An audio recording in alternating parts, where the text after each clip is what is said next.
Yeah, so topping up in the garage. It's a nice car, huh? Less than 400k. Depends what starting price. You know, it's 300 something k NOK or 350k NOK. So this is highly affordable EV, but you still get the nice Skoda interior in here, huh? So if you look at car scanner here, see that we are at 99.6%. We're taking a 9.8 kilowatt into the battery. 58 kilowatt hour reported energy. Battery is nice and warm. So let me see, while we're waiting here, it says we'll finish in a couple of minutes. So if I go to navigation here, and then, can I just do this? Let's try to search for specular. Can we make it a specular? Well, no, this is, we can also stop at supercharger, no big deal, but we're gonna turn around. Yeah, there's the thing now. I have this car only for this weekend, so very limited time. Plus, I have some family trip. I'm actually gonna go to Lillehammer tomorrow, so we're gonna split this in 2 runs. And tonight we will only drive over here to Kungalv. Oh, sorry, not either Kungalv or Spekerød, and then turn around. I should be able to see Ionti once I zoom in far enough, right? Isn't it here? No, it's not there. Okay, obviously it's not there. But I mean, it's fairly snappy screen, right? Wait, where the heck is it? There, it's, oh no, that's Ljungskile. There, okay, finally. And the car will show you how many percent you will arrive with, but it's kind of clumsy compared to Tesla, which is the king of EVs. Is that here, if you want to see how many percent you will arrive with, you have to click there, and there, and there you can see 15% arrival. Really? Okay, we'll see. So I'll do all the preparation, and then off we go.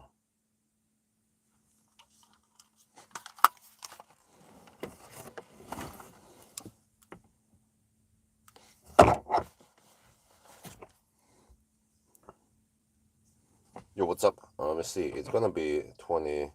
Well, I need to reset the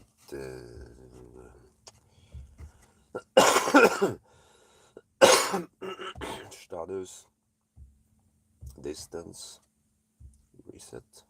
Okay.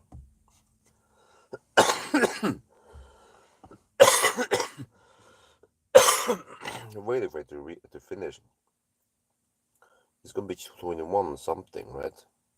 Not sure. It says less than 1 minute to finish charging. Okay, let me get everything set up here. Finalizing the camera setup.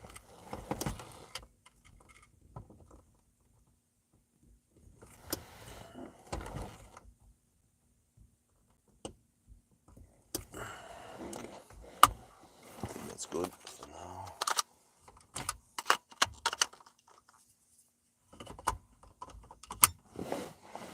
Try to find this cable. Alright, plug it in. There, finished charging. I'm gonna plug in the USB drive so I can play some music also.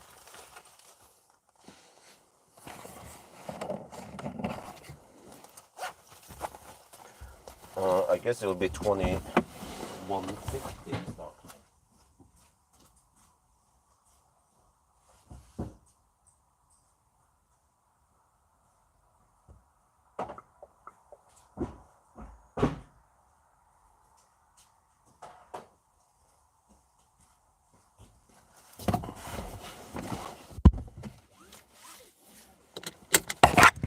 Get everything mic'd up.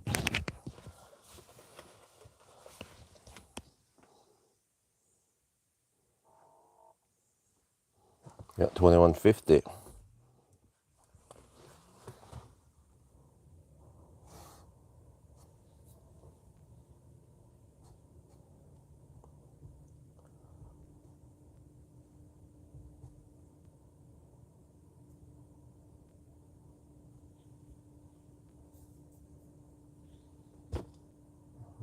Why is he backing up into my yard?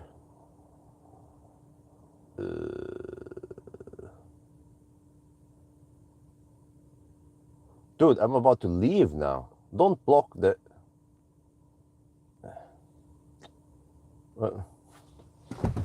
Hei sann.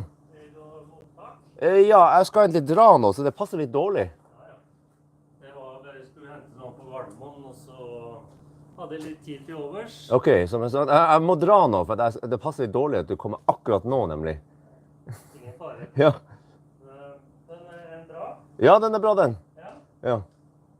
Så da regner vi med at den kommer nå. Skal du ta den på 1000 km test? Akkurat nå, ja. Ja, så jeg må dra nå.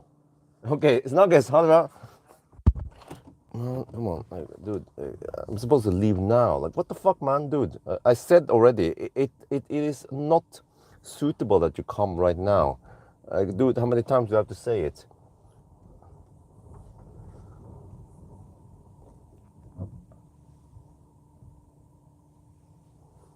Okay, there, 21:50. Okay, he left just in time. Dude, seriously. I was about to leave, you know.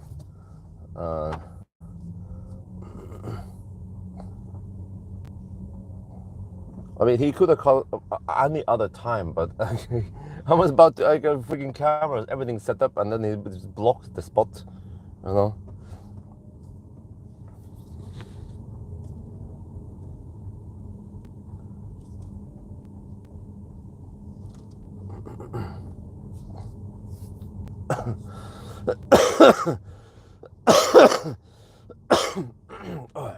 Was that okay? I need to split this. I have to go to Spekkeleid or Kongelv. We'll see. But this is a relatively fast car, so I think I can maybe poke over to Kongelv also. I'll try to get some stretch done today. And then I have to be a ninja on calculation, because I have to write down everything. I think the last charging stop will be at Remen.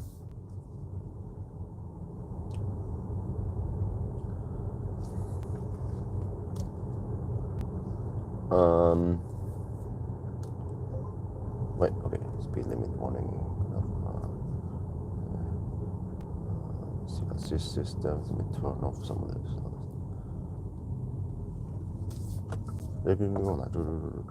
Okay, but so we'll probably do the 600 something loop today, and then we do the I don't remember how much it was. Maybe we can do Luas is we might be able to do 650 or whatever, or 680 kilometers. That means only 320 or something tomorrow night. But we have to split this, because I have this car only for the weekend, and then tomorrow we're going to it's going to be nice weather. We're gonna bring this car to Lilleputthammer. This is the first time I test the 59, the new alien technology 59 kilowatt hour battery. But I have to write down everything, distance, and then also try to figure the distance error. And then we kind of reset stuff, and then I go to Lilleputthammer.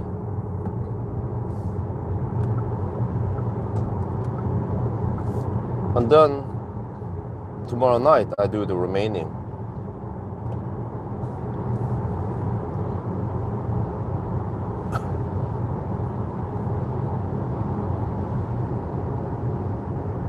Okay, let me check GPS speed on this car. I just picked it up today. So very busy. I did a banana box test this afternoon. At least that one is done. No, that was quite rare that random people shows up at my house. So I was kind of, you know, normally they don't come over like that. So, but it's, I don't know. I got the impression that the Tesla owners are the most blunt people that just randomly show up like that. In the evening when I'm just really busy. Yeah, it's also kind of creepy, you know? Like, excuse me, do you have invitation? No, this is why I consider making a freaking high fence around the whole house, and with a camera, and of course a gate, so they have to call the gate, and then I just say, no, go away, I'm gonna release the Chihuahua at you. Oh, yo, what's up, Nita? Okay, let me see. I'm trying to find out the GPS speed here. Oh, I mean the speed though. Okay, yeah, it seems to be 3 kilometers per hour off.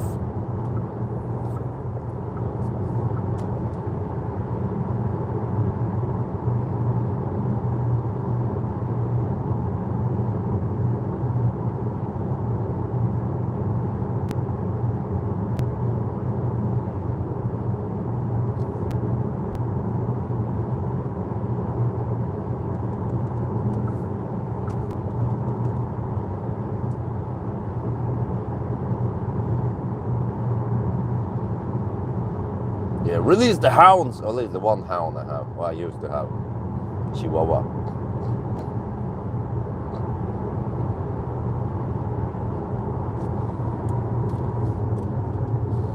Yeah, we probably have to deduct some minutes here because of the slow pokes. The Norwegian Left Lane Huggers Club.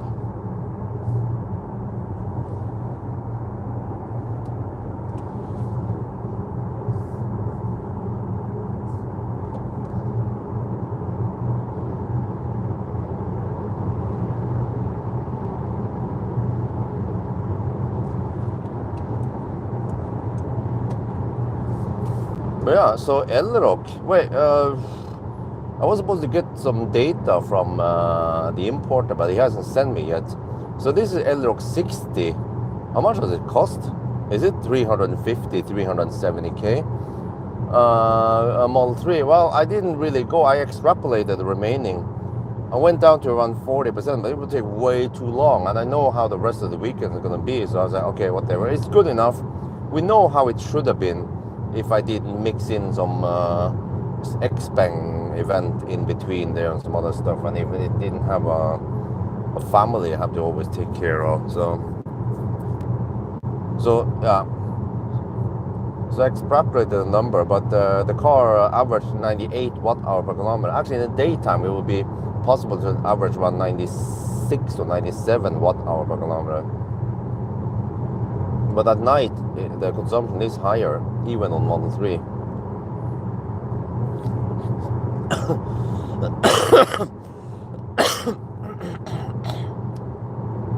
So yeah.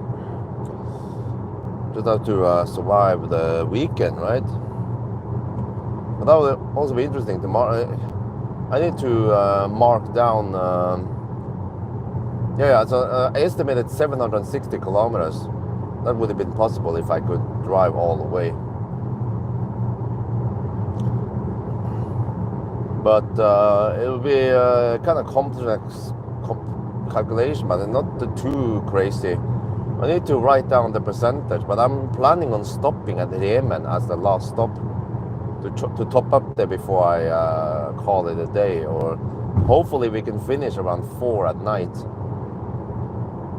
and I can get some sleep. I'm planning on sleeping until 8, and then we're supposed to hurry it and get going as early as possible, preferably before 10, so we can be at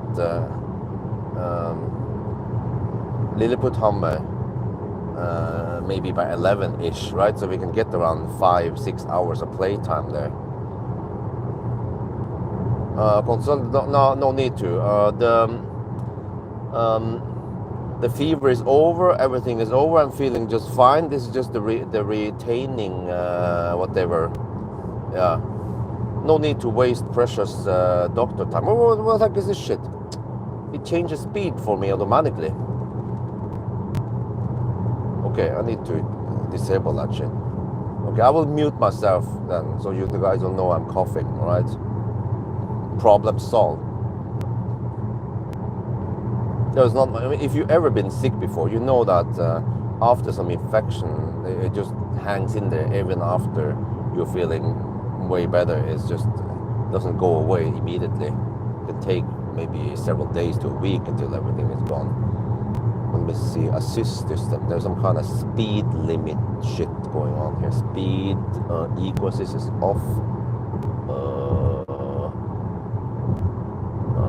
Adaptive cruise control. There's some settings here. Speed limit response. Disable that shit. Road layout response. Disable that shit.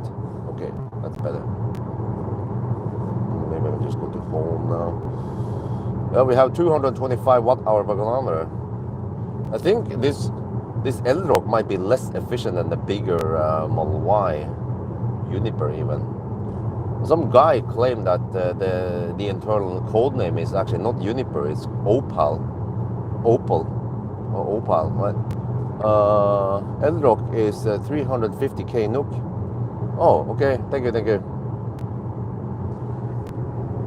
I need to check my GPS speed again.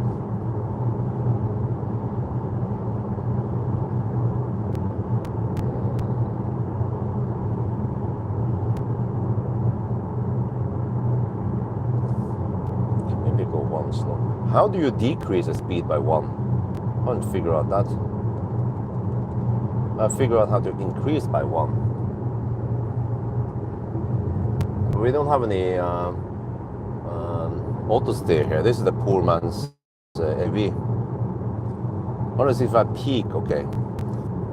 So I estimated that it will be 10 hours and 10 minutes based on some based on the ENIAC consumption ish, right? And the battery size. I'm expecting around 58 kilowatt hour net capacity. Dude, what the heck is wrong with this taxi driver? Okay, come on. Stop being a freaking Nisse. Yes. I'm gonna give him the stare now. Oh, okay. We're a new landsman. Well.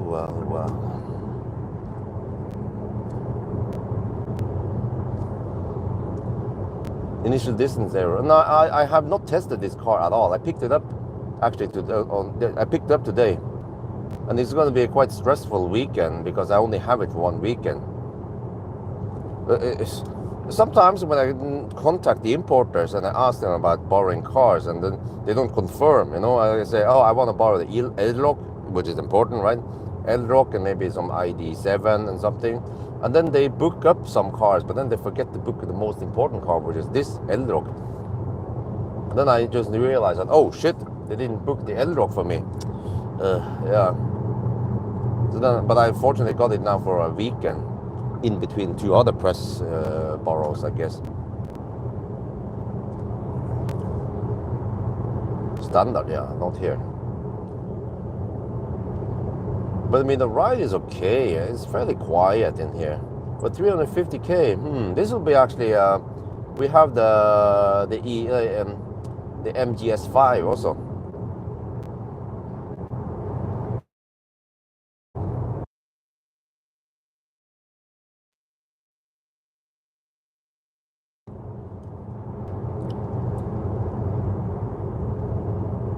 Wait, what was the?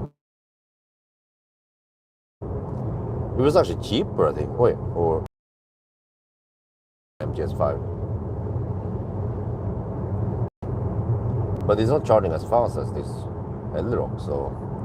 But this Elroq might be a very good car for the price, but it's actually below Model Y in price. Well, it could be maybe a Model Y rear-wheel drive, yeah.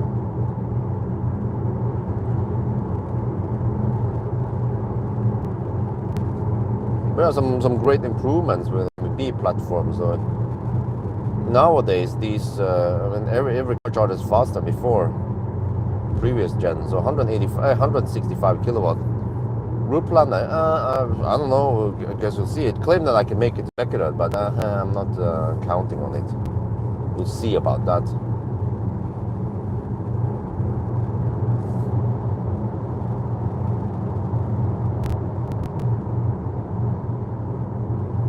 Oh, okay, I figured out how to decrease now. You have to press the button and then pull it against you to increase. Okay.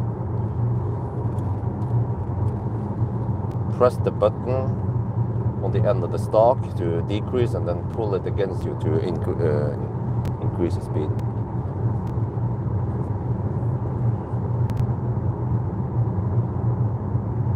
But it's nice that it has a cruise control stalk.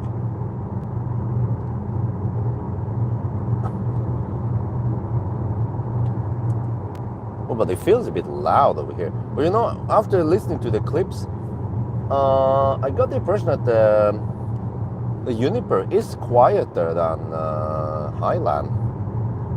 Too bad I wasn't able to test noise. Yes, Cash Corner, I got all the stats here. 24, 25 degrees Celsius in the battery. We have everything here. It's just the standard MEB platform. Car status, battery status.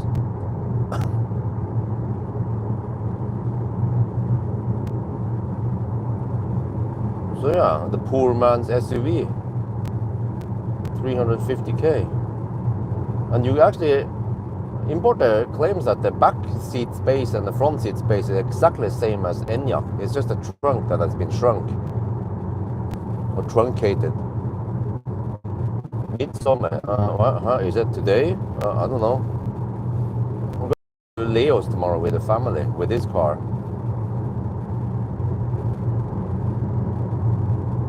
But I couldn't bring the EL8 there. Oh, EL8 would be perfect for that. But I mean, people are gonna be so fed up with Neo eventually.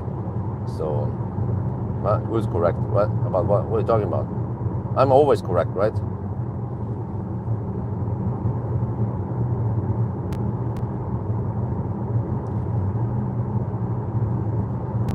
So, well, we're already down to 89%. Damn. I jumped straight from the Model 3 rear-wheel drive, super efficient 82 kilowatt hour battery. Then come to this. So yeah. Whatever. I mean, we can use supercharger also, but it must be a V3, a V4 supercharger. V2 is not going to cut it. But fortunately, they did upgrade lots of those. And then Ionity will work. But I have to turn around at Kongalv.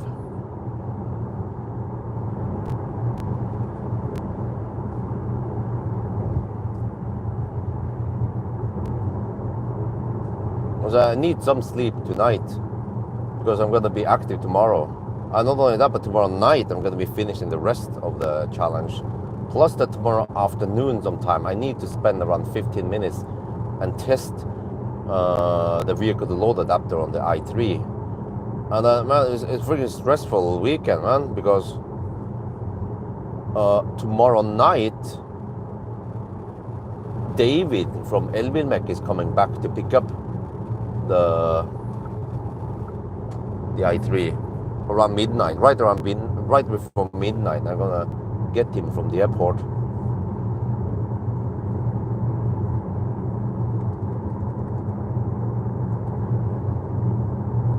And that means that I cannot leave immediately. I have to wait to pick him up first, and then I can proceed with the challenge.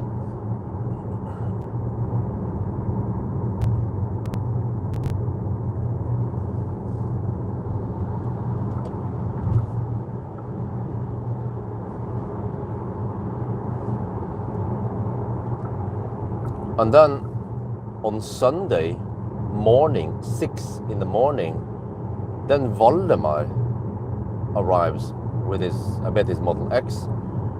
Then I'm gonna shuttle him over to the airport also. And he's going on vacation. Wait, you don't know that the press? Okay, there.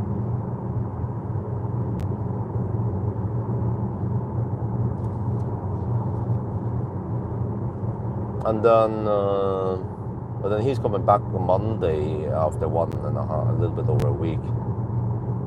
Yeah, but of course, VIPs, they always get the parking spot at my house.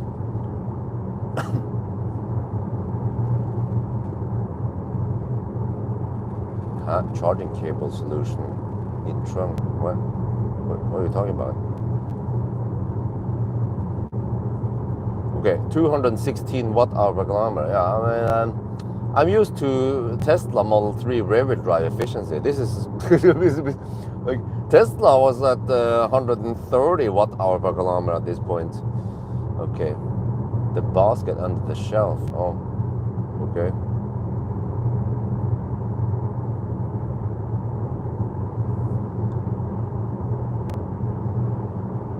But oh, okay. Well, no, that's great. Yeah. But it's going to be a bit complex because tomorrow morning, in the morning or whatever, when I top up at the Remen at Yes Home, I'll probably top up to around 60%, right, or whatever. During the night now, I'll figure out what is the best top up state of charge. Then I top up to around 60%, but then I go home and then I plug on AC and charge up to 100%, or as far as I can. Yeah, probably it will be 100% by the time the kids wake up and we get ready to leave. Because then I need to go all the way to Lilleputthammer and then possibly back again. Well, the Model Y made the round trip, no problemo. I'm not sure about this car. I have to calculate how long. But this car should also be able to go full round trip. But probably tomorrow night, I have to also, tomorrow afternoon or whatever, after the trip, I have to quickly top up at the Remen. We need to shop at the Remen anyway. But I have to pay attention and top up just enough and get it to around 60% again. Well, actually, we can top up less than that because I have a little bit of time for AC charging. I just have to pay attention and stop. I can maybe use it, the limiter, charge limit, set it to 60% or whatever. But I'm not sure if you can change the charge limit in the app or if you can do it only in the car. So, but if it's Friday night now, then we shouldn't have any Baustelle or roadworks finally. But ideally, yeah, I want to do everything in one go, but I just can't do it because we have nice weather tomorrow, and that is the family day. So it's like, dude, I'm like, I have to split my test and everything and coordinate the test so that we can have some family time, plus that I can shuttle my buddies to the airport, from the airport. Rune, can you check what is the distance from my home to Lilleputthammer? It's not that far, right? But there's mostly motorways. 80%. Well, I probably need 60%. I just need to get ready so that tomorrow night I can finish the remaining. Well, actually, I have plenty of time. I just remember. By the time we are home, possibly around 6 in the evening. Well, no, it might be 7 actually. Yeah. By the time it's 7, 8, 9, 10, 11, midnight. I have 5 hours of AC charging time at home. That's almost enough to fully charge it from empty to full. Yeah. I'll check. Okay, thank you very much. Set S5. S5. Oh. Well, I get the impression that with MGS5 you get better equipment. I don't remember all the stats again. Can you remind me? What was the battery size? Otherwise, it's 64 kilowatt hour. Yeah. So battery size is similar, but I think what was the charging speed? It wasn't charging that fast, right?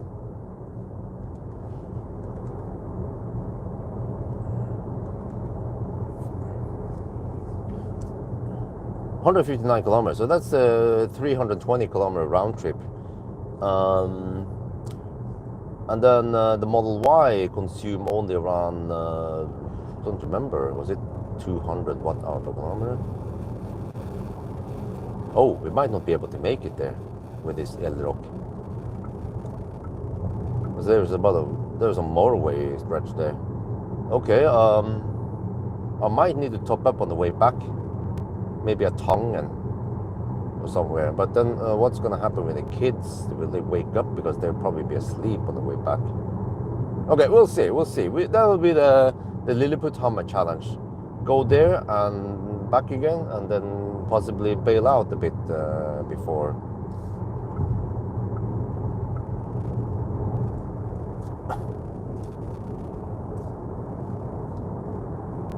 Lilleputthammer slow charging.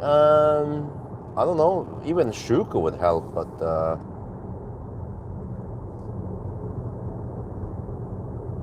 dude, are you gonna camp in the left lane?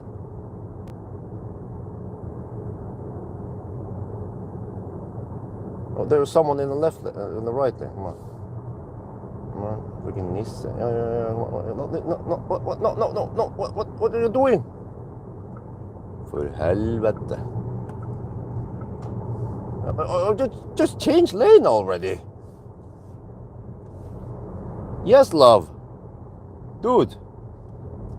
Black man, come on. Okay. I'm not gonna be a racist. He was actually black, but he was like raising his hands. Like, oh, like, dude, where did you learn to drive, huh? It's just a simple lane change, not that hard. But no, I don't think they have Lilliput. Well, I could do a quick top up at Øyer once I arrive there, but it's probably better to charge on the way back. But on the other hand, if you want to charge at one of the endpoints, when the kids need to wake up anyway. Yeah. So, but I'll figure out something. I'm a little bit tempted to just try to top up on the way back, because I want to see how the kids react. If they are asleep and so on, will they wake up or will they just sleep there? And probably need just a 5-10 minute top up. Gonna go deep anyway. Always go deep with wifey. Okay. Seems like people didn't like my squirt joke. Man, my audiences, they are so dull.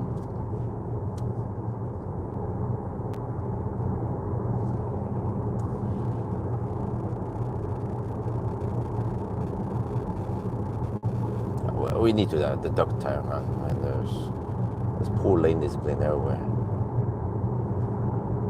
So we're gonna do a check at Schweinsund. We started 10 minutes before 10 today.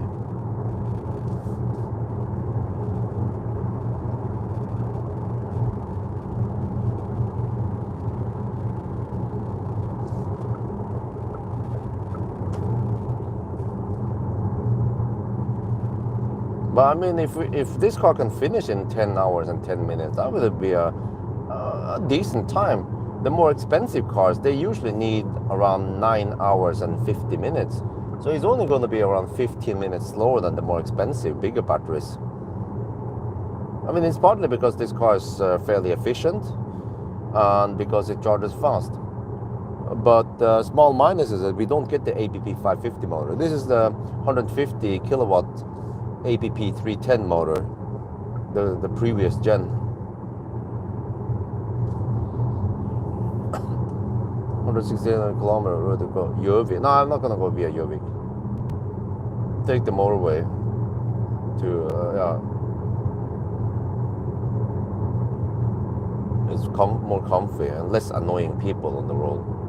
Because dude, trust me, there are plenty of annoying people from Moar all the way to Øyer. Last time when we went there with Uniper, it wasn't shown in the video, but there was Nisse driving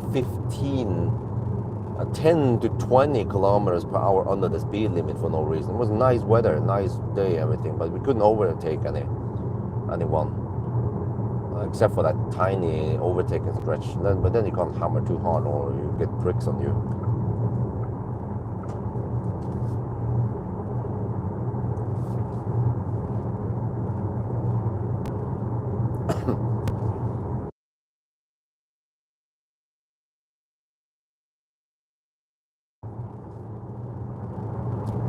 Well, 196 watt-hour per kilometer.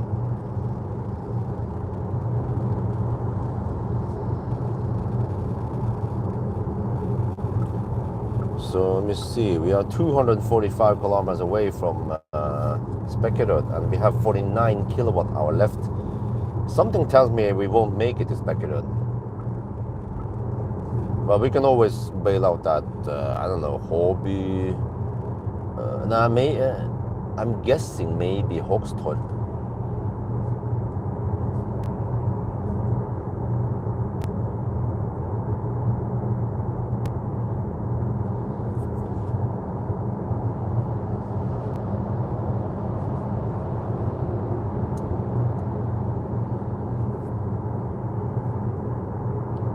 What is it?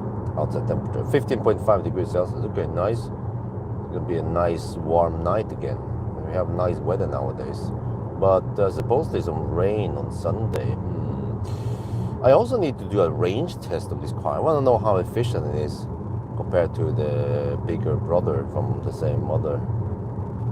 But I haven't tested the new Elroq yet.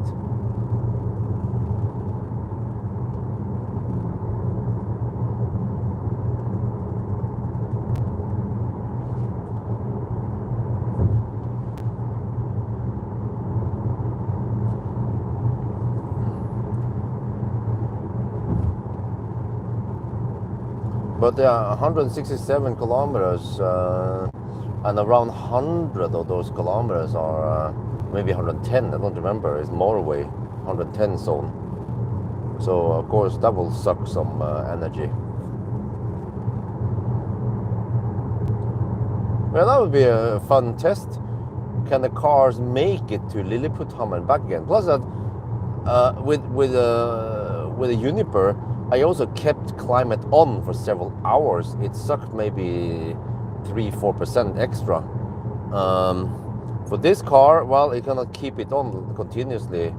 I can maybe just keep it on for half an hour after I park, and then I pre-cool it before we arrive back at the car, so it's not over hot in here. Expand, of course.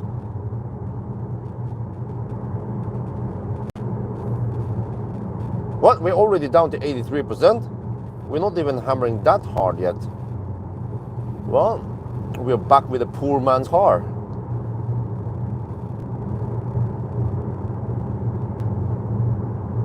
The car feels slightly bouncy. I almost feel like the MGS5 has better ride and actually better soundproofing. I was blown away by how good the MGS5 was in many ways. But I feel like the software is better in the MEB platform. They have the optimizer and so on, and yeah, nice, you know, ID software. They made it better and better over the years. But like here we just have fabric seats, and I feel like the MG5 is just better overall. You get actually MG Pilot. Wow, Zoe, holy shit balls.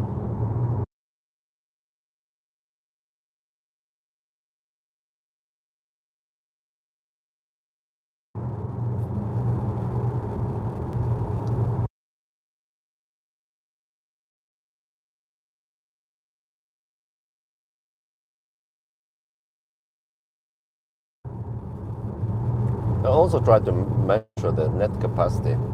I think maybe the first leg would be a good opportunity to measure net capacity, because we don't have too hard hammering on the first leg. And unfortunately, we're not going Falkenberg today.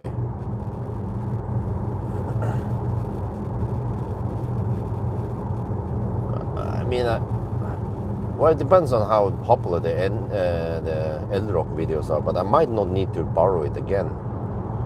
It's mostly just banana box test at 1,000 kilometer challenge, right? And I kind of done some kind of interior view already versus the EB3. Well, I can try to squeeze out a noise acceleration test maybe. Maybe also a braking test. I did a braking test on the Model 3 rear-wheel drive long range, and it did okay. It was in the upper half.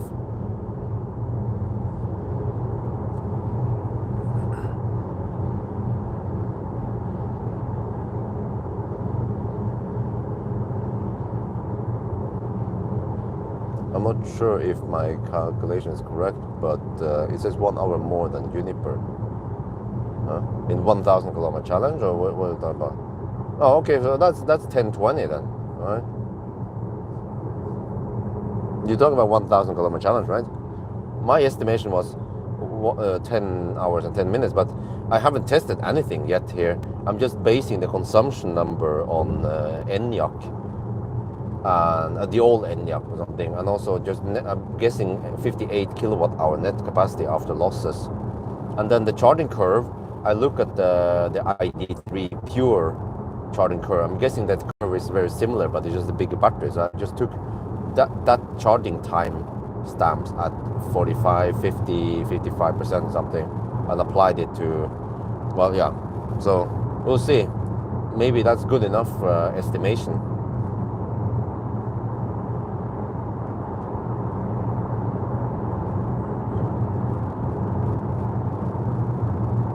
I don't remember what was the distance again. Wait, so we had to spec it at 234 plus 55 kilometers. Yeah, it's 285 or something, almost 290 plus another 20. 320. Oh. Oh, it's around 640 kilometers. Is that Polizei? That is police. Okay, well, whatever. We're gonna deduct anyway. Just gonna set the speed here now. Now I know the GPS speed, what it is. But everyone and the mother overtakes the Polizei anyway.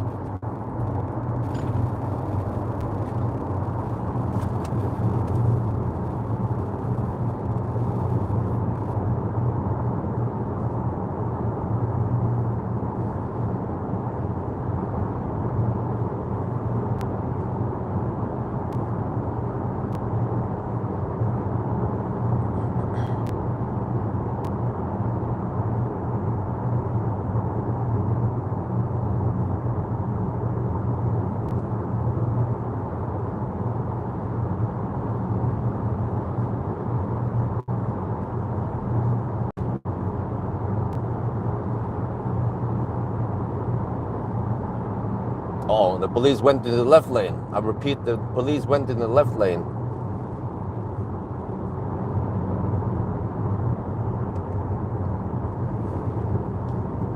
I'm just gonna go by the GPS speed. But there's no way he's going all the way to Göteborg anyway, so probably exit soon. Maybe towards Stockholm already.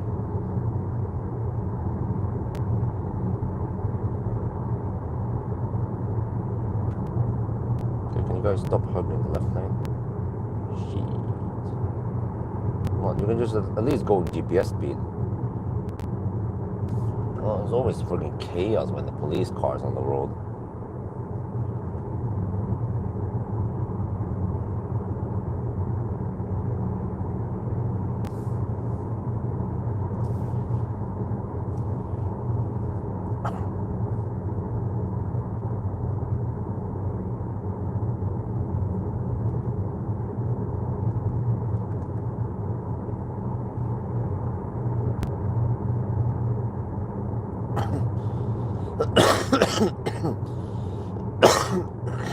Oh shit, I forgot to mute myself. Shit. Sorry. But I'm not sure if I want to poke on the police yet. I'll just hug the left. Okay, let's...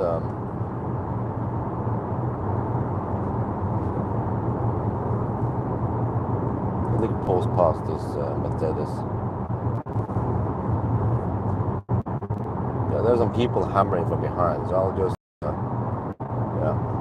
Giving the free hammer. There you go. Feel free to hammer MG4.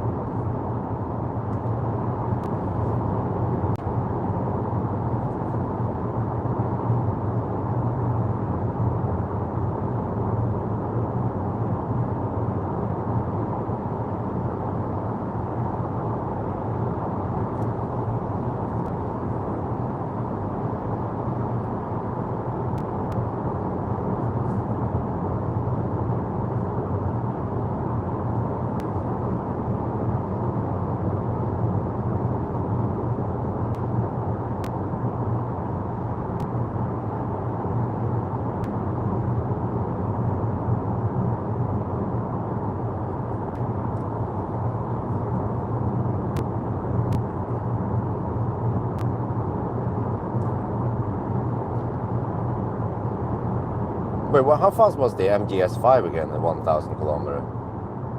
I totally forgot about all the stats, how fast it was charging and so on. No, I now remember.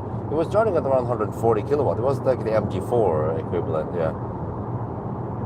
So, but it had relatively flat curve until 150, no, to around 45, sometimes almost 50%. So, Oh, maybe. Okay, I need to compare this car against the MGS5 and in charging curves and so on. But I don't know when I have time to do a charging test. I guess one of the nights before I return the car again on Monday. Well, it must be back Monday before 10:20. Oh, wow. Impressive.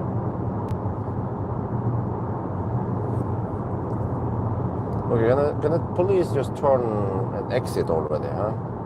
It's causing a clog on the motorway here. Come on.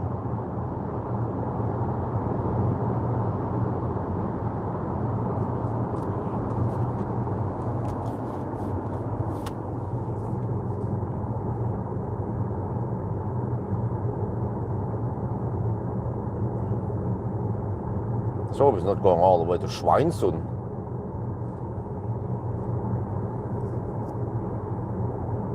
But at least the consumption number is nice and low. 179 watt-hour per kilometer. Consumption is low when you're drafting behind a police car.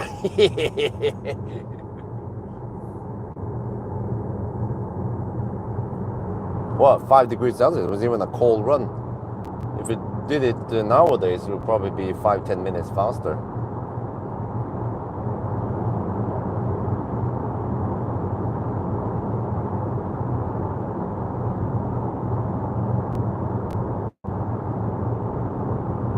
Well, now the Model Y is camping in left lane.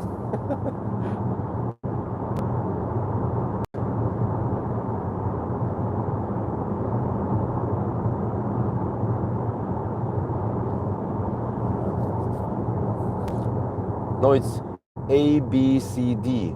Always be cop drafting. Yeah.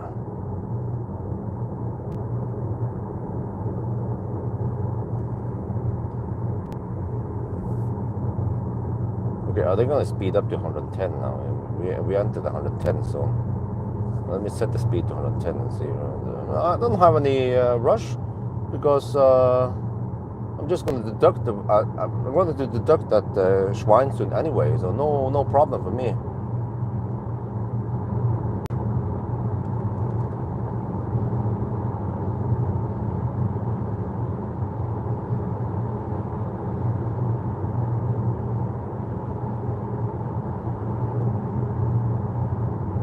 Where is Mattel going to go for it or?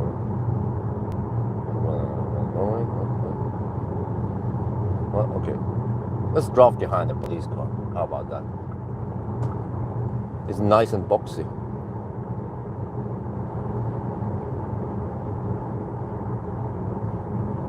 They don't have a police pilot facing rearward, right? They only measure forward, right? You're not gonna get any tricks on me today, boy. Oh shit! Wait, shit. I need to get behind this. Okay, let me see. No, he's slowing down. I was like, shit, man. Okay, well, okay. Let's just pull. Let me see. So I'm driving it exactly. Well, maybe I'll just take. Yeah, it's impossible because I'm going at exact GPS speed, 110 on the GPS. So they can't really pull you over for that. I mean, you could probably even go 2 over, like two over the GPS speed, and they need to deduct 2 for the measurement.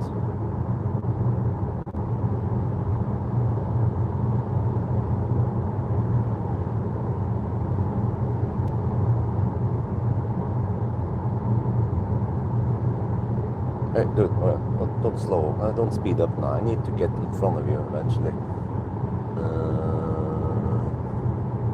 Okay, let me blink. And then go over here. Whoop, whoop! Police, whoop, whoop! Yeah. He's behind us somewhere. He probably started the police pilot on me. Only on me, of course, not the other guys. Now they are doing an average speed measurement on me because I'm they call it kjenning av politiet. Yeah.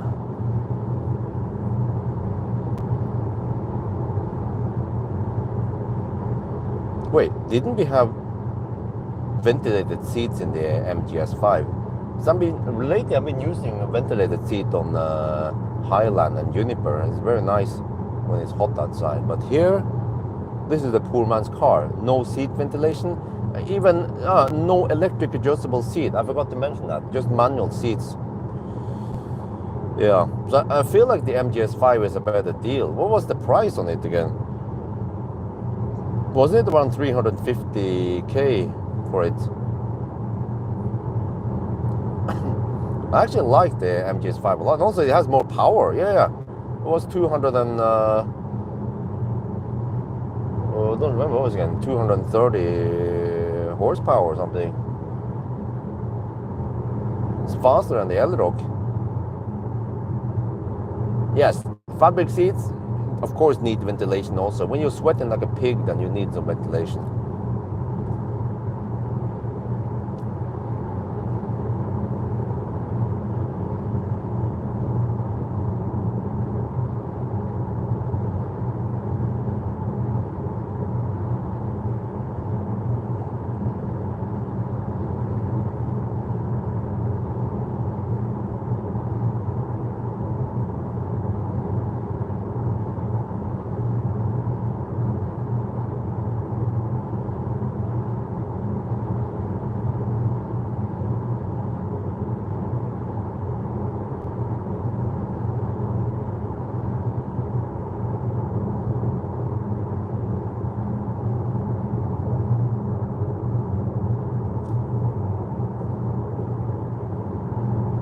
Wow, it is so bright outside now, 10:35, and it's so bright.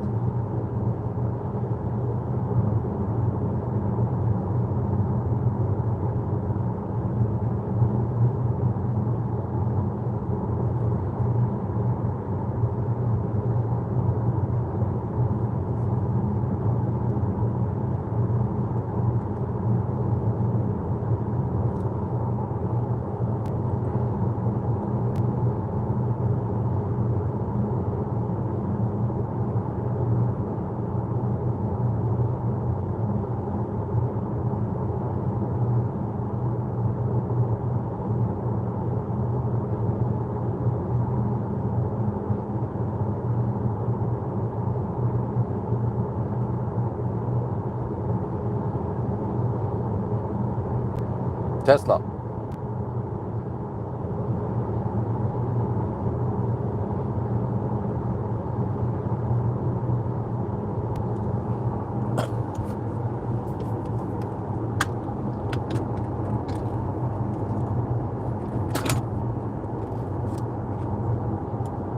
Please use English in here. Even the host is speaking English, you know.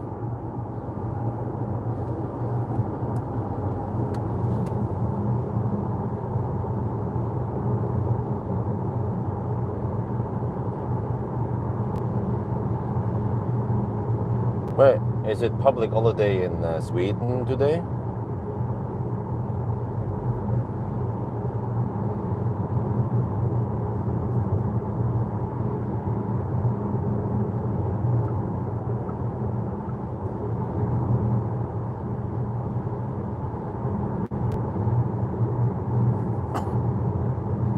Okay, well that's good. But it's weekend also. I have to finish the challenge tomorrow. Well, actually tomorrow I have to do the Mjøsen route for the remaining 380 kilometers. So yeah, I will do 620 tonight to Kongarv. And try to get some sleep and try to survive the weekend without having to drink battery. Okay, Miroslav, can you please speak English here so other people can understand you? Like I said, even the host is speaking English now.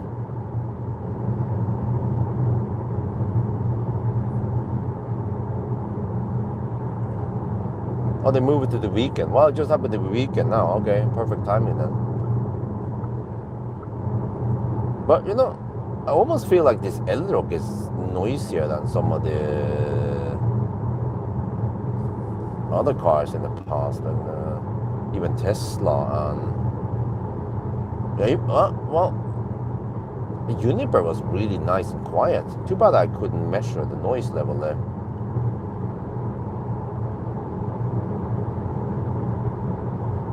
But also some of the Chinese cars, man.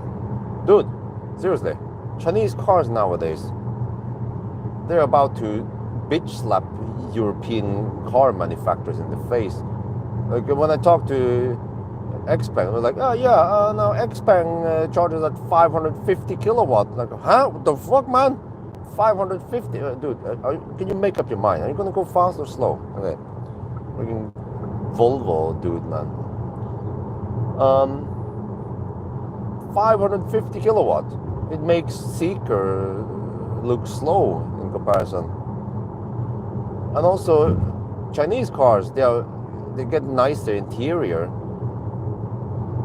and better soundproofing and better ride quality. Like if you've driven the Xpeng X9, holy crap, man, it is amazing.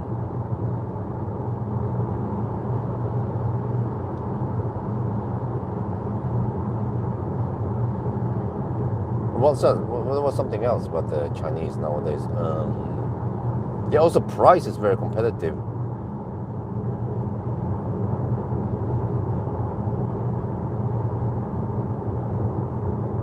Yeah, also in general, many Chinese cars, they actually have pretty good power. They can match more expensive German cars, right? Like they can hit the 0 to 100 in around 4 seconds.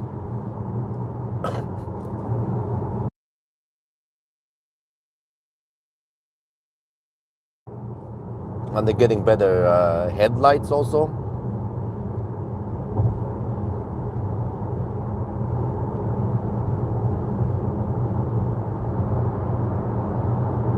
And I wonder why so many Chinese brands suddenly get insane speeds. Like when people talk about 400 kilowatt in the BMW Neue Klasse. Yeah, okay, but the Chinese they're not playing around. They go 550 kilowatts.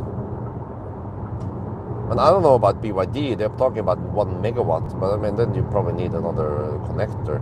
Because I think CCS can go to about, I don't know, 1,000 volt and 600 amp. But I mean, Tesla goes over 600 amps.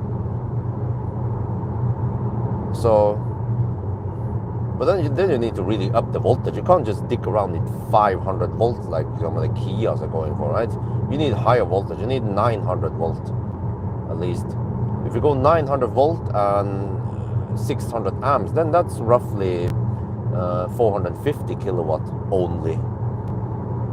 Oh, it double penetrates. Oh, freaking Chinese, man. Damn. The goat.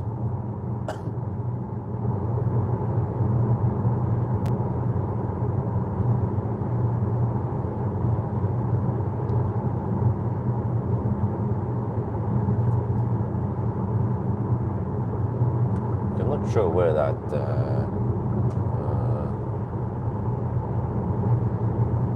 police car went, but even if the police car hammered it and caught me now, they could catch me going 1 over the speed limit. So like, why do you even bother, right? But eventually there's going to be a speed limit change.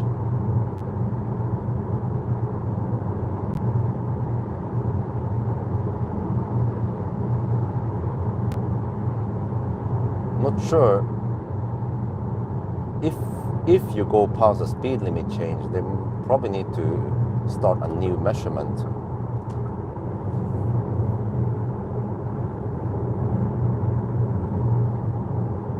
Well, it depends.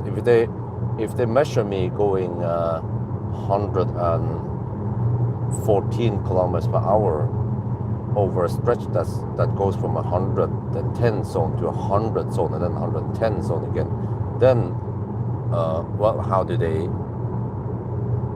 need to catch me in there? No, how do they know what speed I had? They need to, yeah, I think they need to start a new measurement at the new speed limit. Otherwise, it can't be used as solid proof.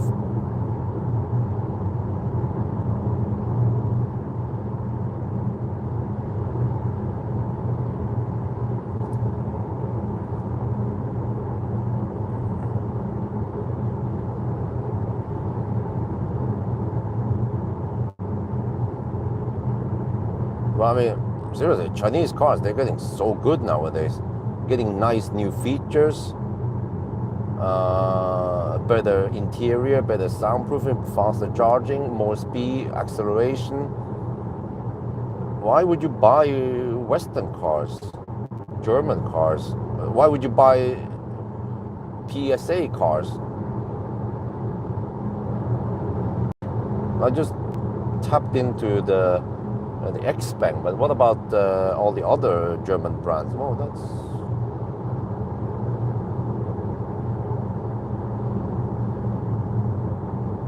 Wait, police cars, they normally don't have roof racks on the roof. No, that's probably just a civilian Volvo.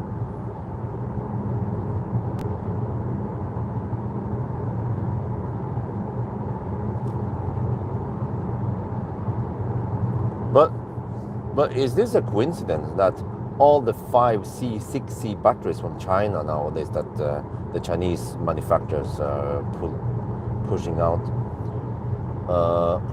they're LFP batteries? And also MG, yeah, MG is also coming out with some fast charging cars. The IM6 or something. It's also quite fast. I think it was around 270 kilowatt, or I don't remember. I saw some post from Thailand, and then yeah, Seeker, Smart, Geely in general.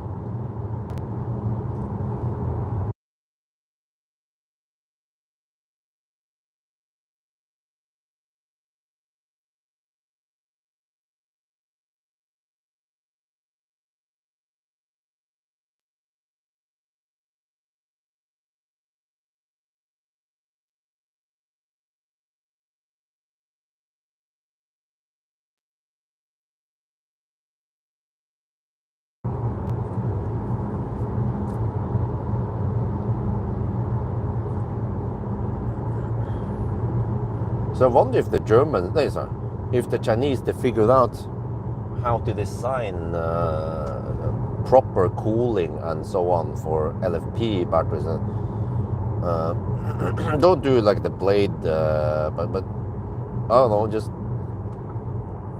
Man, these guys are driving so uneven speeds. It's annoying. Because I guess if you make sure that the cooling is good and even so that the battery temperature stays within just 1 degree Celsius margin, then you can push the LFP quite hard.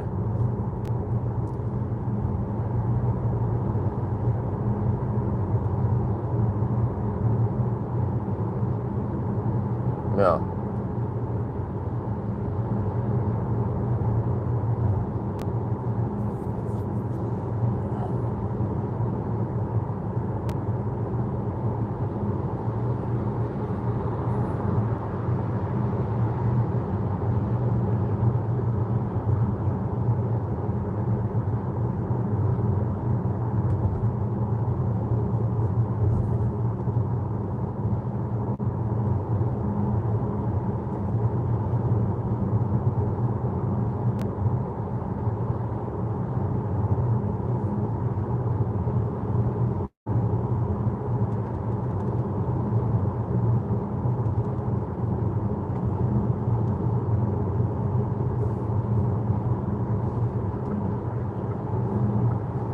Okay, I think I'm too far away from the Polizei car now.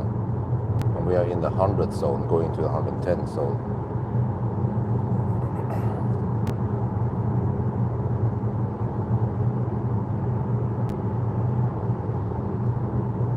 Don't want to slow poke too long. Also want to try to get a realistic consumption number here. Huawei Python and the solid state battery, wow.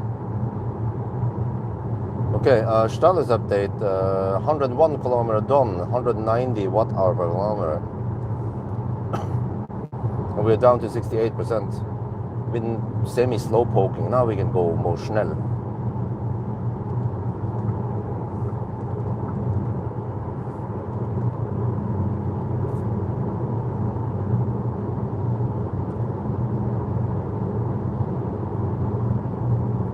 I might actually just compensate by going 1 or 2 kilometers per hour faster on the Swedish side. That will also compensate for the consumption numbers.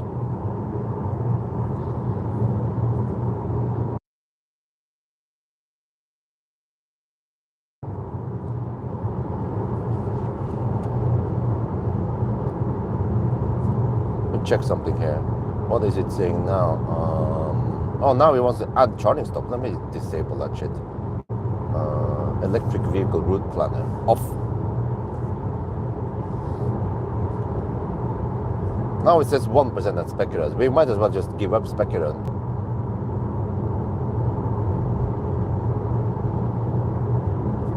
Maybe go. Where can I sort? Yeah, I think I want to go here. Hogstorp. Start. Okay, now it says 16% at Hogstorp. Okay, that sounds better.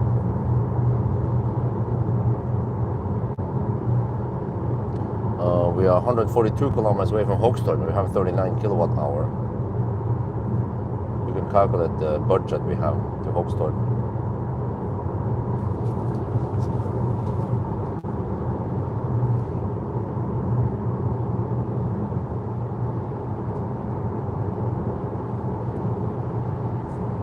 $274 watt hour per kilometer budget.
So this is the brightest day of the year, right?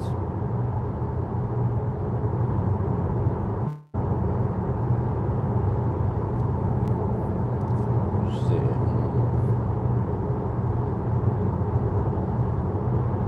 Yeah.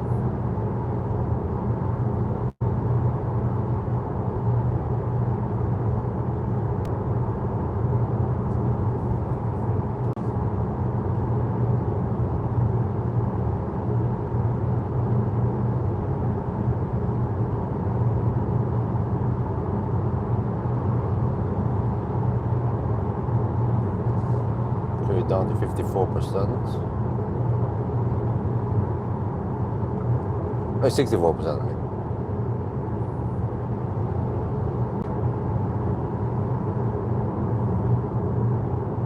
So eventually I need to preheat the car, battery maybe.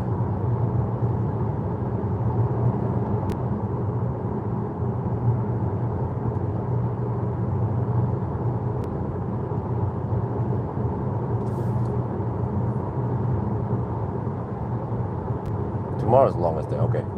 But it's just a matter of seconds, right? The length of the day. It's flattening out now till it starts going in an S curve again. So I mean, it's nice now. Norway is nice until, well, I would say late September. Yeah, September is still nice. October is like, okay. November is really when I want to go. But especially December if I must leave the country.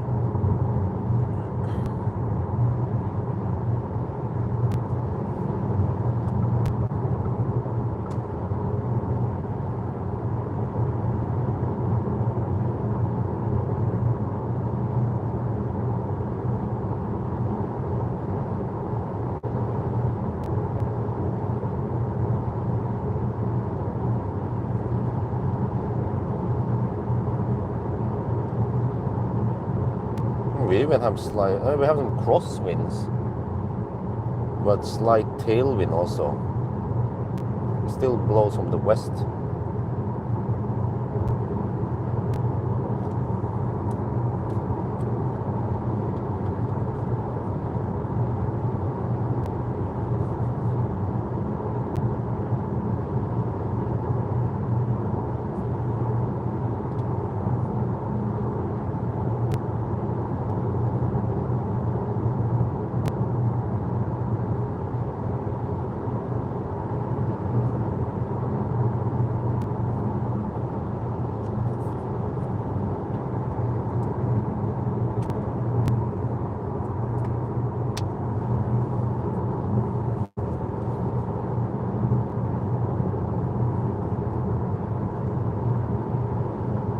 Yeah, great news, guys.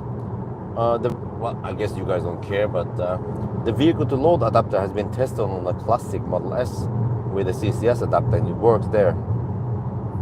So I will test it on the i3 tomorrow afternoon, possibly before they pick up the car, and also test it on Valdemar's Model X or whatever he's gonna bring. Probably he brings his Model X. Just tell them that yeah, it's okay to test it, and if I fry the battery, you guys can just fix it, right? But I mean, that makes more sense to use it on old Teslas because, well, they have free supercharging, but they don't have any warranty anymore. So people say, there goes the warranty. I'm like, okay, what warranty? There's no car warranty, even no battery warranty.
Oh, it's almost 11 now.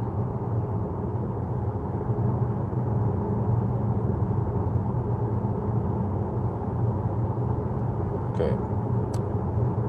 Yeah, I need to get this done fast so I can try to get some sleep. Fortunately, the car is quite fast charging. But yeah, this is the missing link, whereas I tested the the 82 kilowatt hour MEB battery, and also the 91 and the 50, the poor man's car. Oh, another 55 kilowatt hour. So it's now this is the 59. That used to be the old 58, 62 kilowatt hour. Hey, what is the net capacity? What is the gross capacity of this battery then?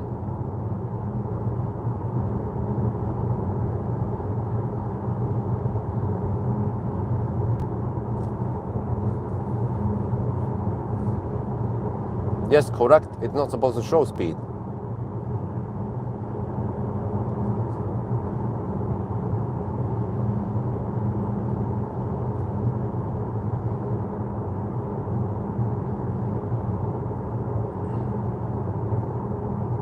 Thank you for confirming that it's still off.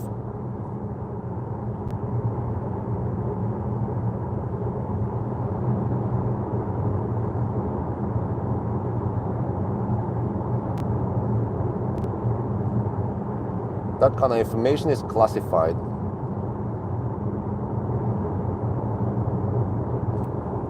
Atto 3, no, it's way better than Atto 3. Atto 3 is kind of bouncy and yeah, it's front wheel drive, and I don't remember what was the problem with Atto 3. Maybe short wheelbase. MGS5 is way better. Also Sea Lion, of course.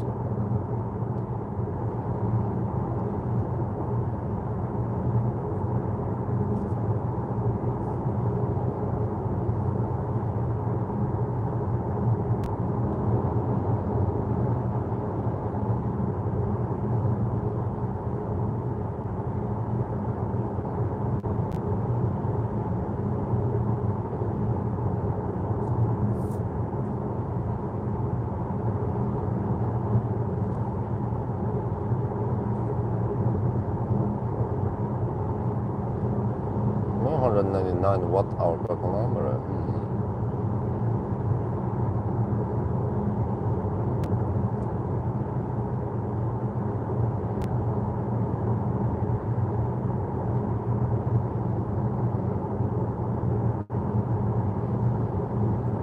Well, I'll probably compensate by going faster in the Swedish side.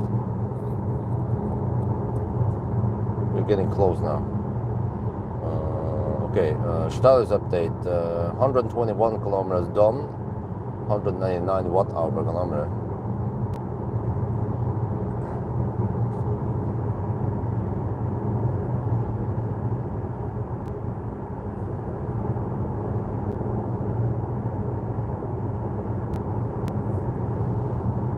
Oh, I see, we have headwind.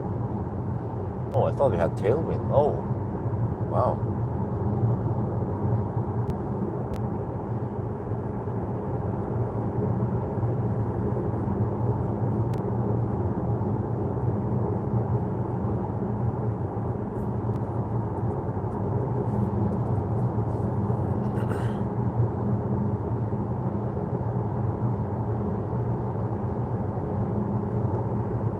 I mean, for cars, we're at 300, around 350k NOK.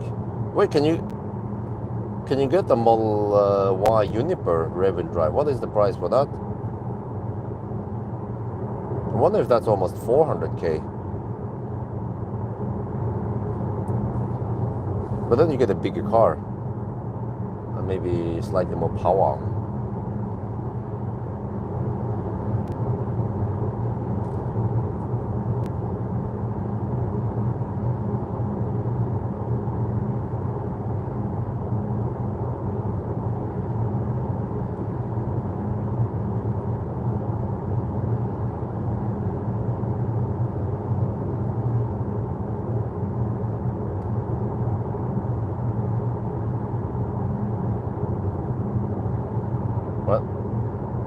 That thermometer locally claims 16 degrees Celsius, but the car reports 14.5 degrees. Oh, 470k. Oh, okay, so you pay more, but you actually get a bigger car. It's like an Enyaq, you know, with a smaller battery and rear-wheel drive. Yeah.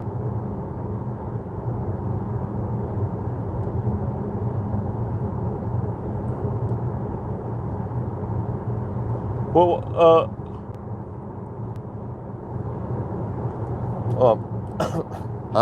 what?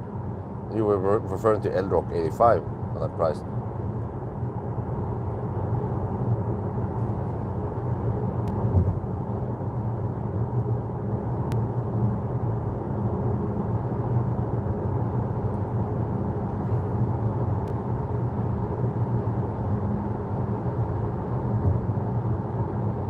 Elroq 85 Uniper, okay. Long range rear-wheel drive, oh, okay.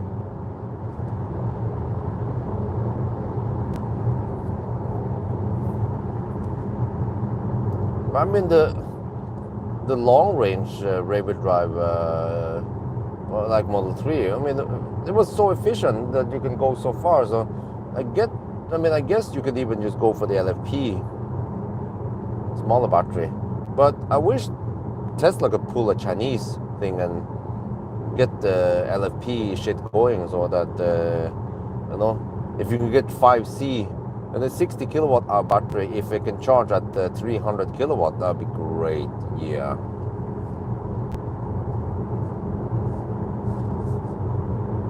Actually, I mean, in a way, it makes sense that you get the smaller LFP battery that charges faster because uh, you can utilize the whole battery more. Right? It goes very quick to 90% or even 100%, at least 90%. Whereas if you go for the bigger battery, it might, okay, you might have the similar range to 80%, but then it takes roughly the same time, or maybe even slower to 80%. So in a 1,000 kilometer challenge measurement, the smaller battery might be faster.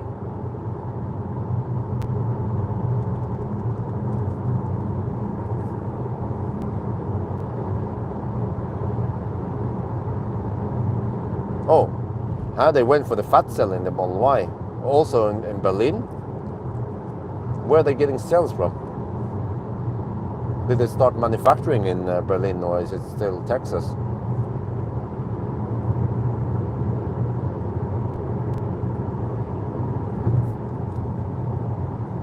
I feel like they need to reiterate the fat cells because they're not performing that great yet. And well, will they ever do so? I'm not sure.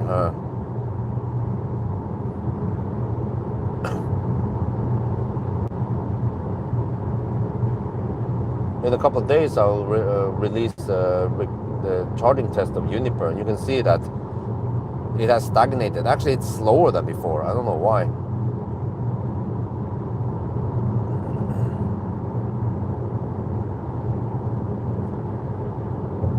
The old recording from 2022 was faster.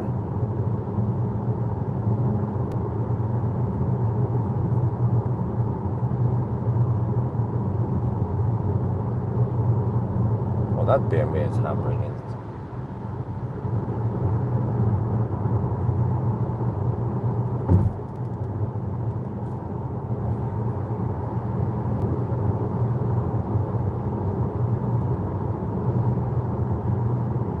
Well, even the Cybertruck has a ginormous battery and doesn't charge that fast compared to the Chinese.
I feel like Tesla, they need to up in the charging game, otherwise they're going to be overtaken. Not much from the European brands, because the European brands like MEB platform is still only at 185 kilowatts or 200 kilowatt in the bigger batteries. But the Chinese, man, freaking Chinese, 550 kilowatts or more.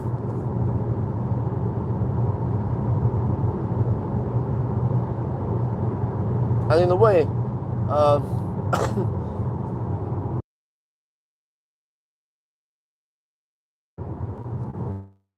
when the cars charge so fast and the batteries are relatively large, then efficiency is not that critical anymore. I will prove it in the 1,000 kilometer challenge. You can take a semi-thirsty EV and hammer it, and yeah, and you will still get maybe some of the best 1,000 kilometer challenge times. So it becomes like a fossil car, because fossil cars, they are not that efficient, and many car manufacturers, they don't try to make them as efficient as, for example, I don't know, Prius. But it doesn't matter. Nobody cares because you refill so fast.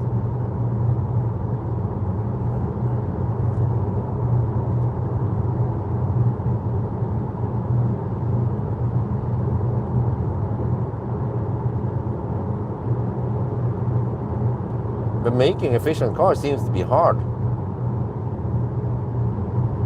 It seems like only Tesla and some other few manufacturers care about making them efficient. Yeah, I mean, it's better for your wallet, absolutely. No doubt about it. Just look at I mean, well, I just happen to charge on various places, but actually we can just look at the kilowatt hour or I use for a 1,000 kilometer challenge. Or we can actually just look at the consumption and then say that, okay, you started with 100% and you're ending with 100%. So you're going to see how much you actually spend energy on the 1,000 kilometer challenge. And of course, if a car consumes 300 watt-hour per kilometer versus other cars that consume only 220, then that's a quite big percentage difference.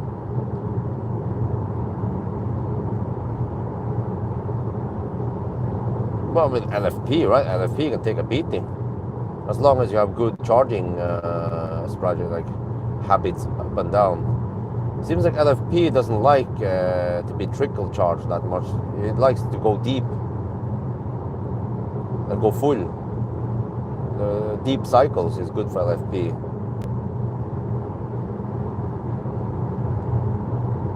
Okay, the distance there is supposed to be 146.5, right? At the bridge. We can do one checkpoint, see how it's hanging. Go to the status. Okay.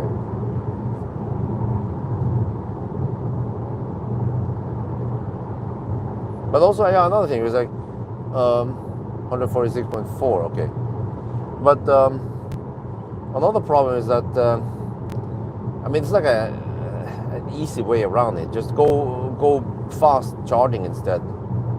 But you then also need faster charging, which is more expensive to implement and run.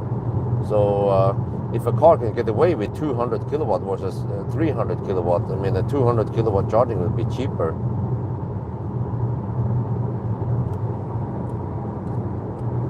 But I mean, in the long run, if you can have an efficient car like a Tesla Model 3, but also support 500 kilowatt, then it's game over. But then the problem is that it is so fast that, okay, it takes 12 minutes, like X-Bang, right? 12 minutes. I mean,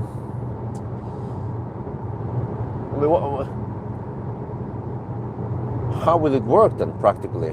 You plug it in, and then you actually have to wait 10 minutes before you get away from the car. Because if you plug in and go do something else, and it takes too long, then you're suddenly blocking the charger.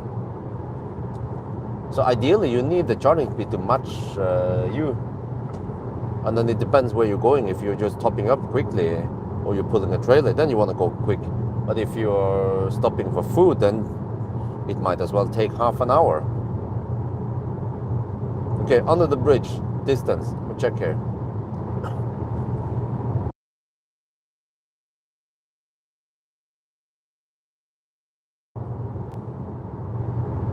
Okay, under the bridge we have 145.6.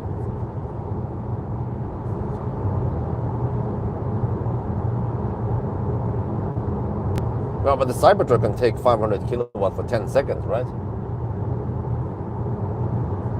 No, consumption is 207 watt-hour per kilometer. Wow, time 1:23. So we're actually 4 minutes delayed already. That's quite big.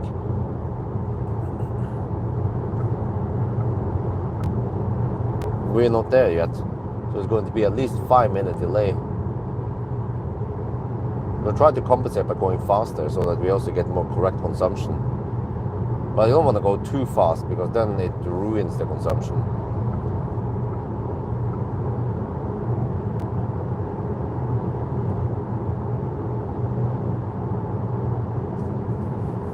Cybertruck was over 100 kilowatt hour, right? It was not charging that fast in a C rate.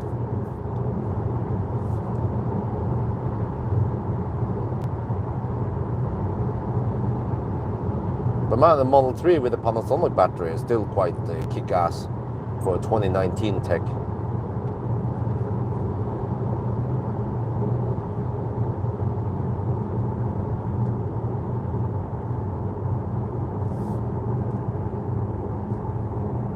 123 kilowatt hour. Oh. Well, if it could charge at 5C or 6C, that would be 700 kilowatt, right? That'd be great. Yeah. Let me check now.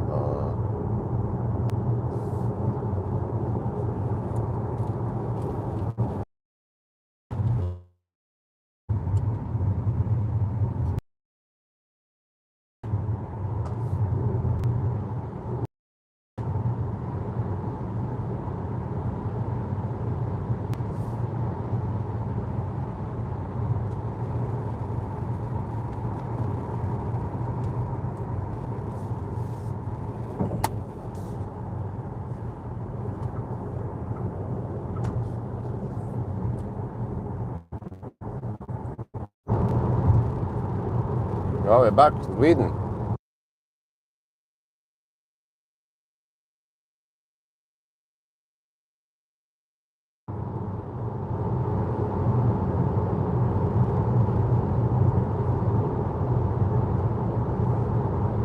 Okay, I'm aiming for Hogstorp, 8% at Hogstorp. Let's go deep. I need to also, well, I'm not sure. I don't think I need to preheat. I have 24 to 27 degrees and it's gonna heat up now nicely.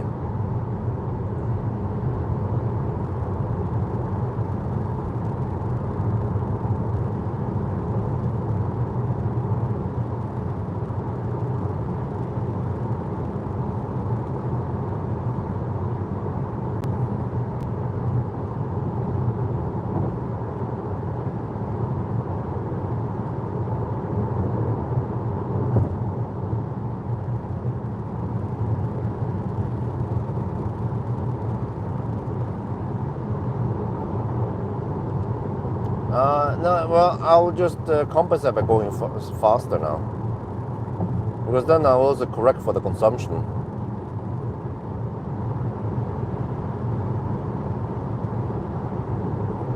I think it was around 124. It was 1 hour and 24 minutes at the border. So that was around 5-minute slowness. But we just compensate by going faster now in the Swedish stretch now until Hogstorp. That also brings the consumption where it should be if we had gone faster in Norway.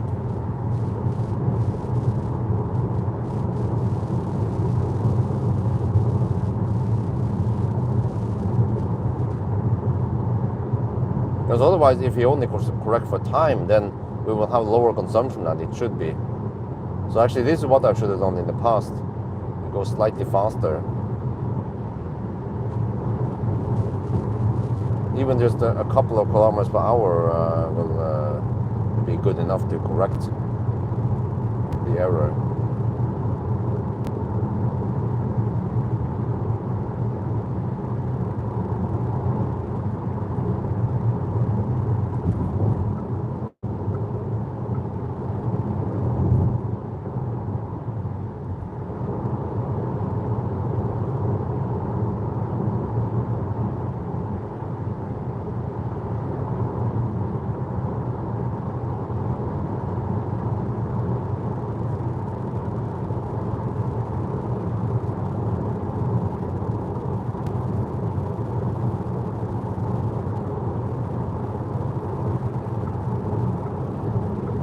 What kind of headlights do we have here? Poor man's headlights, right? Oh, 6% at Hogstorp now. Well, if you can't make it there, we can always bail out at Hobby then. At the truck charger.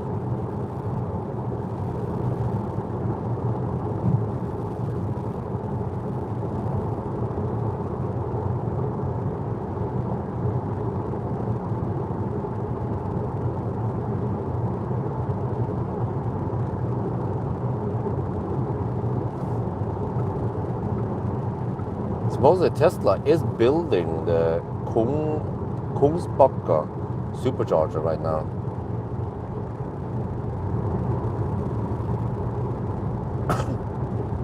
So in not too long we can use it.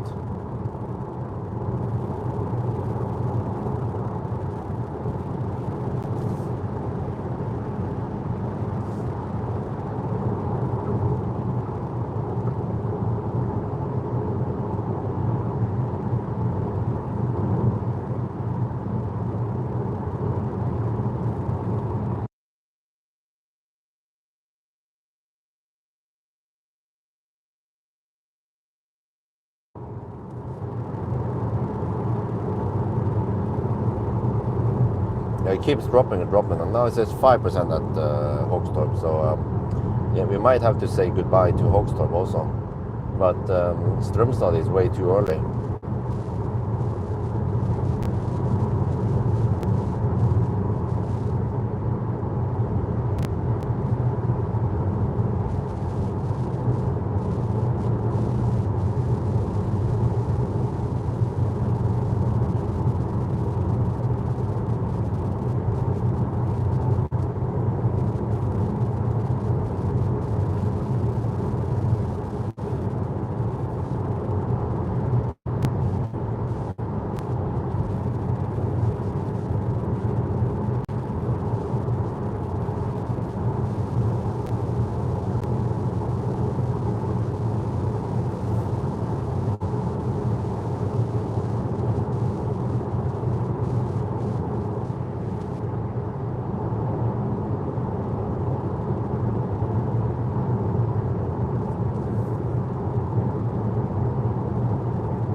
So maybe we can just go deep, 1% deep to Hogstorp, if the estimation is correct now.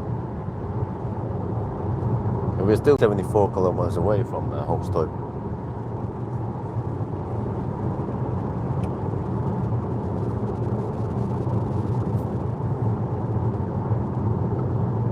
But that means almost 300 watt-hour per kilometer budget. 70, yeah, it's around 290 or something.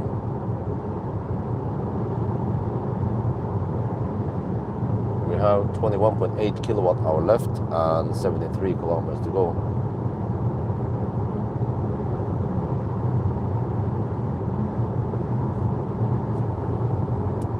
And this is so weird to pass by Strömstad. It's still bright outside.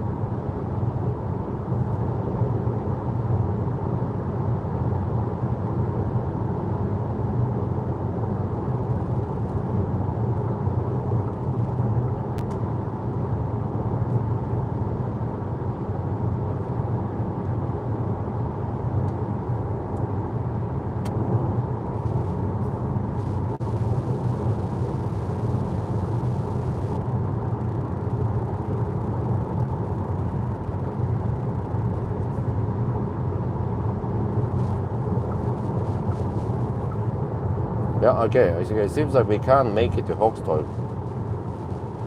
Quite high chance now. There is no way the consumption will be 300 on the way there. And we don't have to preheat though, so we have 24, 28 degrees now in the battery.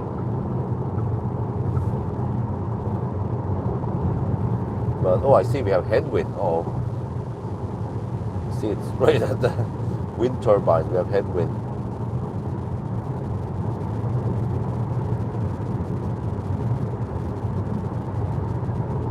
Not that strong wind, unfortunately.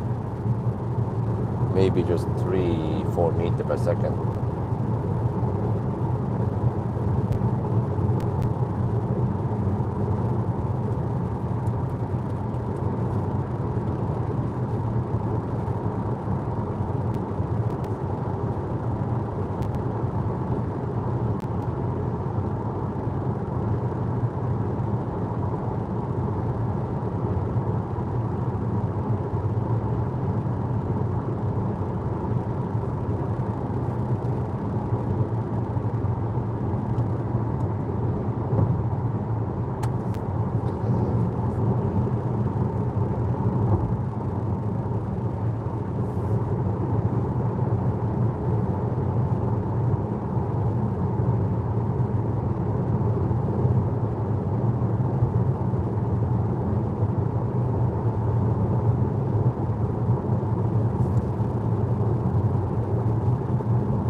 Okay, 4 meters per second.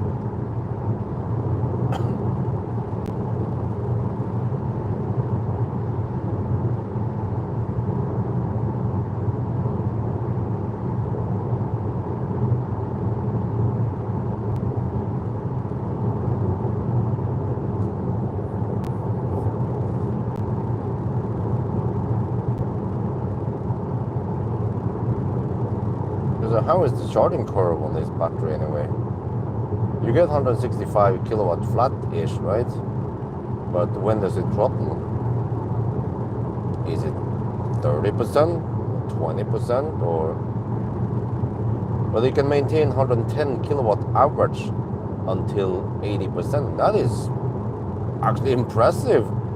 Way better than the previous or the old gen MEB cars. So I mean,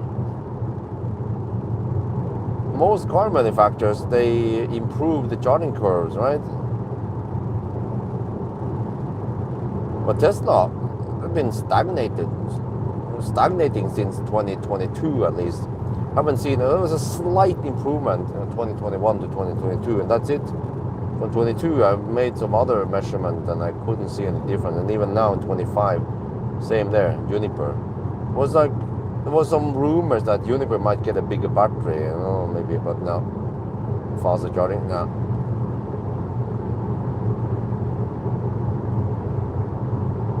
But the Model S and X did get improvements, because in the old days they charged at only 115 kilowatt. It wasn't very fast. And then they got some bumps to 140 kilowatts. But now, suddenly, and then also with the introduction of Palladium, then 250 was unlocked. And actually nice and flat 250 until 30%.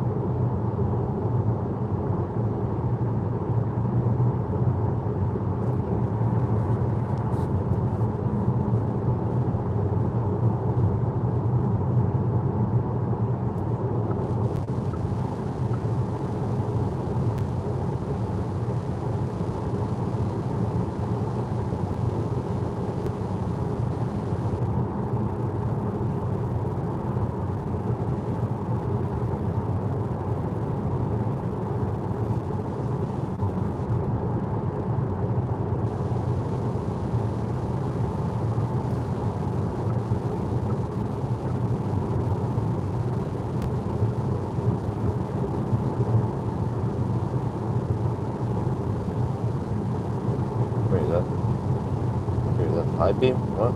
Wait, are you in yet?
Wow, I feel like the car is louder than Highland, especially Juniper.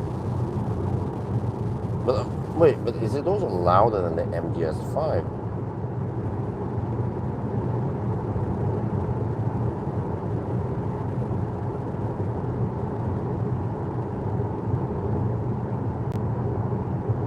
Well, what other competitors do we have here? Maybe Otto 3, but Otto 3 is kind of expensive for some reason in Norway.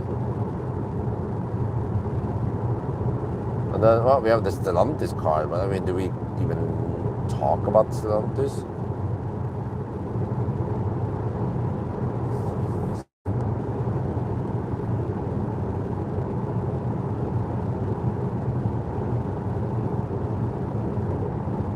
Model 2, yeah. Or I don't know, the Mini Model Y. Maybe that's the Model 2, right?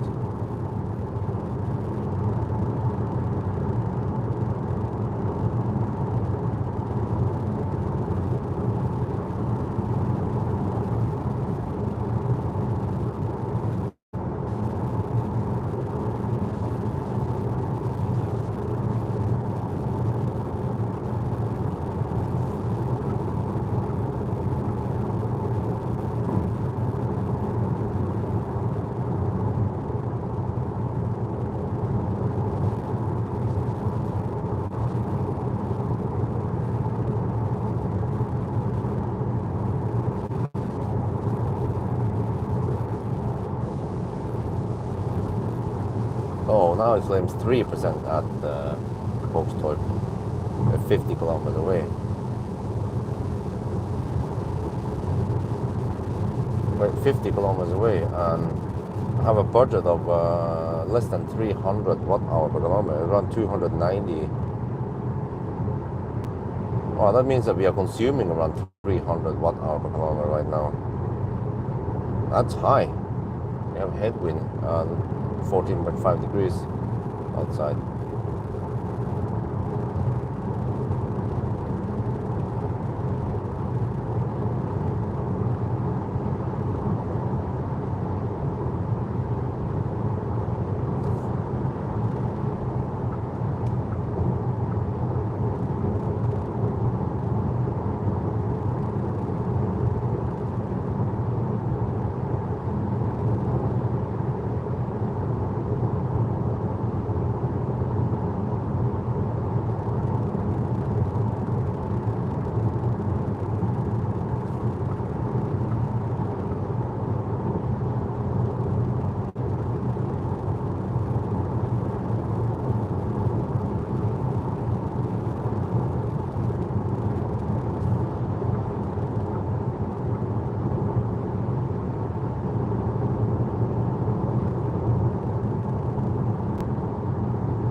Oh, 2% at Vågstorp now.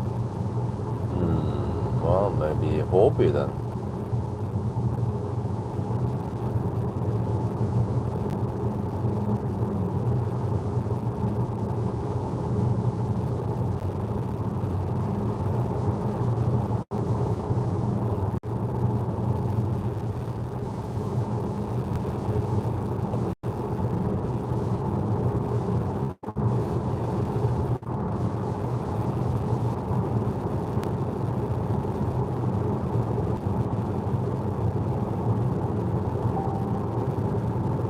A low juice warning. At least the battery is hot enough, 26 to 30 degrees.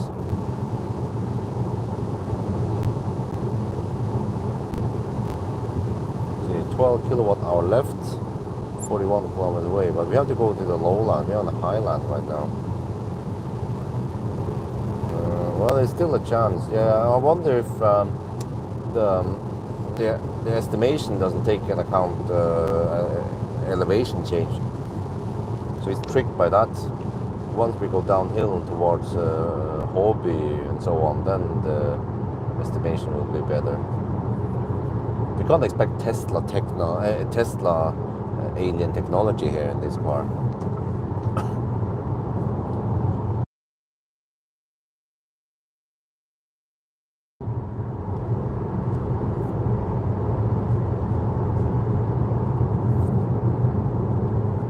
The poor man's headlights.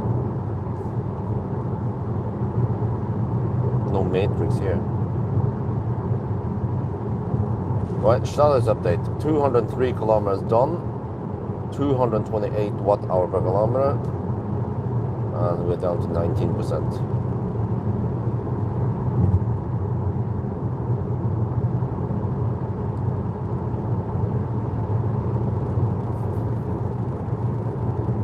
But if I charge over there, then I probably want to go to Pawel, back again, then stop at Spekkere to calculate the distances.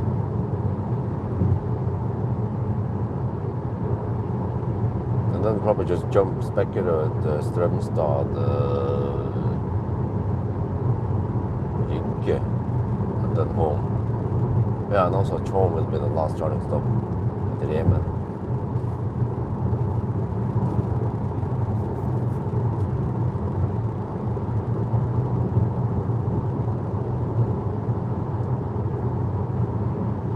So I squeezed in the Seeker 7X there. I think I will allow the 7X to get priority. I have an Audi A6 or something, or I don't remember what it was in there. And the Audi, okay, we don't need to test it too much. It's just a slight variant of the ones I tested before. I just return it early. But then there was something else in between there. What was that again? Was it the bus? Should have to pick up the bus later and give priority to the Seeker.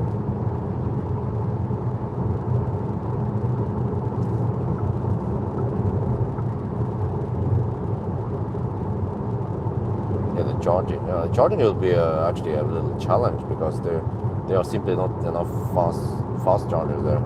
It's like in the old days when I traveled with classic Ioniq. You know, you could take 65 kilowatt, but we only had lots of 50 kilowatt chargers.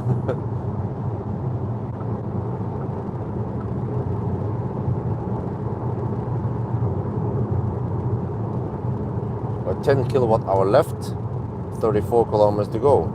So that's around about 300 watt hour per kilometer budget. Let me check elevation here. I think we are on the highlands where we are starting to descend a bit. Hogstorp should be close to sea level. We're at 118 meters above sea level.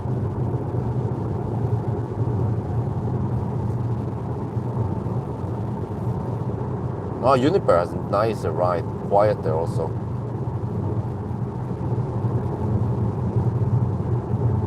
Eventually I'm going to measure the consumption, I mean the noise. It's too bad I didn't measure the Juniper sound levels. Need to try to borrow one. Oh. got an idea. Pawel is coming to me Wednesday night. We can do it there. We can do the acceleration and noise test there. Or yeah, that night. Actually, noise test is the most important, but yeah. Just use his Juniper. But why not he put some fat tires on it? Shit.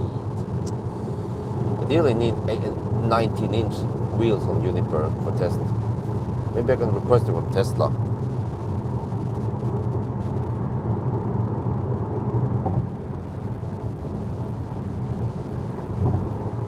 Okay, no, okay. Yeah, I need to somehow pull out the charging test. Yeah, I think I can get a charging test done after the 1,000 kilometer challenge, Sunday morning. But I have to look at the time, but it should be possible because I have around 6 hours before I have to receive Valdemar at 6 in the morning. But I should finish around 4 at night. Plan to start at midnight, Saturday night, after I shipped. I pick up David from the airport. So the last, yeah, we can just make it that the last charging session will be slightly longer, and then we just deduct for it. That's the best deal. Then we are losing, or then we are only spending maybe half an hour extra for the charging test.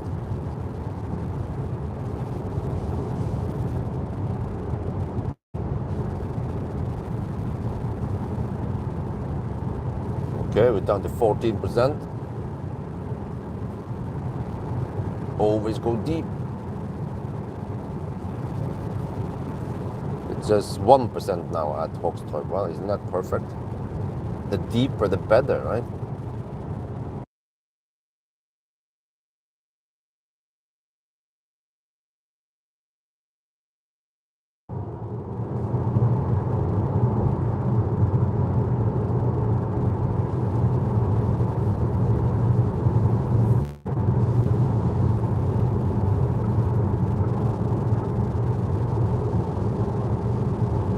Yeah, Rune or Niter, can you guys, some of you guys calculate from Hogstorp to Kongal turnaround point and then to Spekkerød, what is the distance?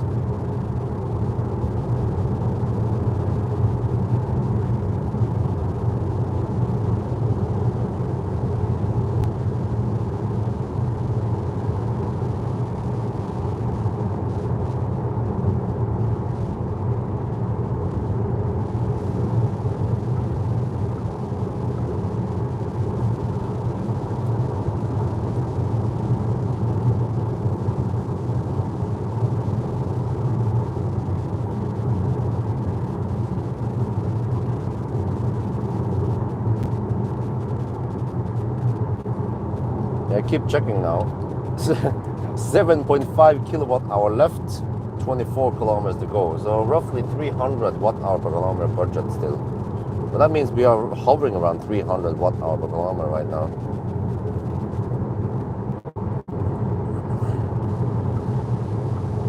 $89 kilometers only. Oh. Well, in that case, I could go past it. But then where the heck do I go then? If I skip Spekkerød, I can go Hogstorp maybe. Back to Hogstorp. Oh, that maybe. Okay, I have to figure out what the optimal distance is, but 89 kilometers sounds too short.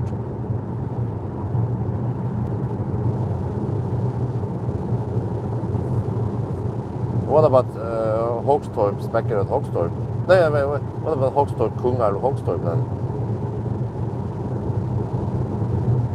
But it sounds like I should go at least 120 kilometers between each leg.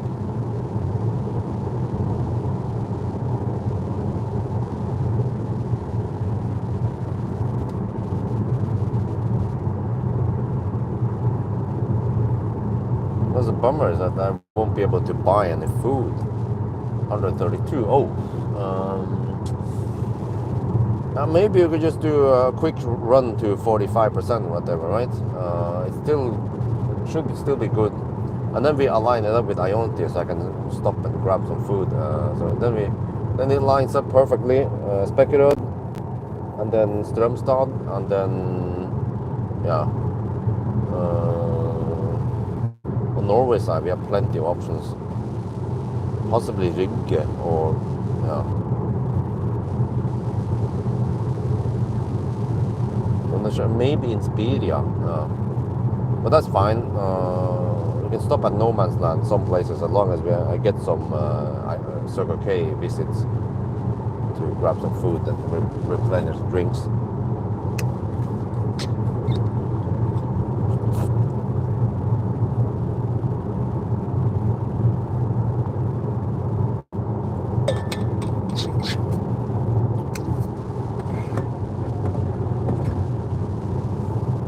Okay, we have a little slowdown here. 6 kilowatt hour left, 19 kilometers to go. Always go deep when you're alone.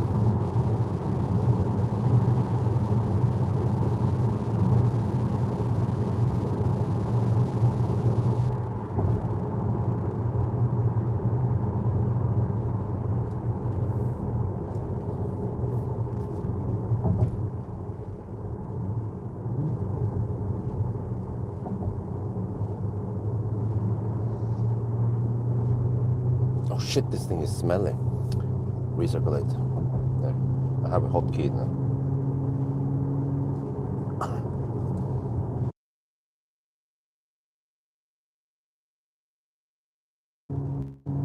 Not too bad I'm down to 10% only, so I might have some power. Yeah, I have power limit also.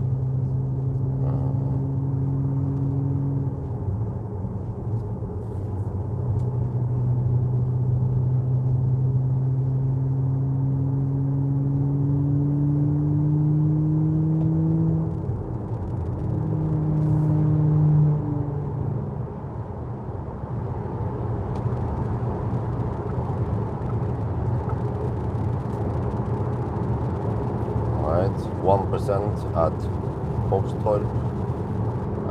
5.4 kilowatt hour left. 5.3 kilowatt hour left. 16 kilometers to go. Okay, we'll make it there. That's nice and deep at Hogstorp. 1%. And that's also good because in that session we will only charge around 45%.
right, getting close. 2.9 kilowatt hour left. 8 kilometers to go. 1% at Hogstorp. Battery is nice and warm. 29 to 34 degrees actually. No need to preheat there.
Right, 2 kilowatt hour left, 5 kilometers to go.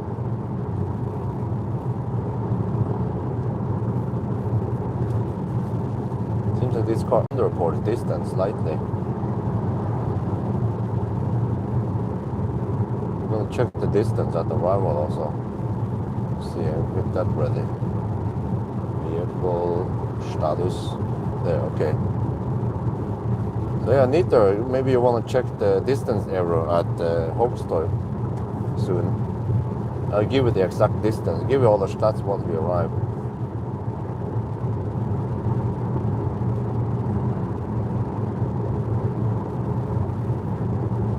No problem. We are 2% now. 7 kilometers and gone. We're about to pull out.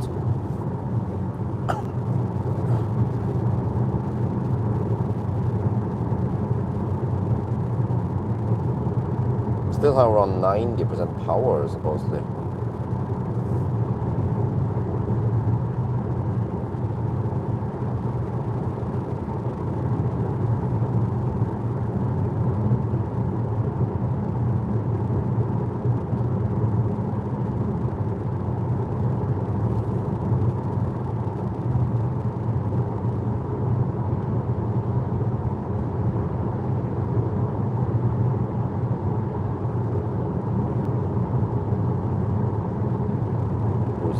He's a Bulgarian guy. A Bulgarian ninja.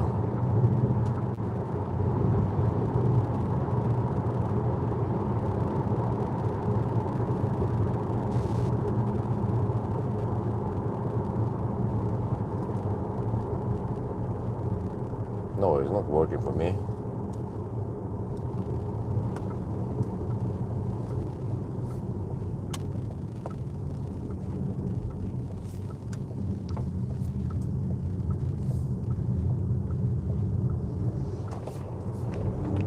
The car is still quick, I like it.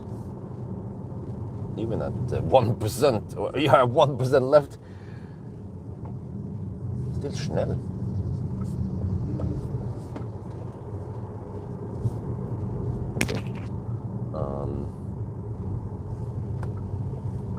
Let me see, 241.9, okay. It's going to be, I need to check the distance here. The charge port is on the right side. Let's see, 200. Let me see, maybe put it. I don't remember which stall it was operational.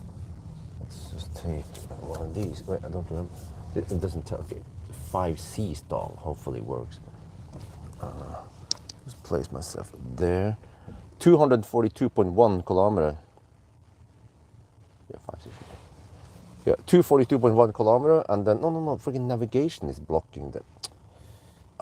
Let me see how this is going. I have to press one of the buttons here. There, consumption 232. I need to record this myself also.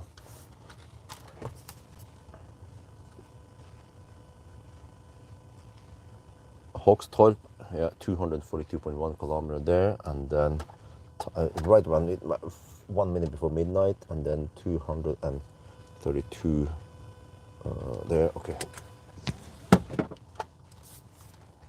1%. Actually, I need to record this also.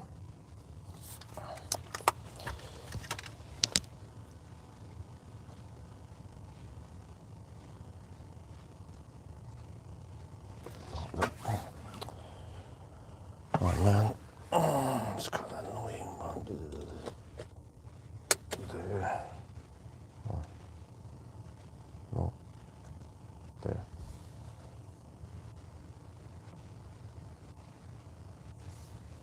$850 left. There. Okay.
Oh yeah, we're getting maximum speed. Wait, let's see.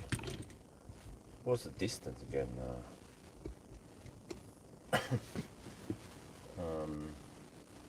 Only 90 kilometers or whatever. 89 kilometers. Okay, so if I assume 89 kilometers times, I'm not sure what about the consumption. Why is that dude driving round and round?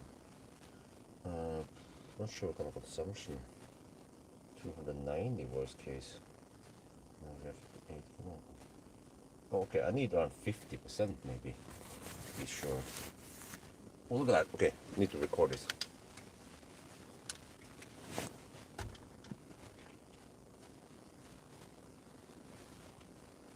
We are now charging at Hogstorp, getting maximum speed. Look at this, 400 amp. Oh yeah, 162 kilowatt. Where is 400 amp max here?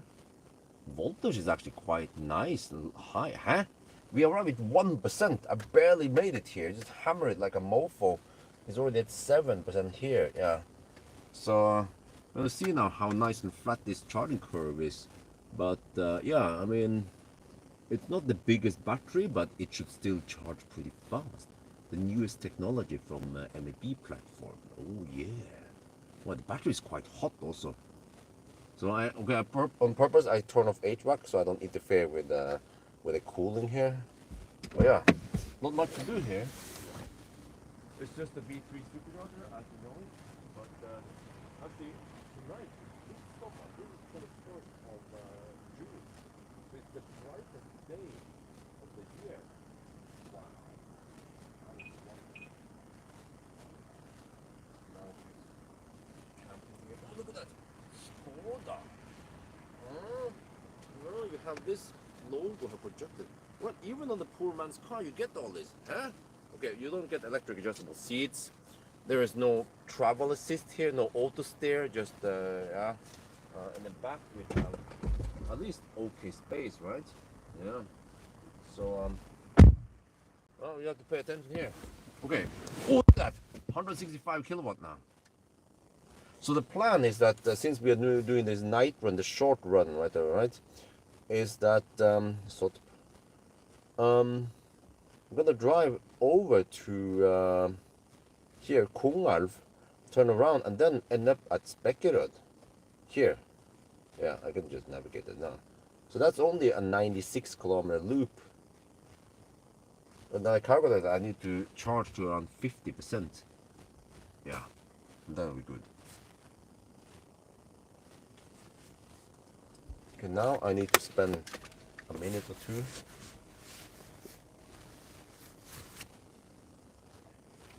Juanita, did you find the 0.6% underreporting? Okay, thank you, thank you.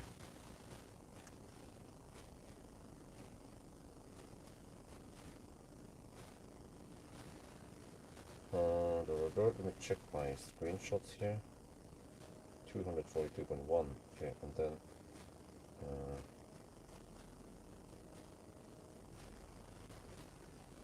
consumption was 232. All right, plus the 850 watt hour left.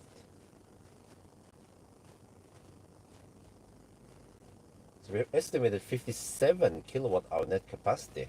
Huh, okay. With this, well, hammering. The hammering lasted for the last half an hour or 45 minutes in the Swedish side at least.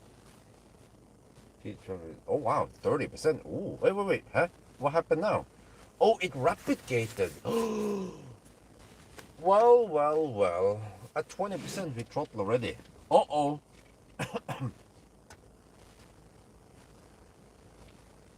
Uh-oh. We already throttle. Well, it says 25%, but in the display 20%, 21%. We already throttled then.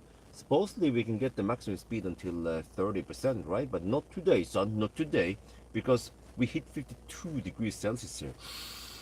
We went deep and we hammered it, and this is what happens. So unfortunately, in this challenge, I'm not able to take the Falkenberg route. That would be actually a very interesting test, because here we have the high speed stretch with 120 high speed. Yeah, any Germans here? Yeah, with 120 kilometers per hour. I bet if I would hammer past here and stop at I don't know, Halmstad or what's it called again? Mellbystrand at 5% or 1%, the battery would rapid gate, maybe even worse. So okay, well, at least we barely touched into it now to see what happens, but this is not ideal, and I even don't have the HVAC running right now. Okay, I will sit and wait here until I have enough juice to go to the next charger. Wait, how do I do it? Yeah, okay. We just have to wait until we have around 40, 45 or 50% then. Good, guys, we are rapid gating. We hit 52 degrees Celsius. She.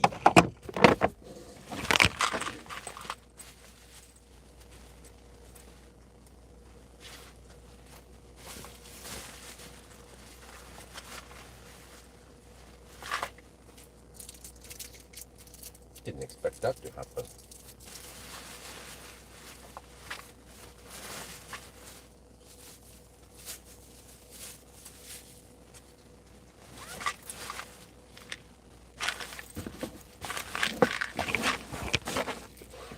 Well, I think the cooling should have kicked in faster, or ramped up faster to catch the rapid gate.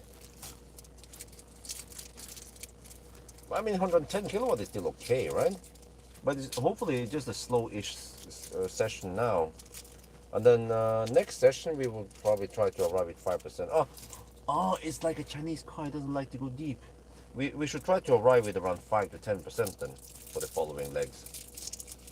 That should be better.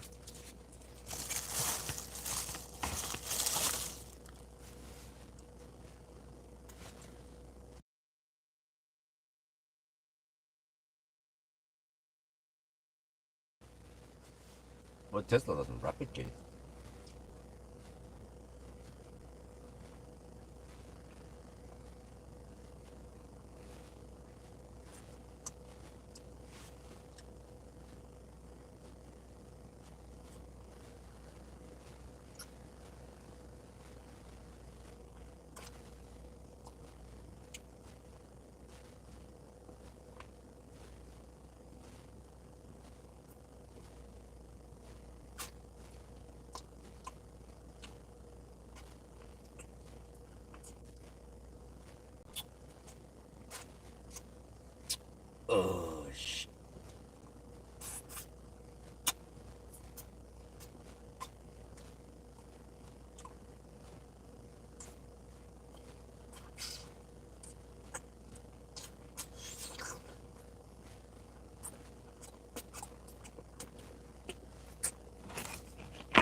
Well, at least it's flat at 100 kilowatt.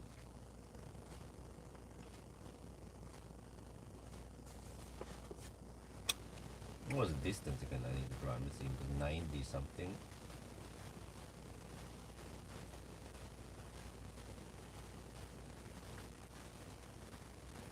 No, 89 kilometers. Okay, 89 kilometers. So I should get around 27 kilowatt hour here then. I'm guessing. Well, I'm actually guessing on 290 consumption because we might get some headwind, but then eventually we turn around and get some tailwind. But actually most of it will be headwind or crosswinds. I'll check wind now.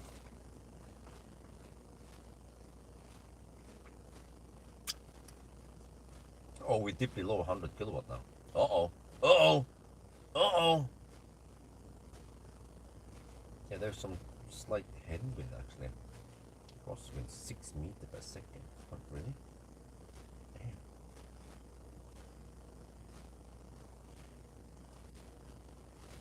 Damn. Ooh. Maybe I should go for 27 kilowatt hour here. Wait, I'm gonna have that margin, so.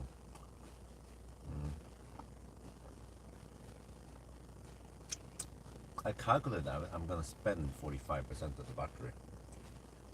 But right now I'm not sure.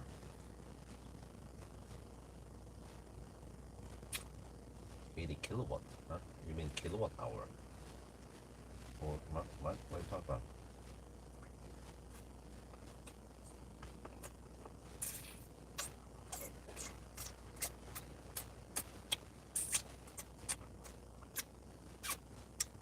Oh shit.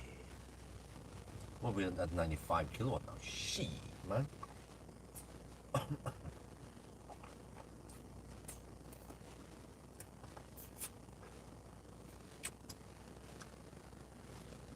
But are we talking about the LFP battery or the 82 kilowatt hour battery?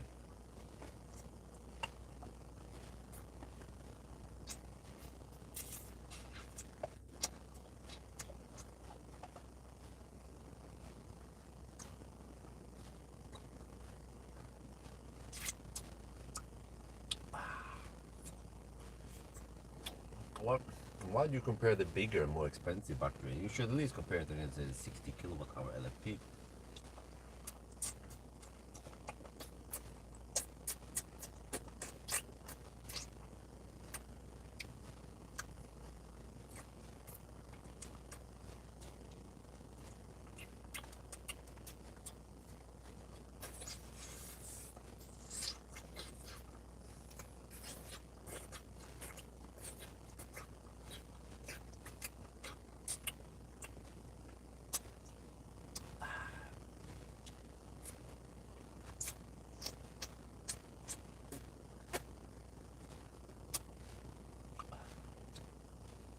Gomez gonna lost the claims 118 kilometers.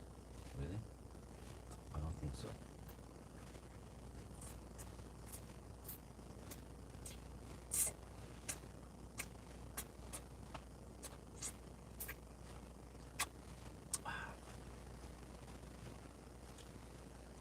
Well, I'm getting close to 27 kilowatt hour, which means a budget of 300 watt hour per kilometer. Really can get ready to leave now.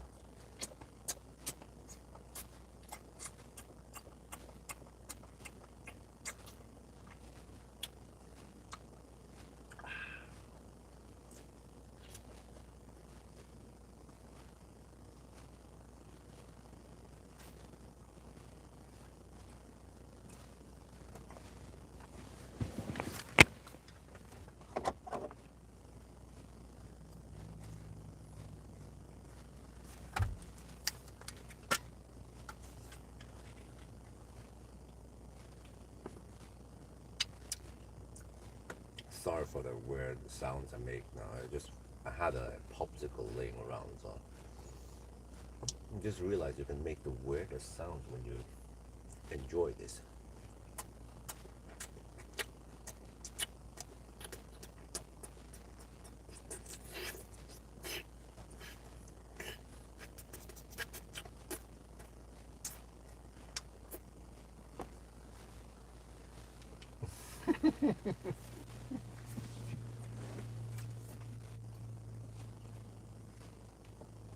But anyway, we're gonna drive 89 kilometers only, and I'm guessing we might spend mm, 300 watt hour per kilometer. So I guess that we will spend 45% of the battery. Um, we should have enough margin now. We're gonna get ready, but we are already down to only 88 kilowatt now. Even the Tesla will be charging faster at this level.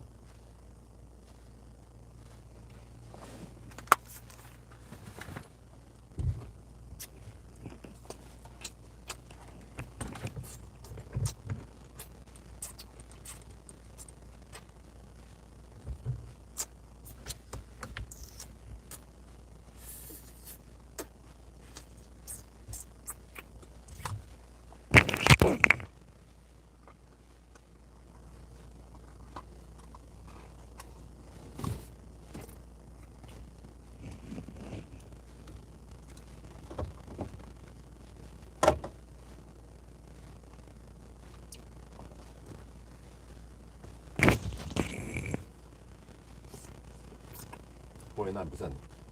I'm just gonna get that margin. Actually, go for 30 kilowatt hour. There, 29.3. Okay, around 30 kilowatt hour. Let's go.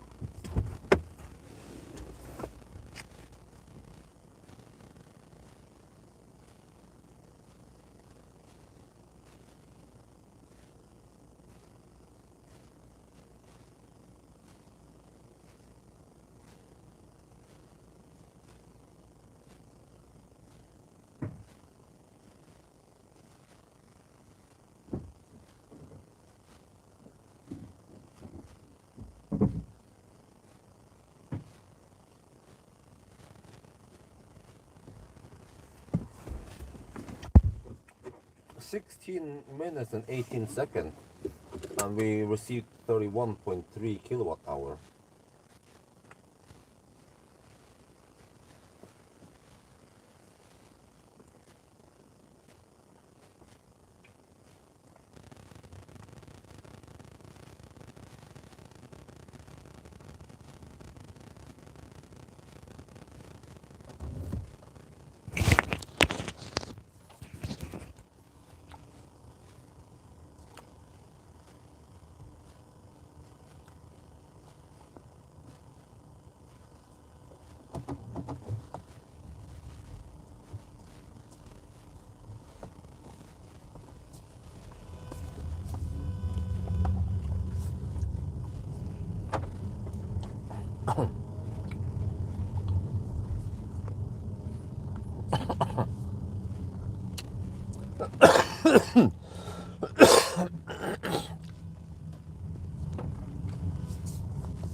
Out of Oxford. Oh shit, don't tell me that guy's gonna get flogged. Oh shit, bad timing.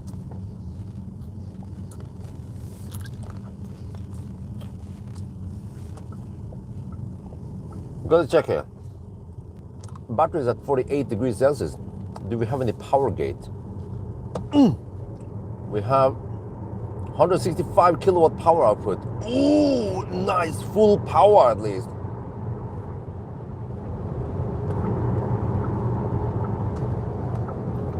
Okay, and I see that we charge for 16 minutes, so maybe not the fastest charging session, but hopefully we won't replicate on the other sessions, right? Right?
Well, as you suck it, it gets smaller and smaller.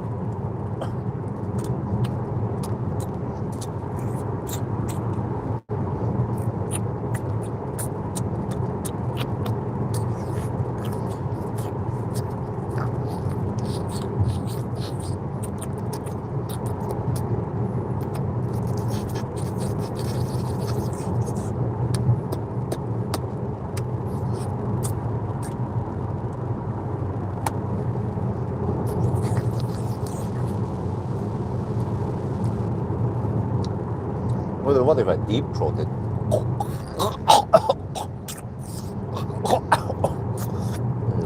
Good.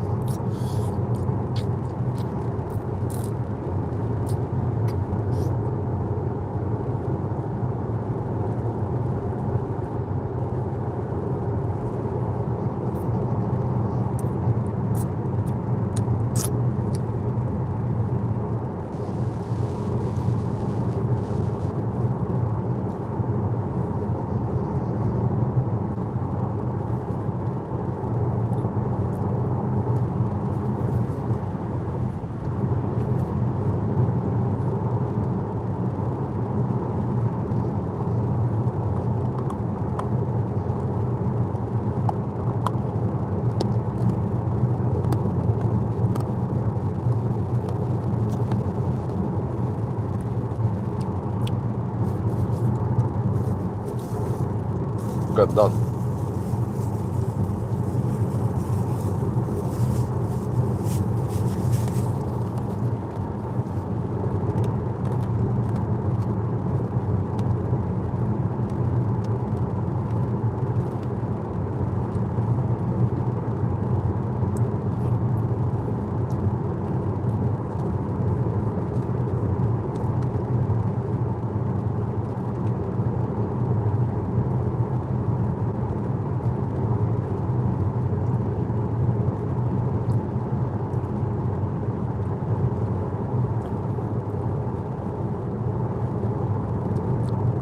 So hopefully we get a better charging curve next time. So this time it throttled at 20%, or on the stock display it was actually 20, well, 27 or whatever it showed there. It's a bit off now, right? It shows 50% there stock display, but then the car's display is 45%.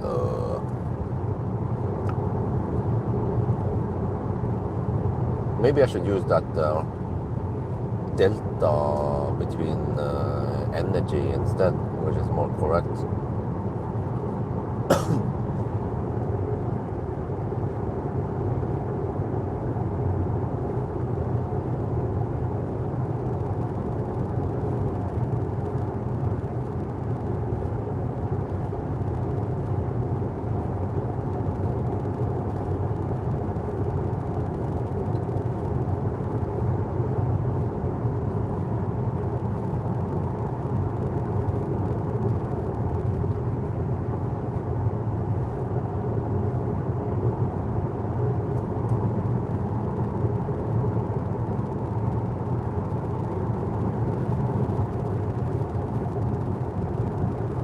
Energy content, this delta, yeah, that is more correct.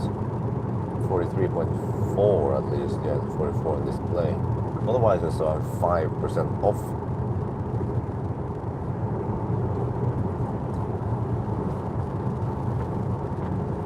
How is charging curve? It replicated at 20%.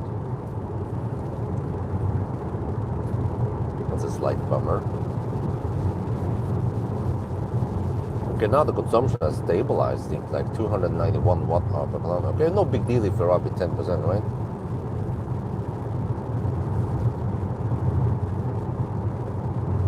Did charge around 51%, which is probably what we need.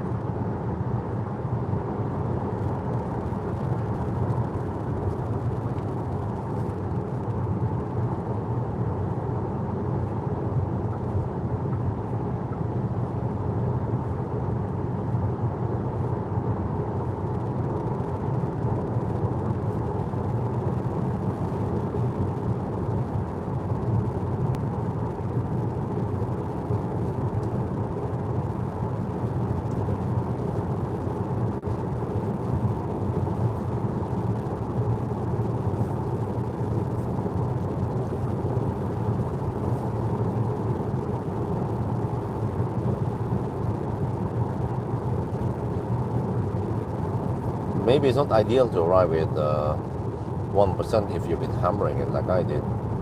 That would be better to arrive with 10%.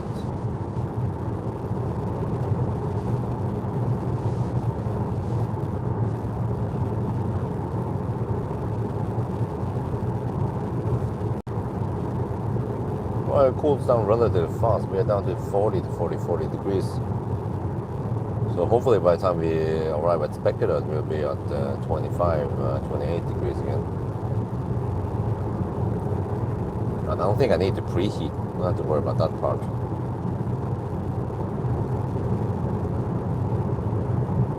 No, I'm just running only fan 60%. No, yeah, battery pump flow is 60%. It's quite effective to cool down the battery. No need to use any AC. It's 14 degrees outside.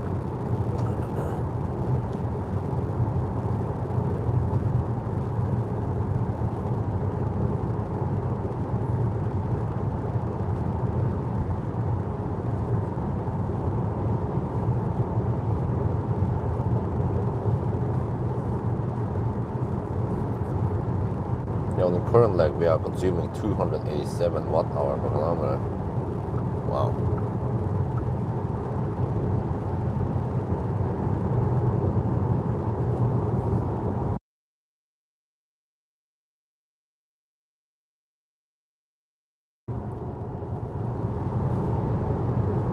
The ride comfort is okay, but it doesn't sound, I mean, it doesn't feel too boat. It's perfect firmness and yeah, not too boat. Slight bounciness, but still okay. At least it's comfortable. But again, I mean, it's a bit noisy, right? You guys can hear it, right? We have some headwind though.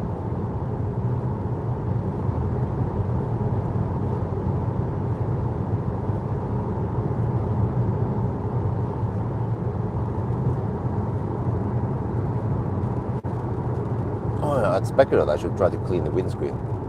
But I better hurry because I have a short time there, around 15-minute charging stop maybe.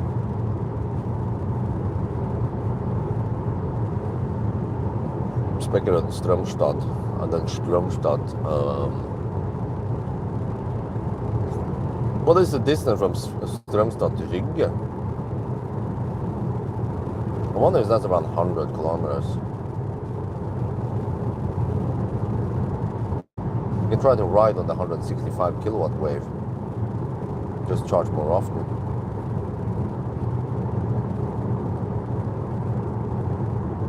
But I estimated we have 57 kilowatt hour net capacity with this kind of, well, the Norway side wasn't too crazy hammering, but then slightly harder hammering here. So yeah, I think that's plausible. Maybe if I drive slower, I can get around 57.5 kilowatt hour, but I don't think I can get 59 kilowatt hour.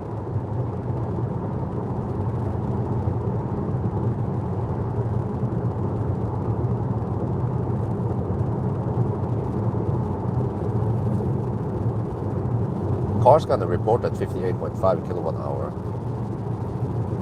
Oh, so that was a 1.5 kilowatt hour loss then.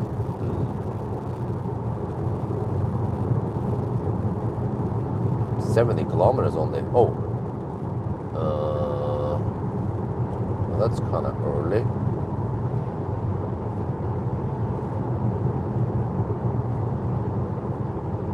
But then from Rygge to Gjesholm, then that's around 100 kilometers, right? But then there's via Oslo. So then I could probably charge around 40-45%. And then go the short sprints. Otherwise, it will be some weird stretch.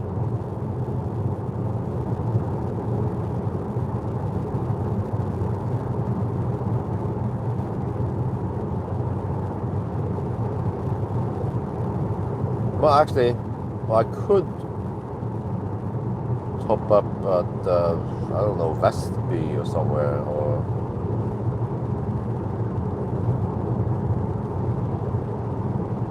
and then go for Gjesholm.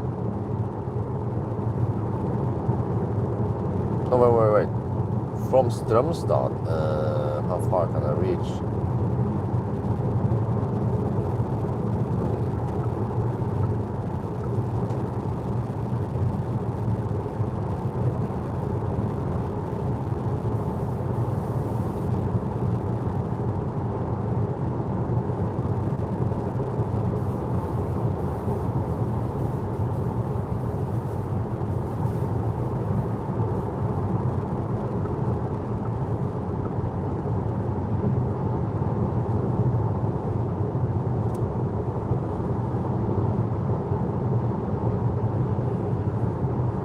Why is the poor man's car? Not that quiet. If you want a quiet car, you have to go for Chinese cars. They're quiet. MGS5. I was pleasantly surprised of how good it was.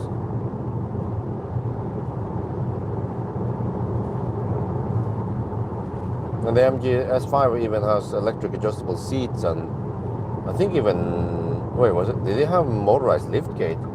Seems like the MGS5 is better equipped. It has auto steer, you know? MG Pilot included.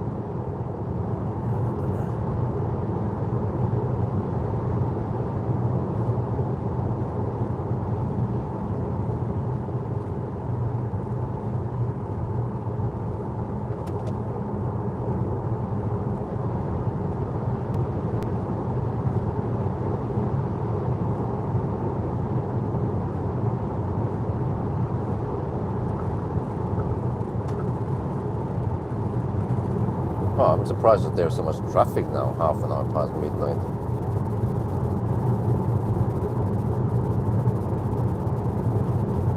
Okay, we are at 37 to 41 degrees Celsius in the battery. It needs to cool down more. What AC compressors? Oh, I remember for heating.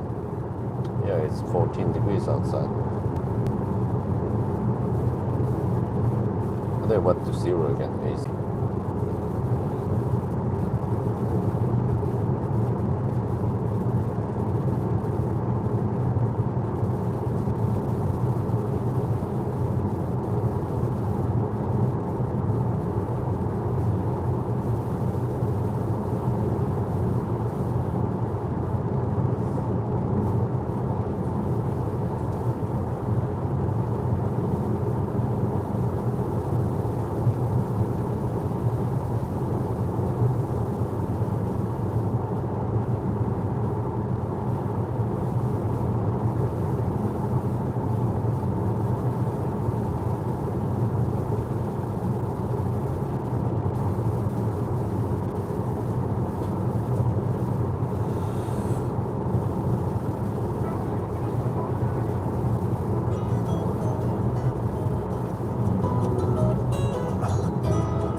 But there's no subwoofer, right?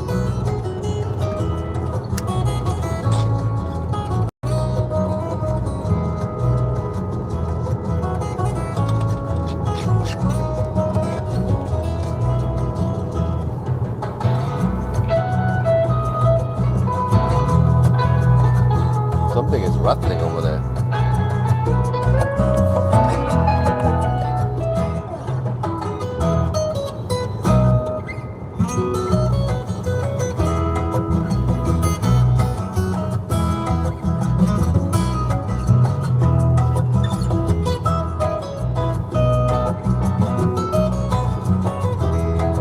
278 kilometers done now.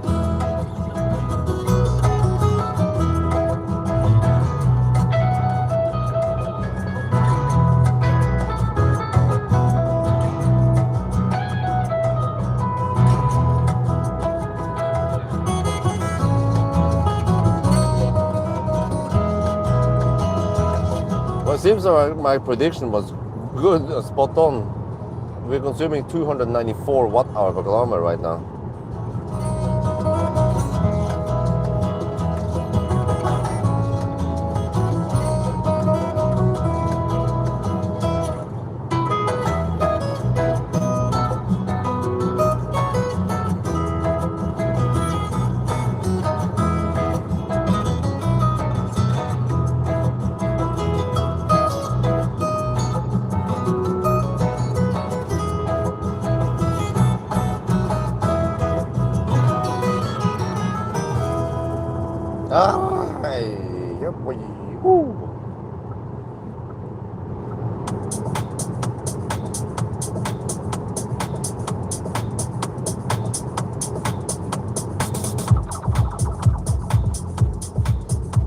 right side is rattling, man.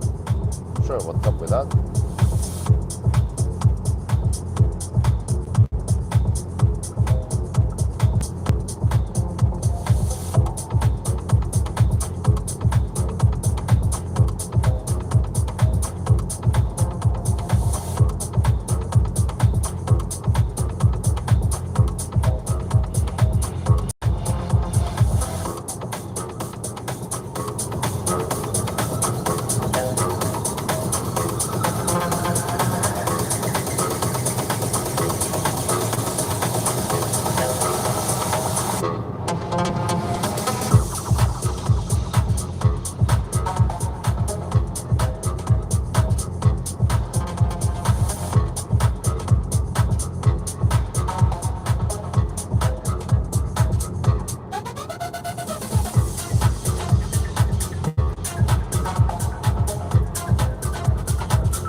You want to hear speculate? We're at 29%. I'm gonna hammer past it and then loop and then come back.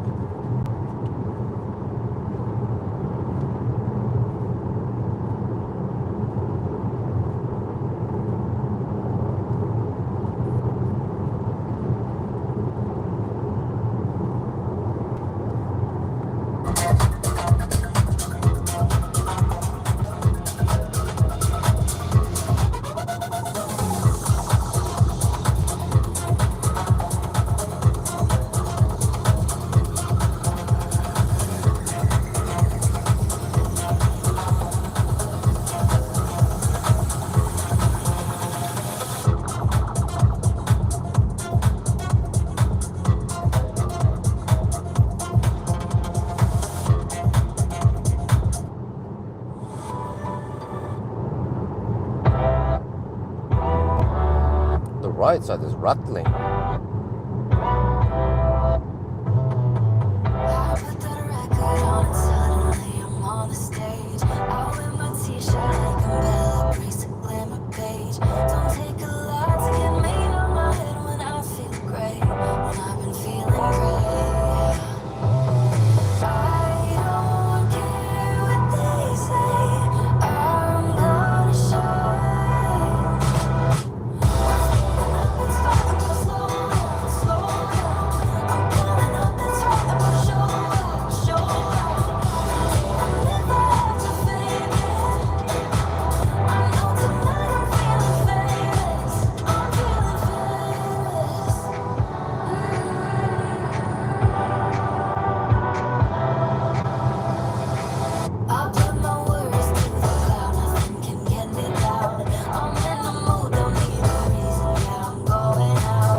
I got an idea.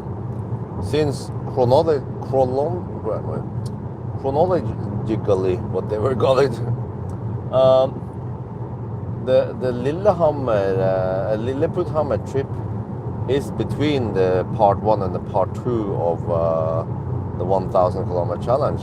Why don't we just make part 2 of the 1,000 kilometer challenge the Lilleputthammer trip? And then part 3 will be the 999 part. What do you guys think? And lure it in there. Then there's a higher chance that people will watch the Lilleputthammer trip if they want to see more stuff about the Elroq. But that's what's gonna happen now once we are back home. I try to get some sleep. I actually charge up the car to 100%. And then we do the Lilleputthammer trip in between the challenge. Part 1, part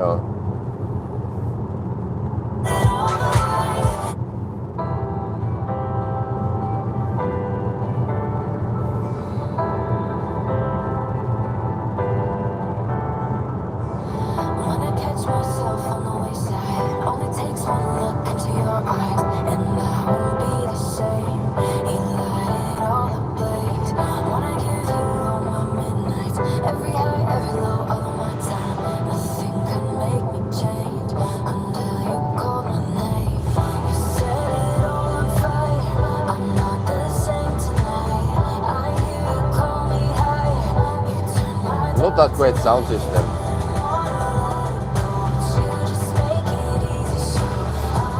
The sound sounds a bit hollow, muffled.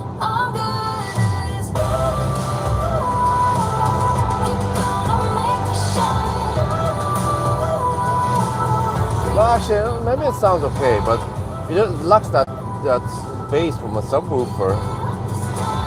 It seems that the mid bass is trying to work for the subwoofer, the lower bass also. But also not that high, nice detail in the mid and high tones and the high-end systems. Even the Tesla sound system sounds better.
A bit boomy bass and rattling bass also.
Welcome to Kungar.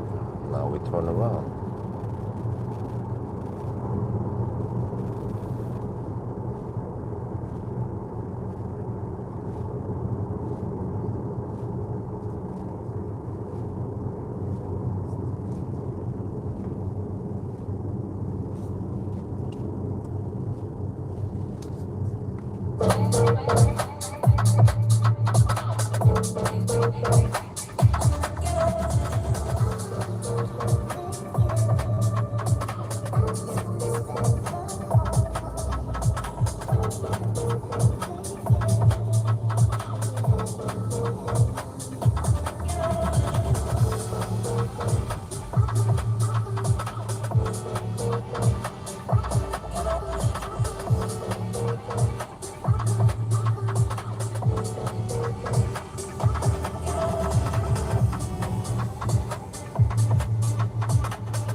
Governor Robert Specker with 10%. Well, okay. All good, right?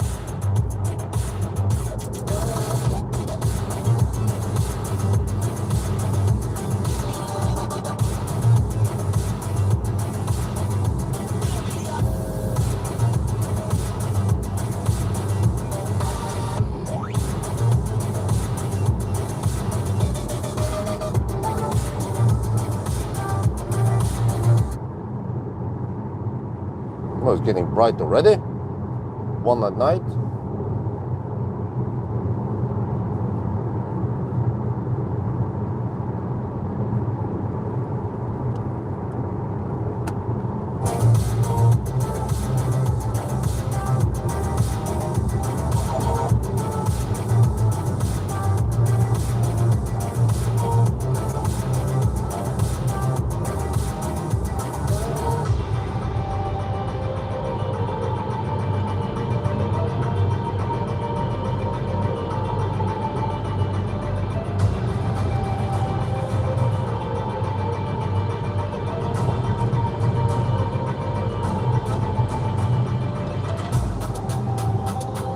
I get the impression that there are many Norwegian. I saw many Norwegian registered cars.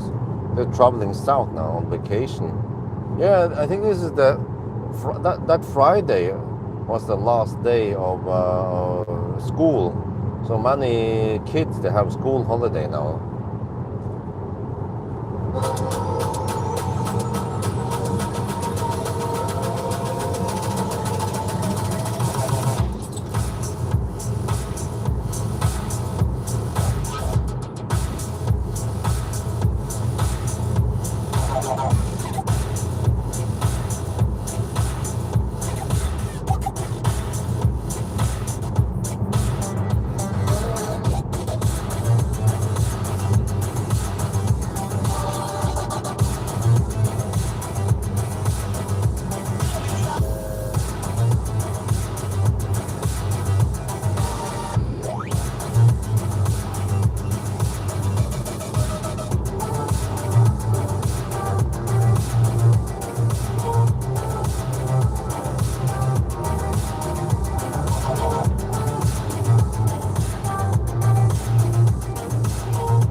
Yeah, wow, yeah. It's getting bright already.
seems to be more traffic moving south now than going north. People are traveling on vacation now.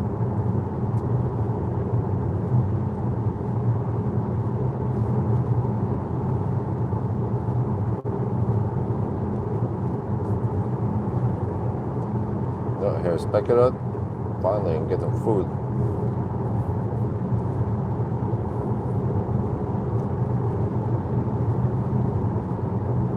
Yeah, 10%, I'm 11% now.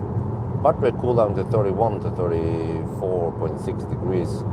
So hopefully it won't replicate this time because we actually don't go deep.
Fox at Beckerud.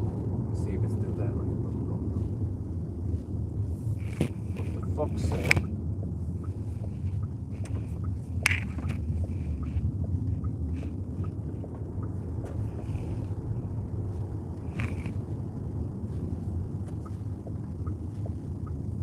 Oh yeah, I forgot. Oh, it's kind of busy now at the home even. That guy's leaving. That guy's also leaving, I guess. So. Is he gonna go away now, or is he? Yeah, he's you're gonna dig around for the next.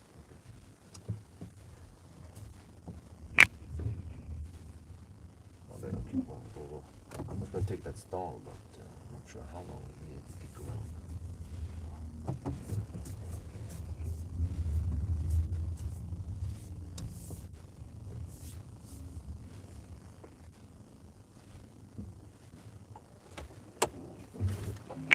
Okay, 327 kilometers done and 242 watt-hour per kilometer now. Beckerud, where did I see the outside temperature? It's here, 18 degrees.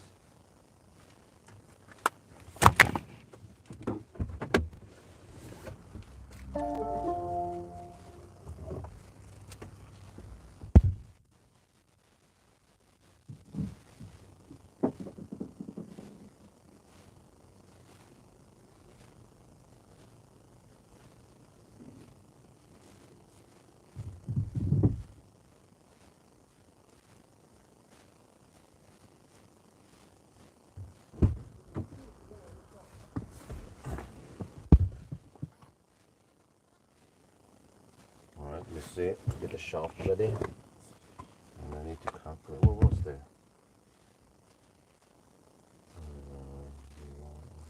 Charging.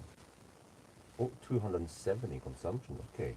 Now I know what to expect in the next leg. You can expect maybe around 270 in it.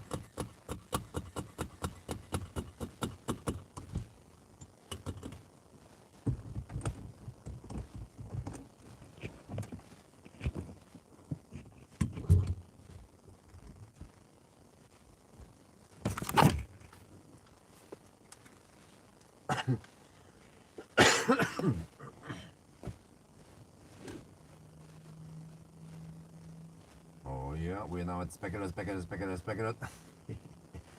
Yeah, the battery cooled down on this, on this leg, and now we're getting full speed. But you see, this time we arrive at 10%. I start showing this instead, the energy content versus max, which is closer to the charge. If it was the other one, it'd be kind of weird. Wait, was this the problem we had with the other car? Tavascan. Okay, whatever. The percentage where the stock BMS is going to be 13%. No, 23%, really? Whatever. But okay. Next stop is going to be sorry. Strömstad, 118 kilometers away. Gonna ride on the Ionti wave now all the way back. So yeah, outside now. It's this wide where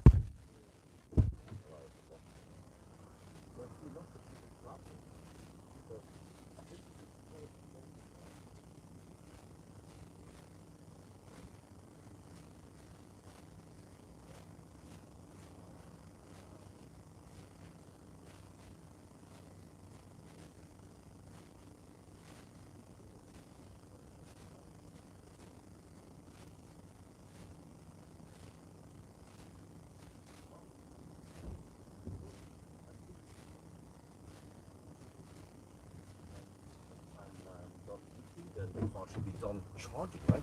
It is uber schnell, 167 kilowatt. Wait, did I mess up the charging? Uh-oh. I'm at the cooling. Hold on.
Did I interrupt the cooling? No, I didn't. Right, good. Oh, I did. Shit. It's gonna replicate again. Man, what am I supposed to do then? Wait around the car until I.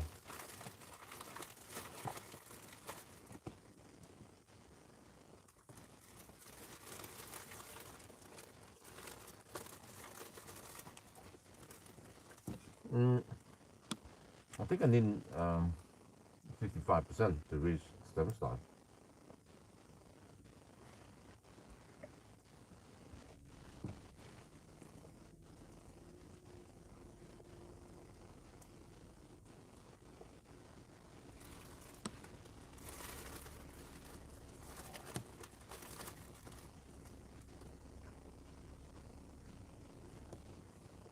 Right. So it seems like the MGS5 is starting faster. It has flat curve until at least 45%. Well, well, well.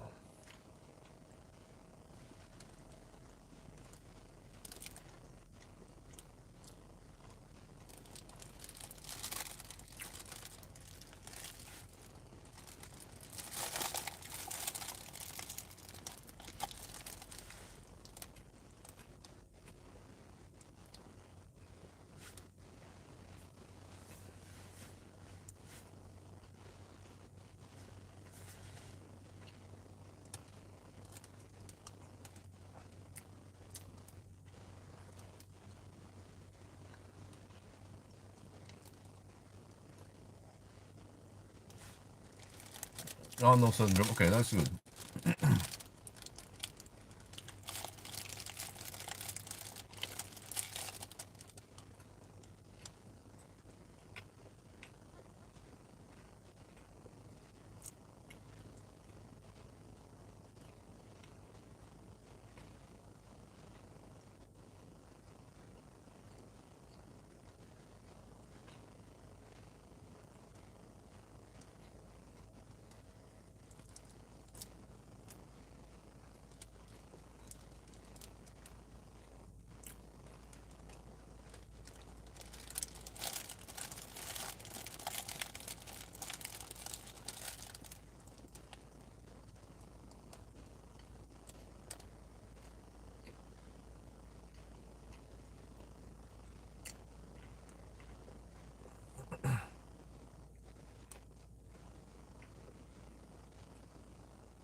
We need to put this battery on a charging button against the MGS5.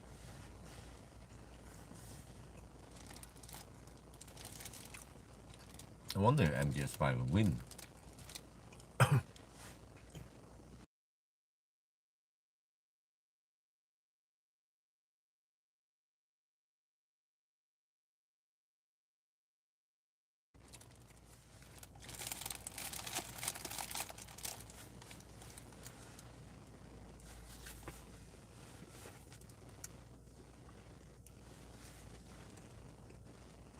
Let me see. Last leg. 270 consumption on last leg. Uh-oh.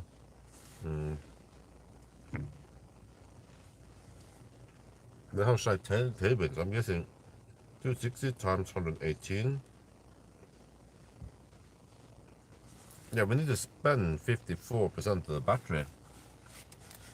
Which means I need to charge 60% then.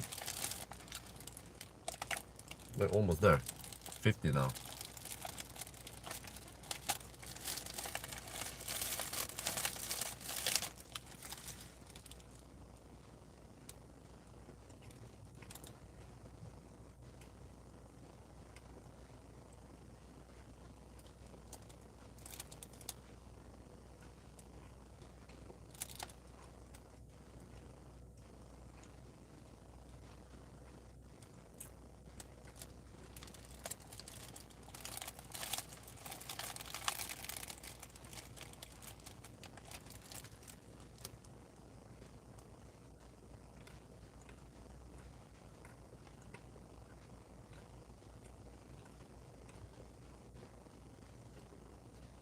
So I could actually go to around 40% at the next stop and then go for Ginger. And then hammer it to Jessheim and charge more there. But actually, maybe it's a bad idea to stop at Jessheim.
What? Almost 60%. I have to get ready to leave now.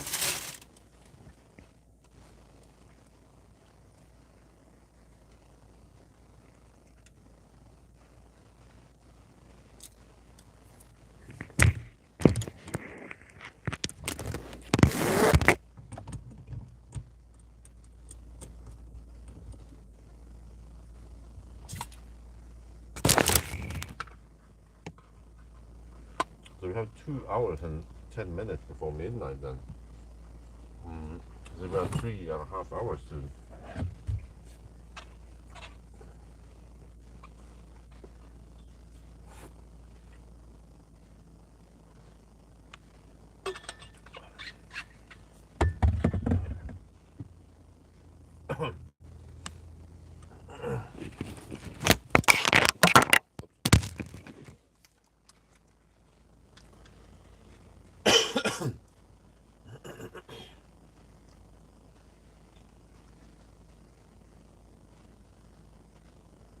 Well, we are good to go soon. So this will be a 16-minute journey stop from 10 to 60%.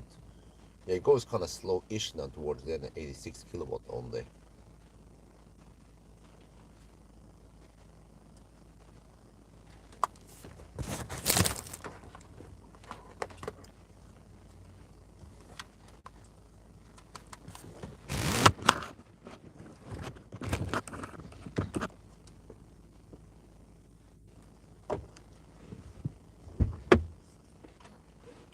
I have enough, right? Check here. Sanity check. Yeah, I do plenty.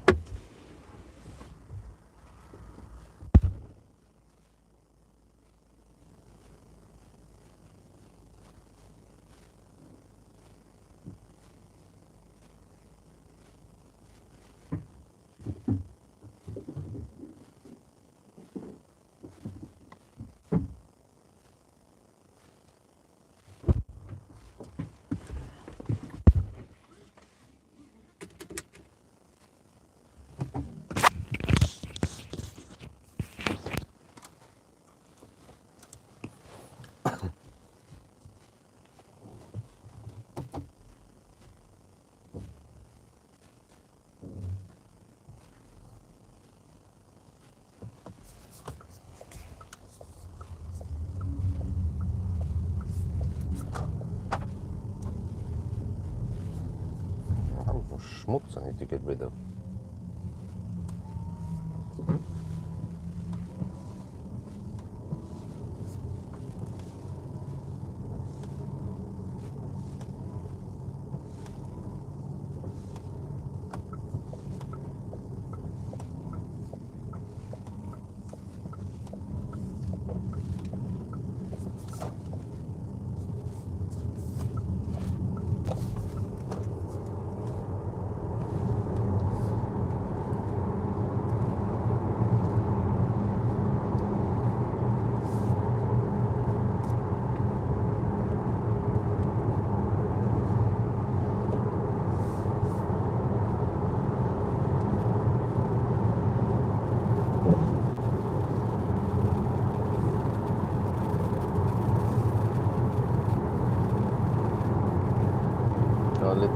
eftervask.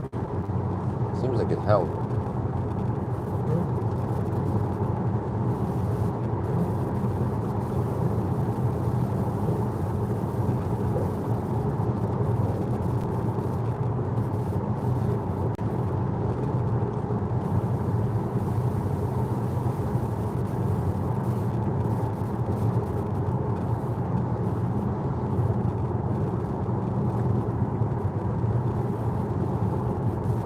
Well, it's going to be bright by the time we reach Strömstad.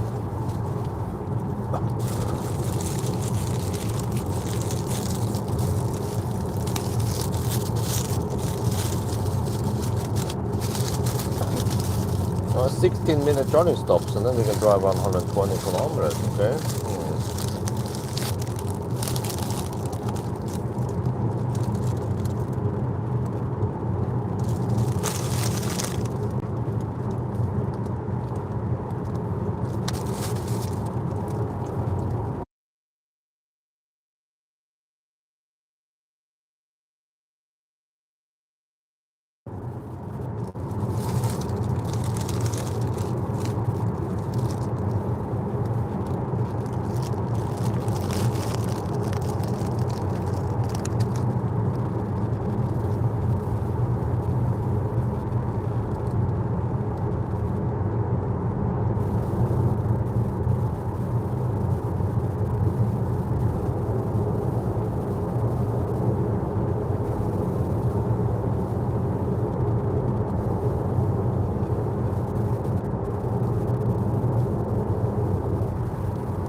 I need to figure out where I charge after Strömstad.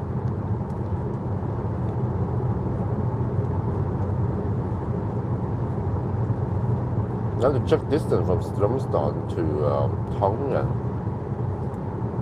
Or maybe Ayondidal. I think it's around 200 kilometers maybe.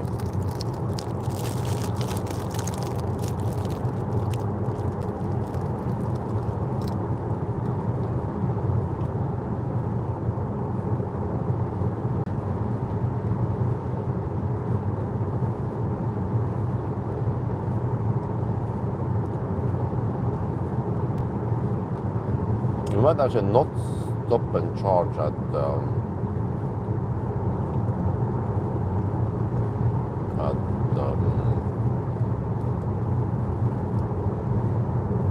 supercharger. Yes, I am.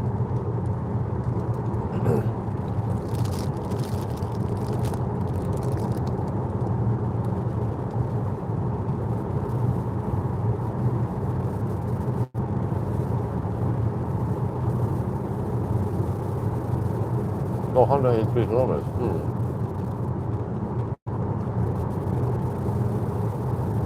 Thank you. Ideally, I'm not sure how high I should charge. Actually, when I look at my estimation, it seems like charging to only around 40-45% actually pays off also. And going to 60% might not be the best time. I think I'll lose around 5 minutes. If I kept doing that, of course, for the whole challenge. Which means for one session, I might lose 1 minute versus the most optimal.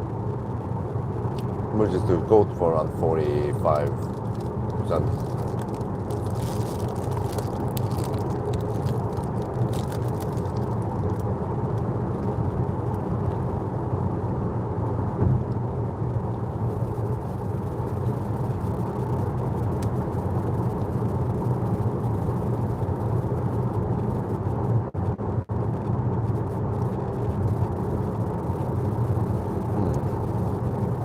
Oh yeah, I forgot.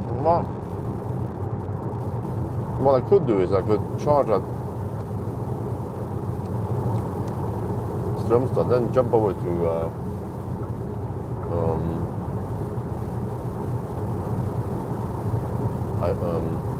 Rygge, and then charge at Rygge, then go past Gjesholm a bit, then turn around and end up at Gjesholm. Yeah, might do that, because I want Gjesholm to be the last charging stop before I call it night, and then I might charge to around 60%, or actually maybe only 50%.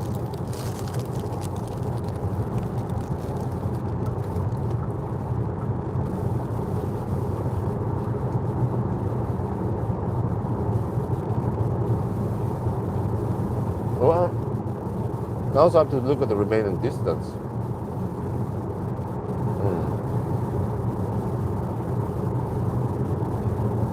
Because I might be at around 650 kilometers before the break. And that means 350 left. And that means that I should do around 120 kilometer stretches. And that requires around 60% charge every time.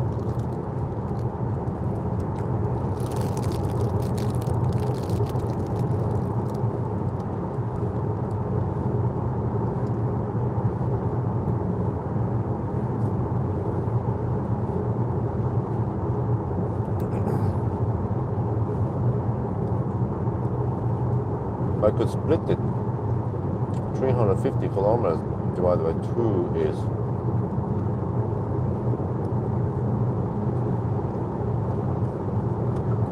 where's that?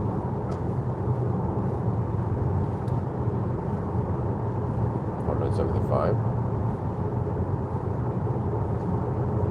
by 2. That's only 82 kilometers on each leg. No.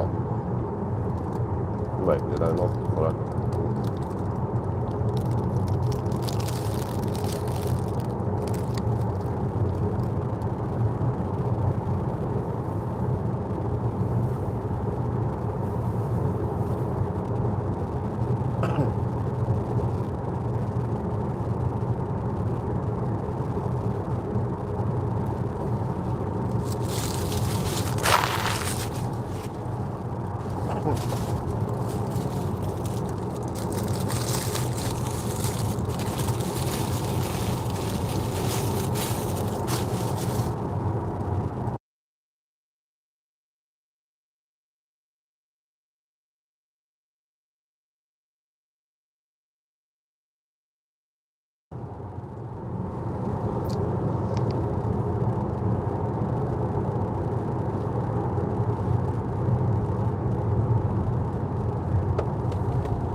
You know, it's funny.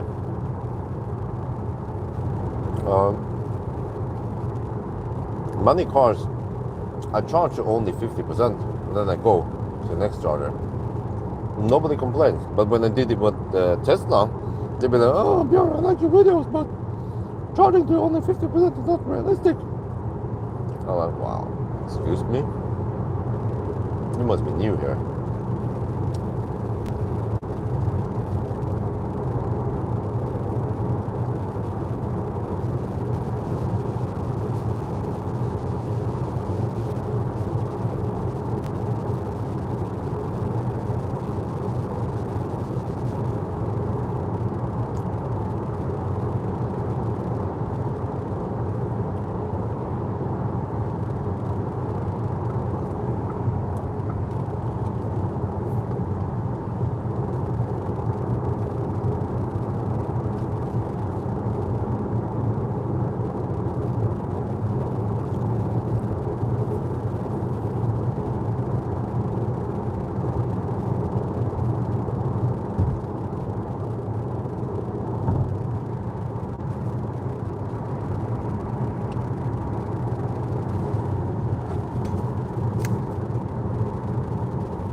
71 kilometers away from Strömstad now.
Another form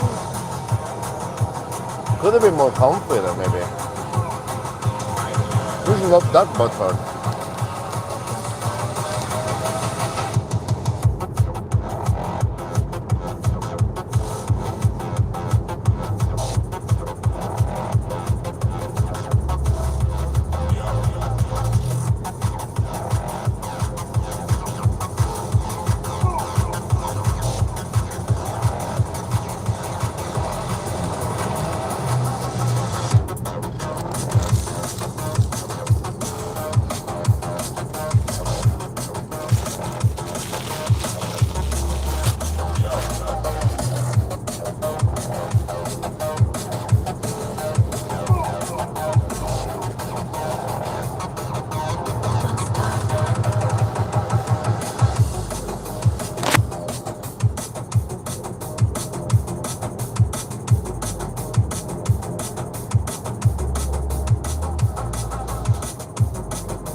Where is the rattling on the right side? Hold on, I'll stay here till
imagine how bright it is in northern Norway right now.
Well, let's have a little status update. Just hit 400 kilometers now, and 247 consumption. I guess that's normal, right? 247. I just used the Tesla consumption. Model 3 was amazing, 186 only. But also Model Y was a low 200.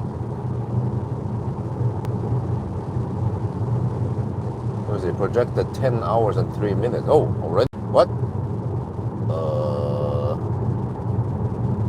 because the average speed will keep dropping and dropping. But actually now, during the leg, it will increase. So we should do a check right before we plug in. Yeah, at Strömstad. Alright, so just enjoy the funk. Well, that was the previous song. Enjoy the techno then.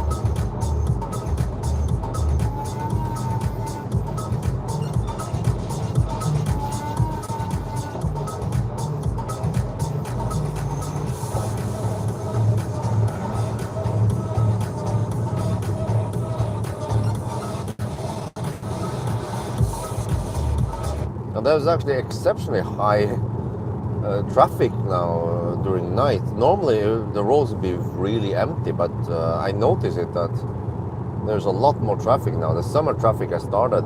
Or maybe it's just a rush now in the beginning. Then it calms down in a couple of weeks. But then I'll also be on vacation. So I guess this will be the new schedule from now, that we are bound to we're bound to take vacation during July also because of kindergarten. Well, I mean, we are free to take vacation anytime, but the kindergarten is closed 2 weeks in July. So of course, if we are home that time, then the kids need to stay home, which is a bit hassle when the kids are so small.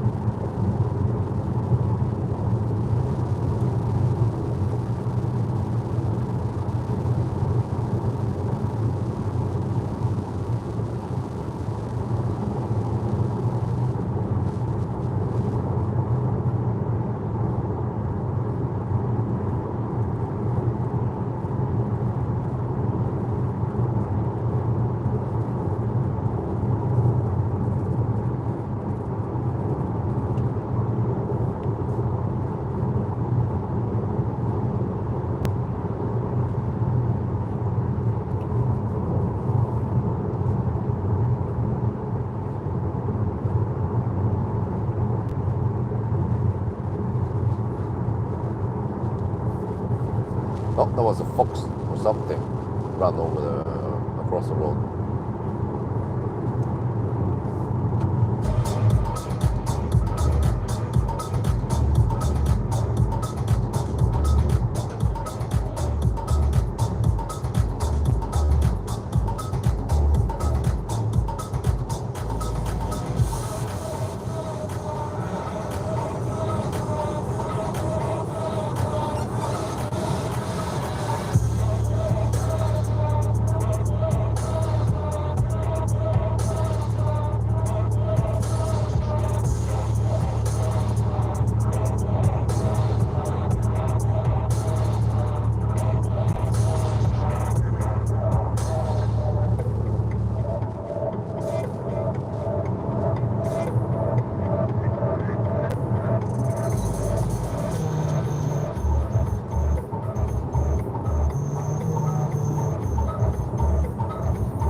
Oh, someone is hammering it.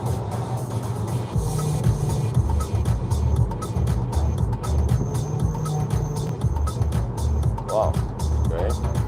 The Norwegian registered Mercedes going schnell.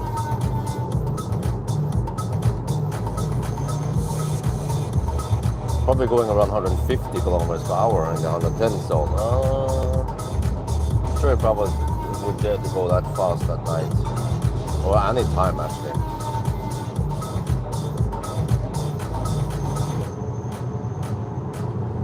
But on the other hand, I mean, the chance of getting caught is quite low, but the problem over here is moose.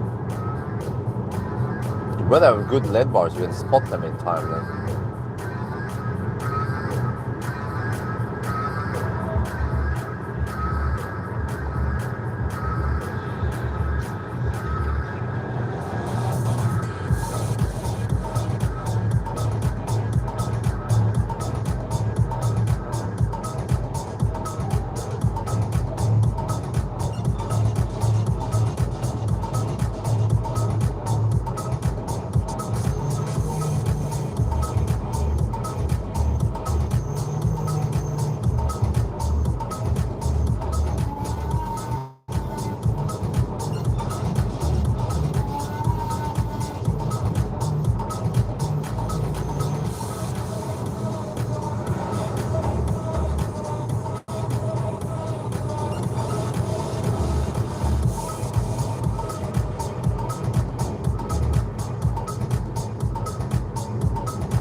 quality would be nice. I'm just checking the music here.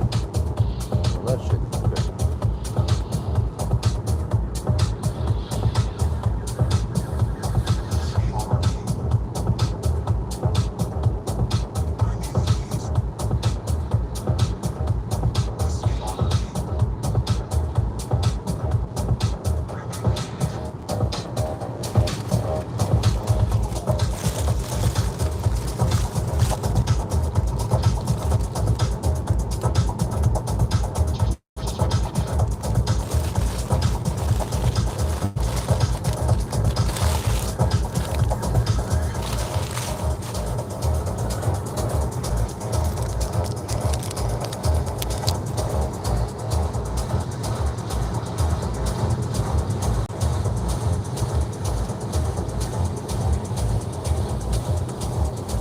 I'm gonna go semi-deep. Consumption is 269 watt-hour per kilometer. Probably arrive at around 7-8%.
Oh, for a round trip, I'm not sure if I want to deal with that hassle.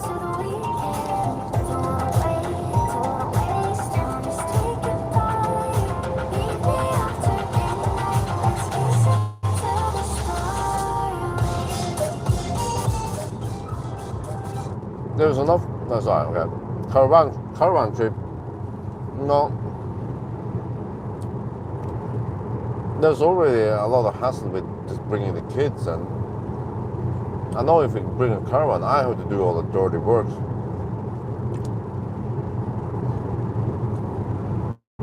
And then suddenly, the so-called vacation doesn't feel like a vacation for me, at least.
Children love living in a caravan. Well, yeah, but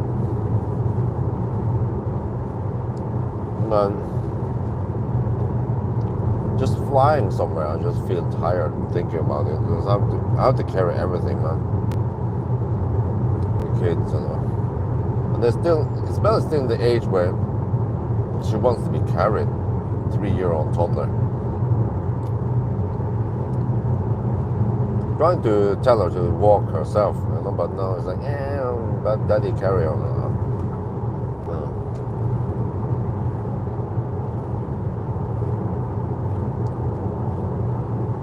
It becomes a bit hassle sometimes, have to carry lots of stuff, and then she wants to be carried also. I'm like, hey, Isabel, I don't have any hands free here, see? No, that doesn't matter. She doesn't care. Also, when I said I'm sick, I shouldn't be using too much power or energy. No, she doesn't care. Understand why?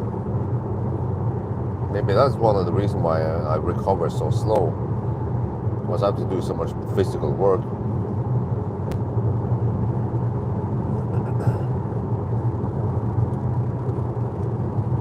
Normally, I recover within a couple of days.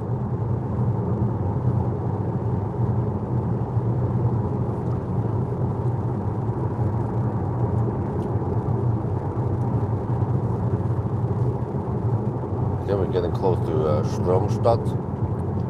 Oh, we're down to 9%. Battery is at 30 to 33 degrees. Okay, nice and warm.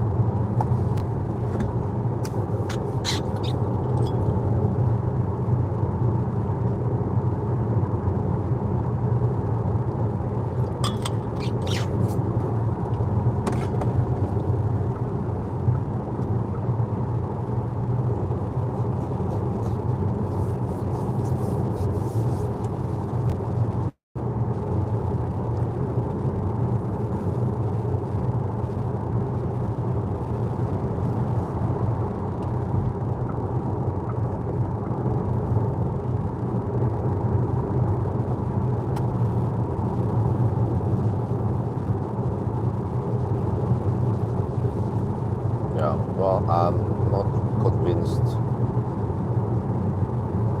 Because as long as I have to do all the heavy lifting and heavy work, then I'll bail out. And I think that stuff is not going to change at all.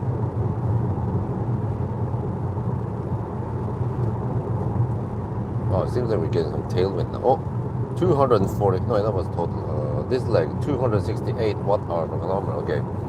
So for the next leg, I have to expect around 250 only. Because of Norway stretch.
Status update, 443 kilometers done, 248 consumption.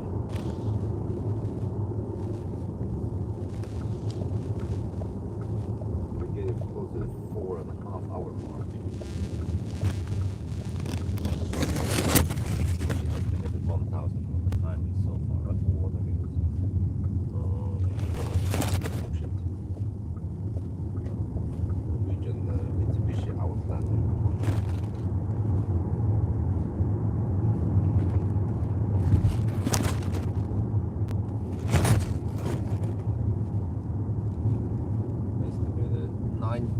okay, we're still below 10 hours. That's good. Because eventually it's going to dip over 10 hours. I'm hoping for it. Not 10:20. Okay, it might end up as 10:10. No, 10:20 because the charging takes the rapid gate.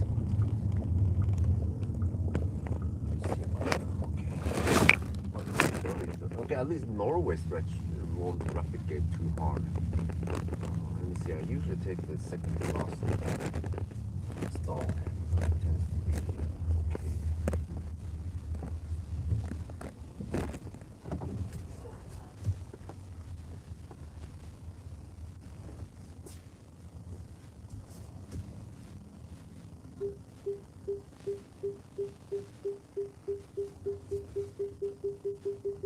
Just park right in the middle. I need a part one thumbnail.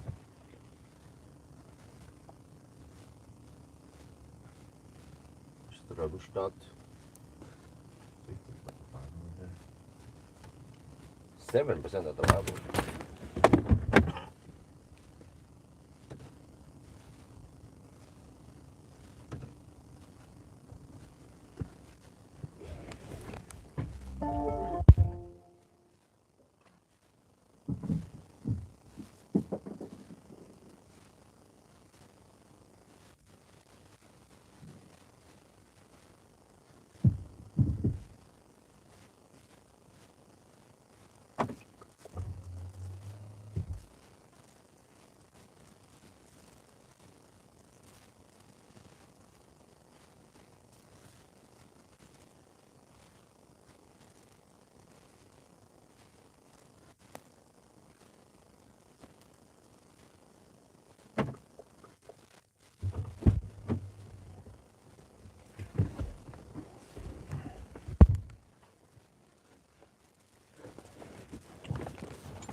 Right, we, as usual, we charge to around 60%, or well, I'm not sure. Where will stop next?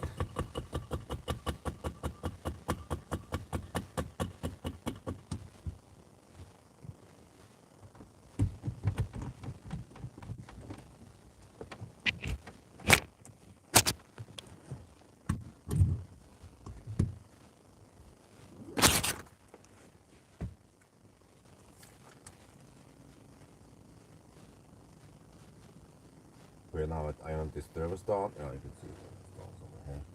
No laderstall here. No one else except me charging here. But as always, boom! Every time, 165 kilowatts. But just like other MEV cars, if I leave the car and lock it down, come back and open the driver's door, the AC compressor speed would drop. I saw it last time. It was at 3,600 RPM and then it was 0 when I entered, and then it ramped up again. So I should go to the restroom now and come back before it gets too hot, right?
Let me interrupt the cooling.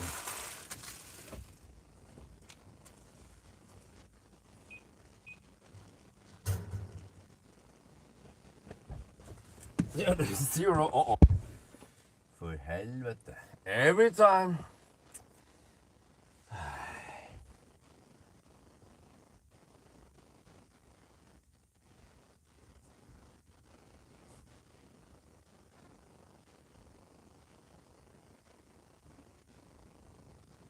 Maybe I should stop at Vestby. That's 98 kilometers away. Right, or Morton Street. For example. What about Circle K?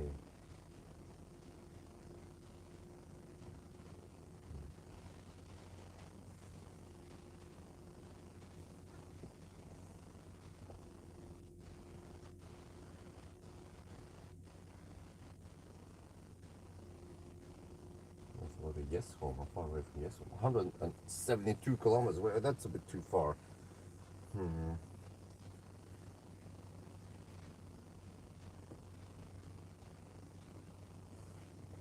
I have to stop somewhere in between. And then, if I wanted that to be the charging stop, let's see, what was again? We have driven, look at the stats here, 444.6%. Almost 450 kilometers. Okay. So I need to drive 550 more. And then, well, ideally I could split it in 5 legs. Yeah, and then 110 kilometers in each leg. But then, well, it's not as simple as that because we have to drive via Oslo, and that means that leg can be longer than 120 kilometers.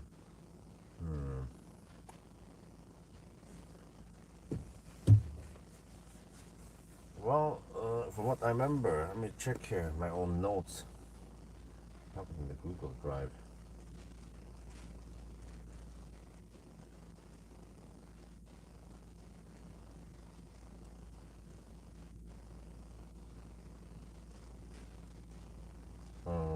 Huh. Actually, supposedly the best time is at is charging to 45% only. And then from there it goes slower and slower.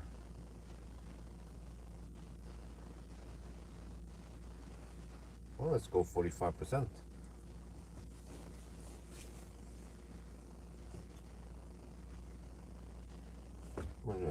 What if I go with Rygge? We can't reach Rygge already. The Rygge is only 71 kilometers away. That sounds too early. But then, well, maybe I should just try to charge enough somewhere to run. Wait, 50. Wait, but if 45%, that means only.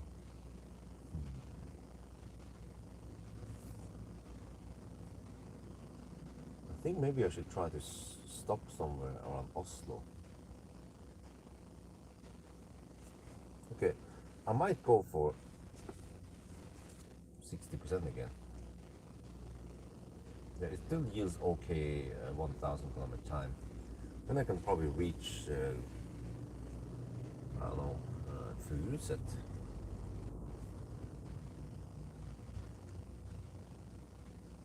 Is it actually a 500 kilowatt charger, new charger?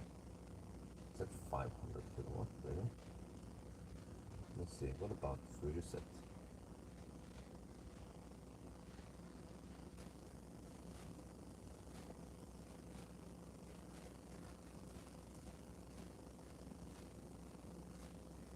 Okay, 140 kilometers away. Oh, okay. If I can't reach it, I can at least go to Abildsø or Ryenkysse or.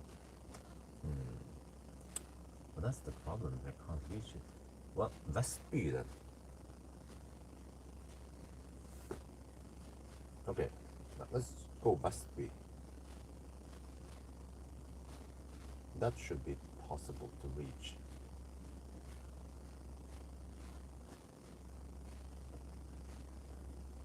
Okay, check again. Moving distance. Start. 98. Wait. Oh wait, that's only 98 kilometers away. Well, what about? Oh no, but then I can charge only 45% and go to Vestby. Yeah, okay.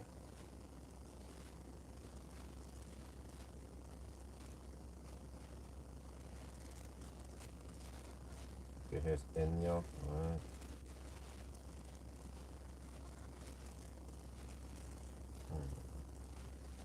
Oh, the Elroq 50 has only 52 kilowatt hour. More power. Well, oh, so the Elroq 50, that's the poor man's car. Starts at 300k and the Elroq 60 starts at 350k.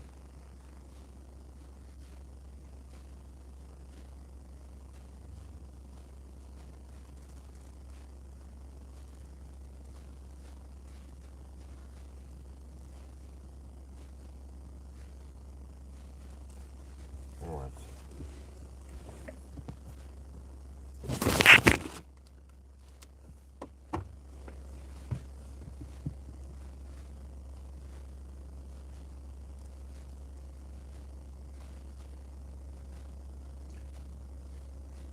Okay, means that I should go now, or very soon.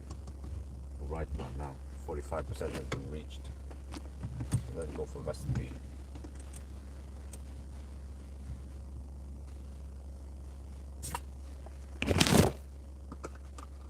That means that at Vestby, I just charge up and then I'll actually arrive home with maybe 25%. And then I resume the challenge by stopping at Dal or something.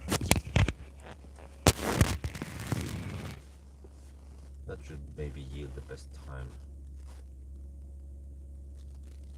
But I should try to go around 110 kilometers on each leg then.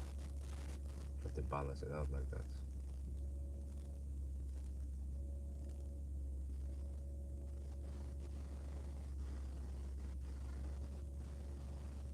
But yeah, I should be able to reach Vestby now. If I guess 250 watt per kilometer, then I will have around 5% of the arrival. Okay, charge you 50% then. I'm at 48 now. Then we go. And it won't be too deep at Vestby. Can you fire up the heat then?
Okay, that was 17-minute charging stop.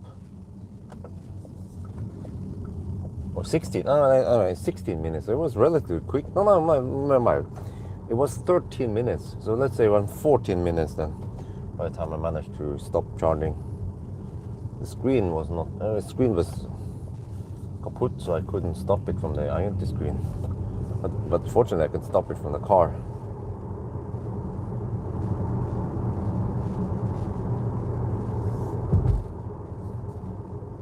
So the next stop is going to be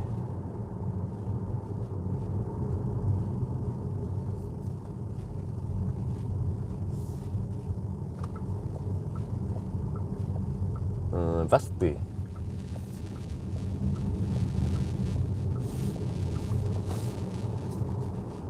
Should have enough. I have 30 kilowatt hour to drive 100 kilometers.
Well, back on the road again. That was only 14-minute charging stop.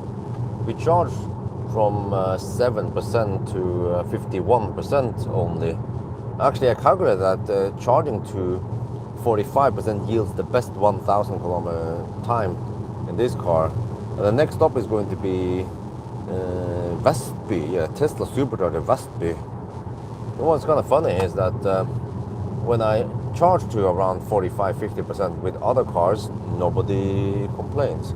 But when I did with Tesla, they'd be like, Björn, I like your videos, but charging to only 50% is not realistic. You have to charge to higher instead of charge. I'm like, wow, dude, come on, take a bun, sit down, and then watch the show.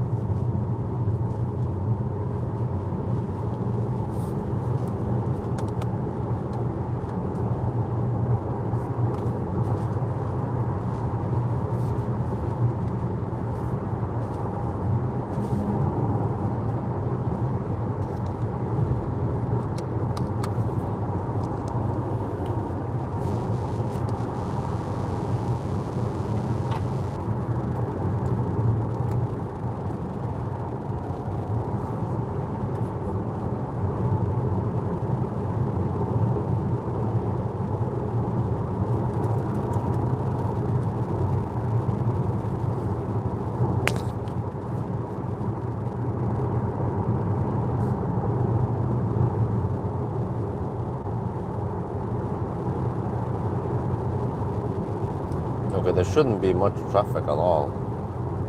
2:30 at night, or soon we'll arrive in Norway. So no deduction is needed over there. I'm gonna take a top up at Vestby. Possibly also do around 50%, yeah. Then go for it. We'll see. I have to calculate remaining there. Because now we're only doing 100 kilometers, and that means we have to go 120 on the remaining. But it's via Oslo. Yeah, that's true. Yeah, possibly around 50% should be enough.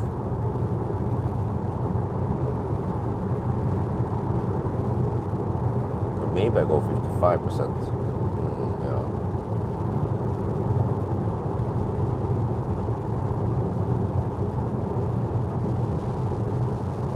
Then I have to go the North Loop tomorrow night. So that'd be interesting. It should be brighter actually if you go the North Loop around Mjøsen back and forth there during night. Because it's further north.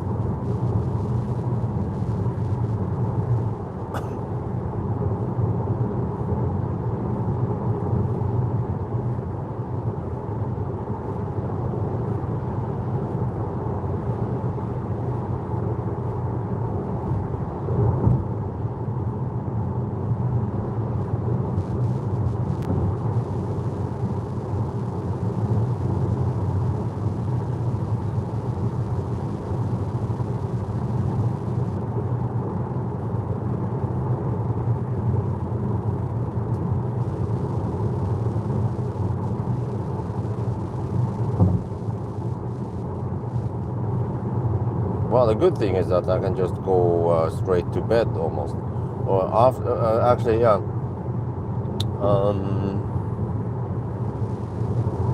Vestby will be the last charging stop, and then I go straight to Yes Home, and then just check all the variables when I exit, write down everything, and then that's it, and then I resume with all the variables intact.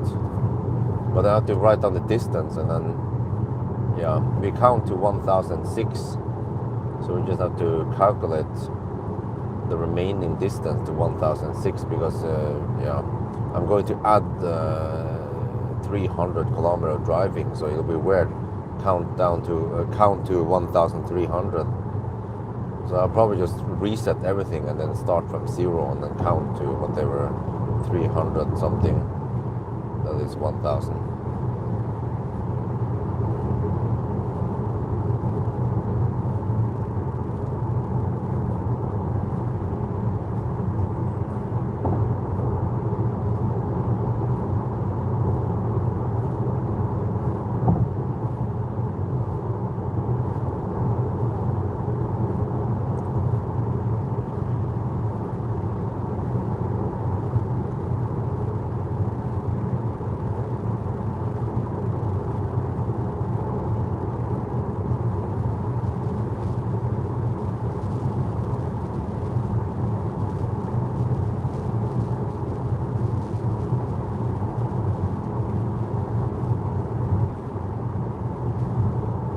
Yeah, 0.6% overboard.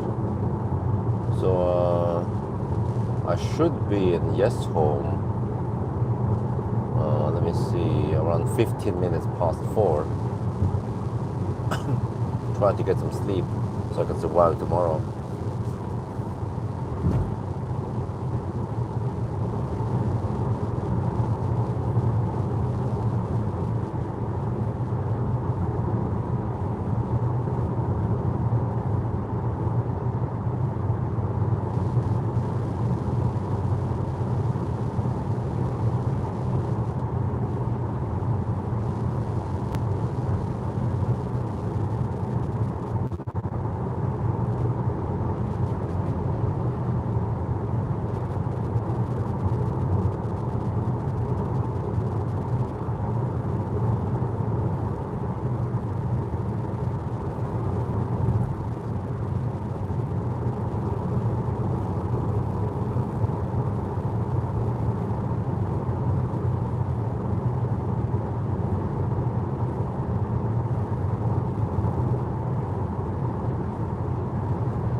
I'm getting tired, so I just have to survive one little bit over. Now 1.5 hours more. I can pass out. Okay, border dropout.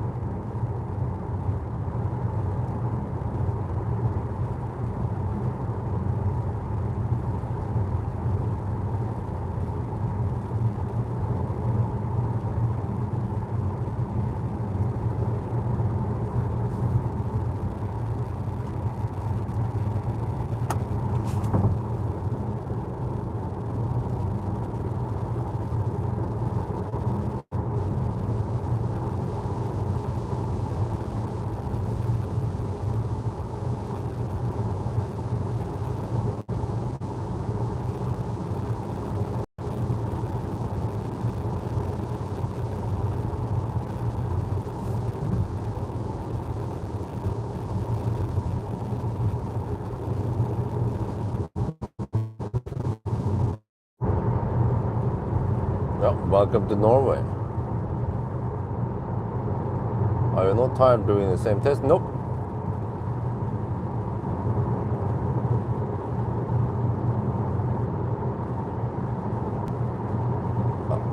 But the question is, are you tired of seeing the same test?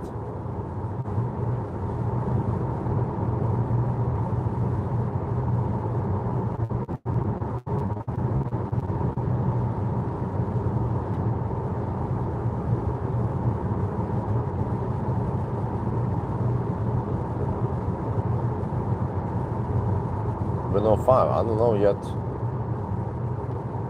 I requested to borrow it, but said it was not ready yet. So I said, okay, well, at least you know that I'm interested. But maybe I need to follow up because they probably forgot that I wanted to test the car. But I have available time in August.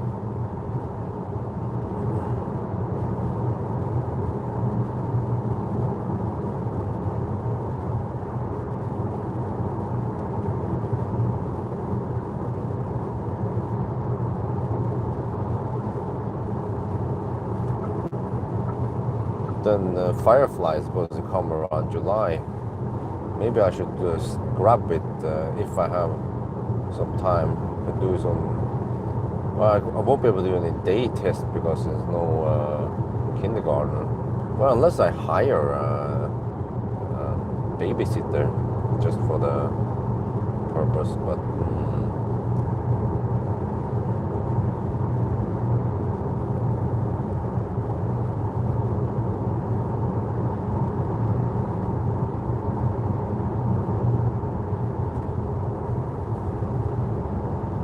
Huh? It under report, so you have to go to 994. Yeah, it's not my bad. I claim 1,000. I meant okay. Thank you for reminding me. It's of course 996, 994.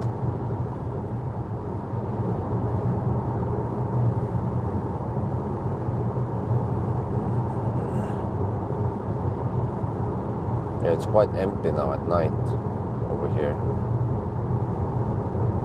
Only thing you have to watch out for is unmarked police lasering you or measuring you.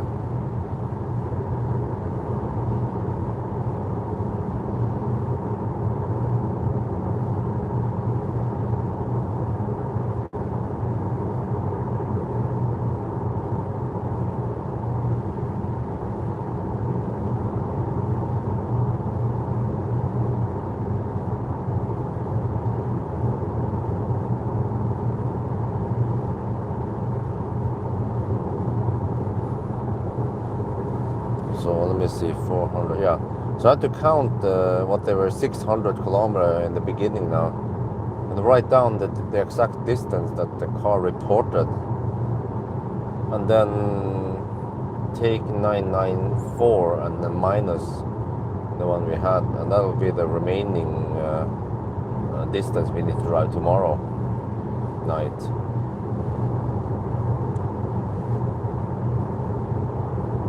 And then I actually reset the trip meter before night run tomorrow. But tomorrow is scheduled to start around midnight.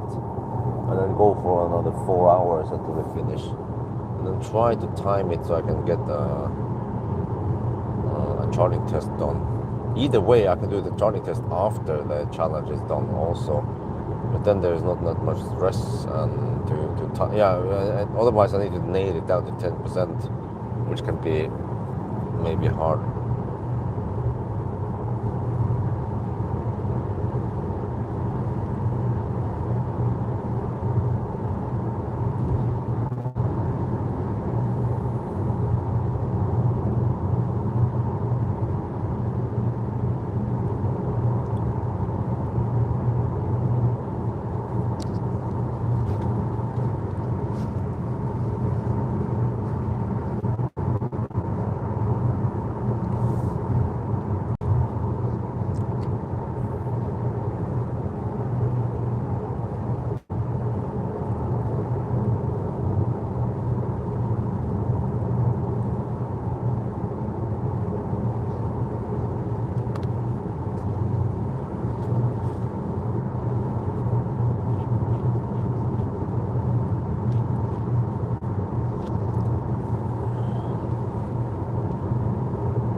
Okay, we can have another status update then.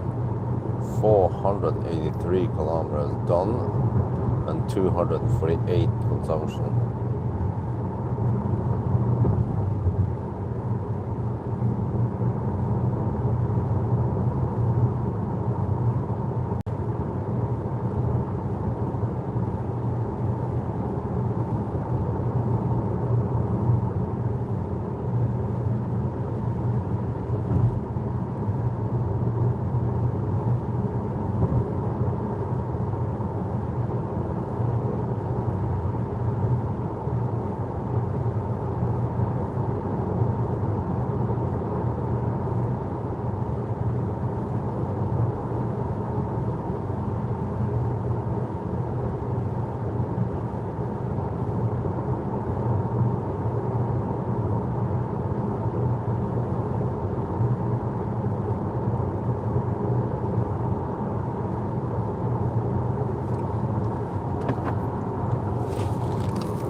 Good deal. Well, it's this and the MG S5. But MG S5, you get more equipment. Here is kind of stripped down. No autopilot, no electric adjustable seat, no nothing.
Salzburg.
tell me why it is, huh?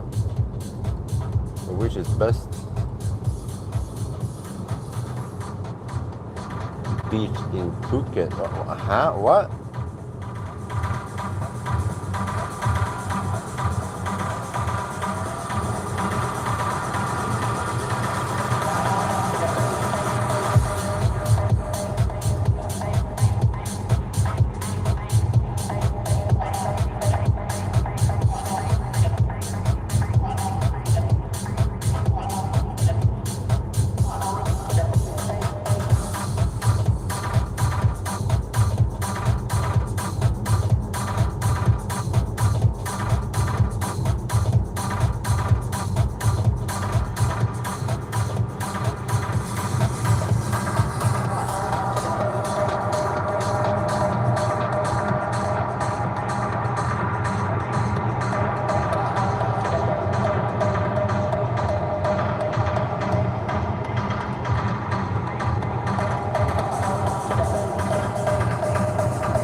Animal by the road. The moose. A moose. Well, maybe I should call police. Yeah. Okay. A moose and two. Okay, let me see. This is what. Not the emergency, dude, but how? Well, I haven't. Oh shit.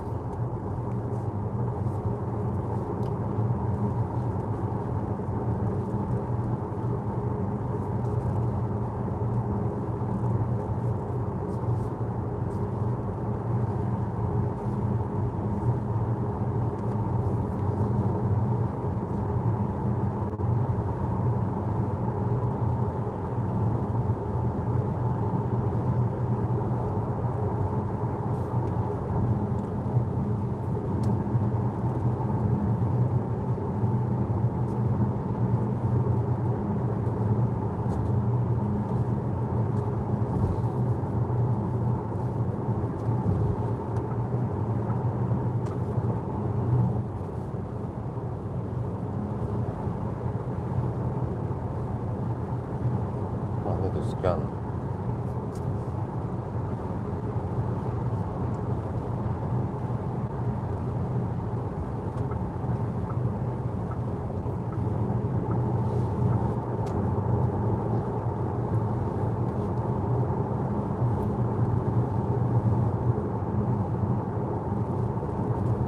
Okay, whatever.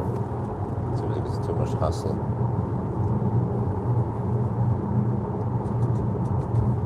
was a moose and two children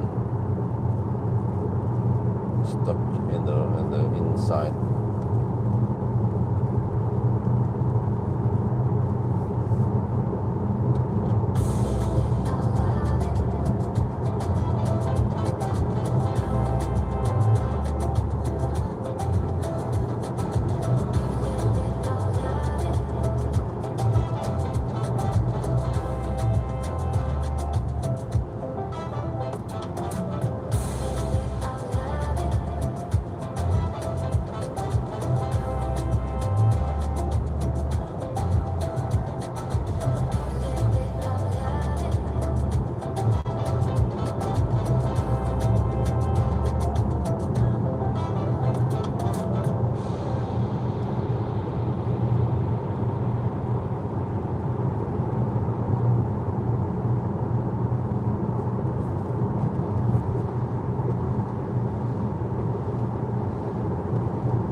We don't have any deductions, so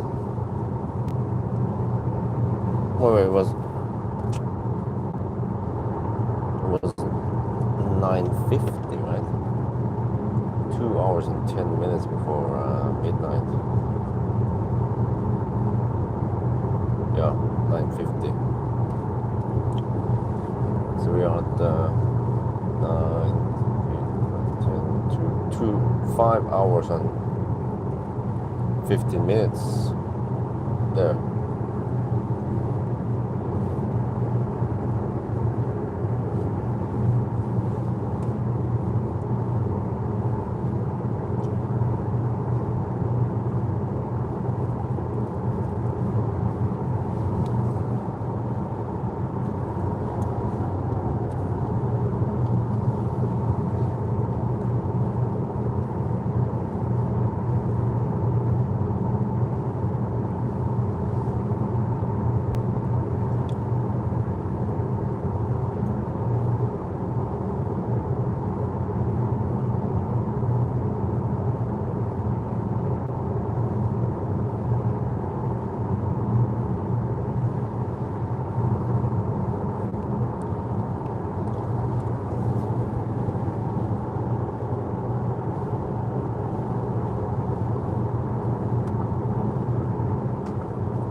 Westby.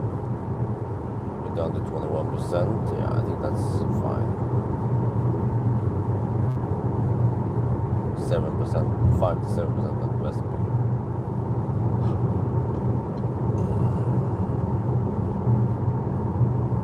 See, that means Moss. Oh, we just passed Moss, yeah. It was too early.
Bug.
Okay, 18 kilometers away from Westby.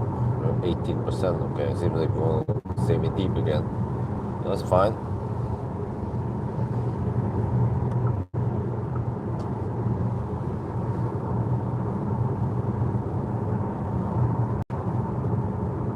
Roughly 5 to 10% at arrival most times now.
Moose was in the company of time. Tarzan.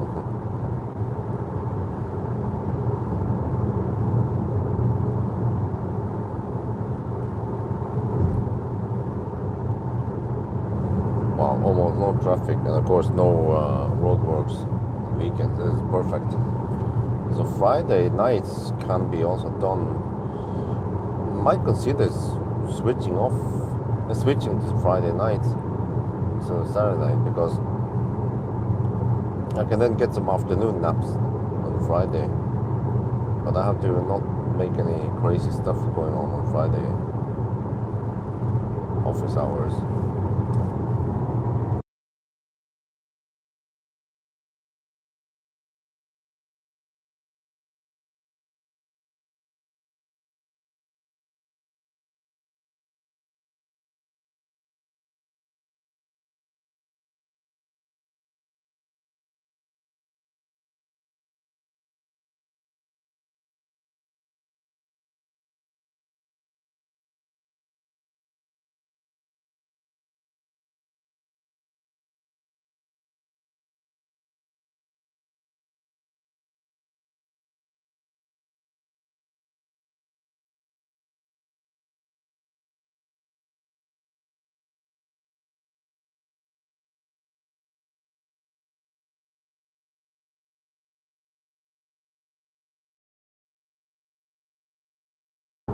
Yeah, 2 baby moose.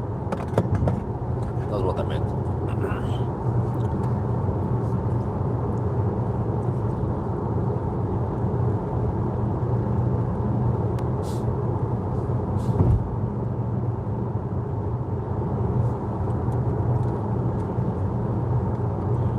Okay, 7 kilometers away from Vasby. Batteries are nice and cool actually. Well, 29 to 32 degrees Celsius. Yeah, in Norway side we have to drive slightly slower.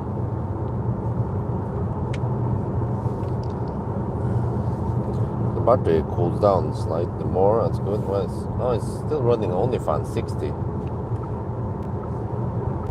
think it wants to run it until the max temp is below 30 degrees.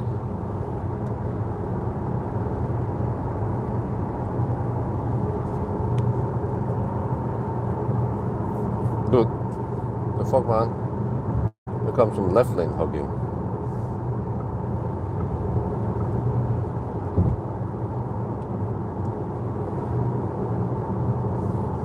So there are like 3 cars here, and they still manage to camp in the left lane.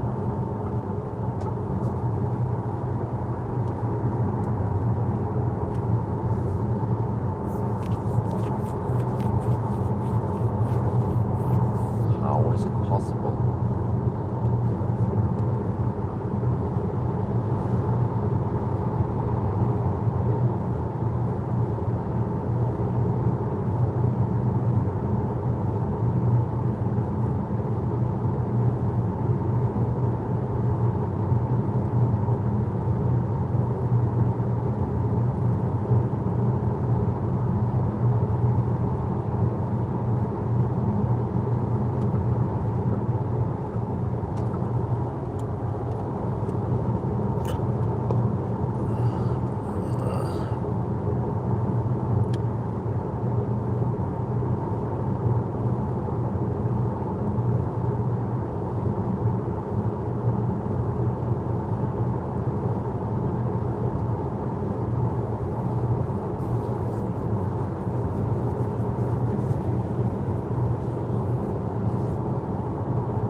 This side.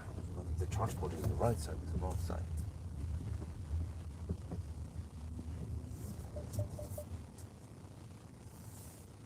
There. Okay. That's 540 kilometers, 247 consumption. It must be 10 degrees over here.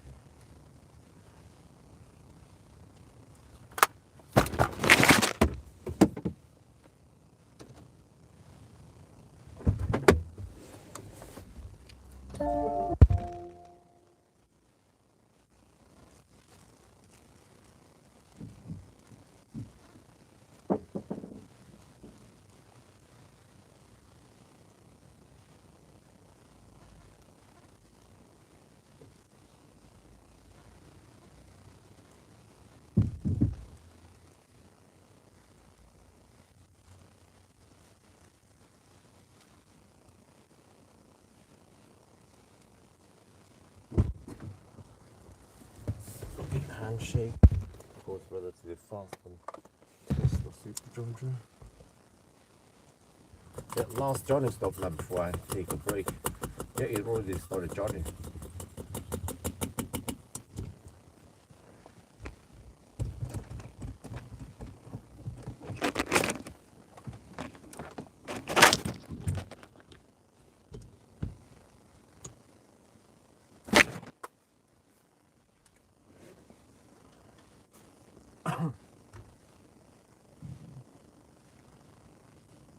Now it must be charging up. Yeah, consistent every time now. Nice.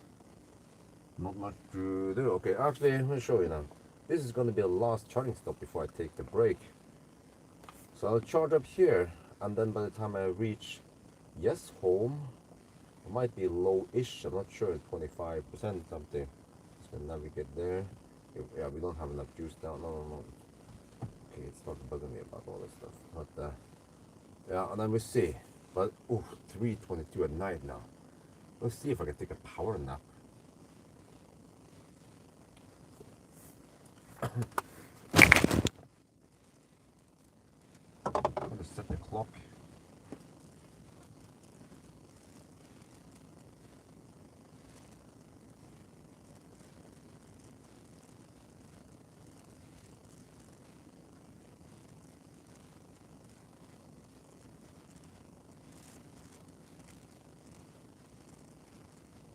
In 15 minutes.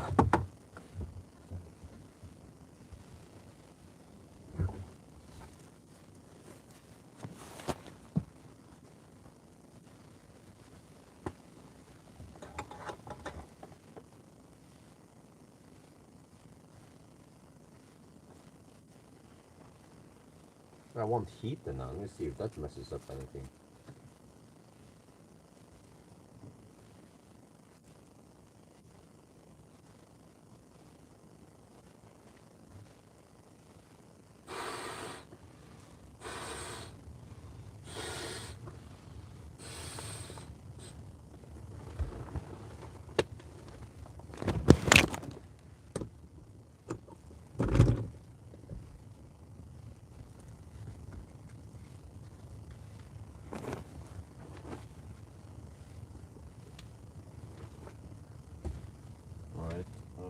Oh shit!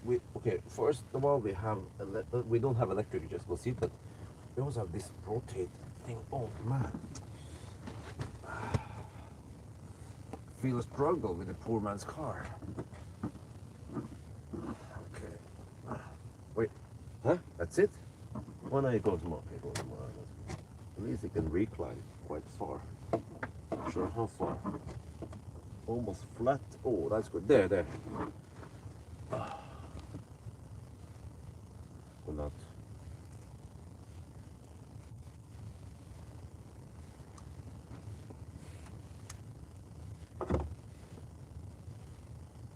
Wait, I forgot to record it.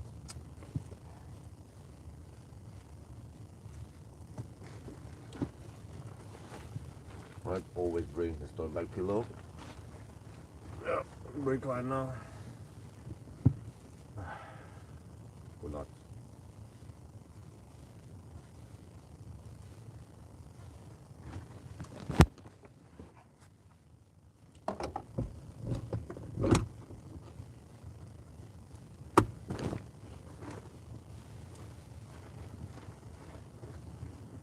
Not sure if that's gonna mess up the cooling or not, but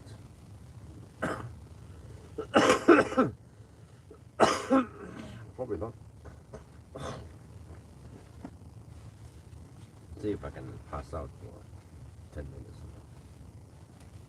Okay, why not?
Oh.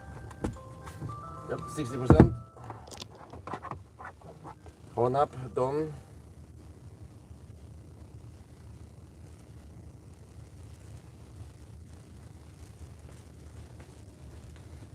Yeah, I actually passed out for a little bit. Hopefully that helps me to stay awake until I'm home. Now we have like 60.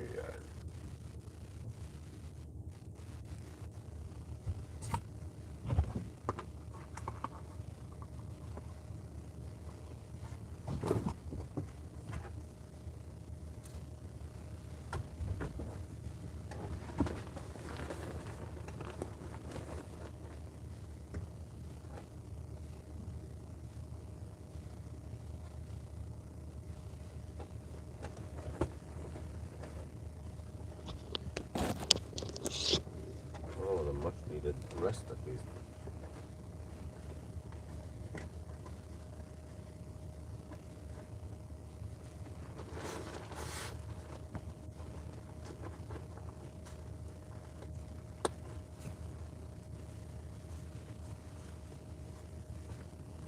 "76 kilometers away from yes home. It should take less than an hour, maybe 45 minutes. Hopefully no traffic now.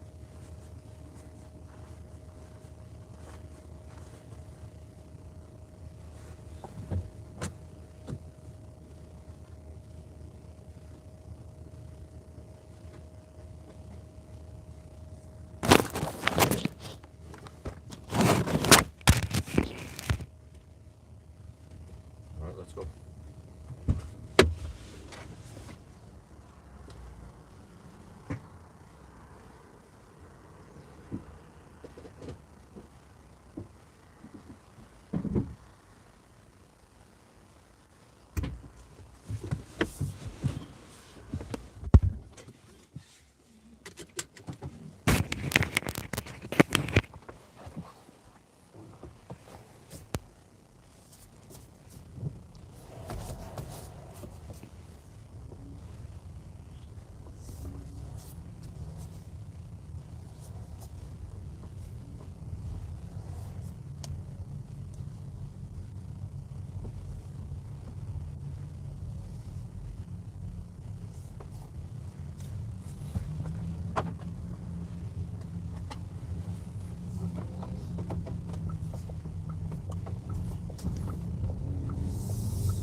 That was much needed nap.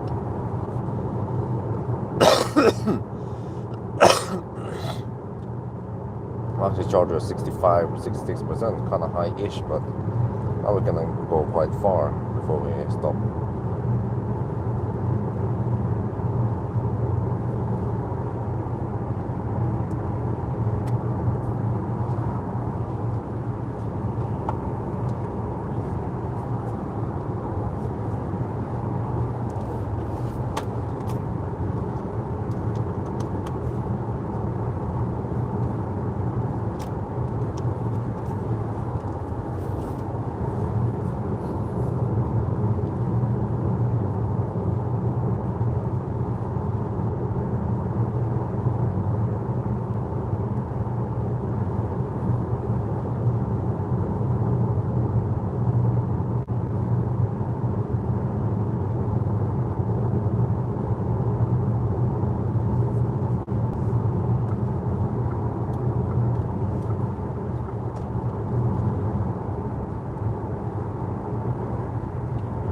Okay, just mostly trucks for now.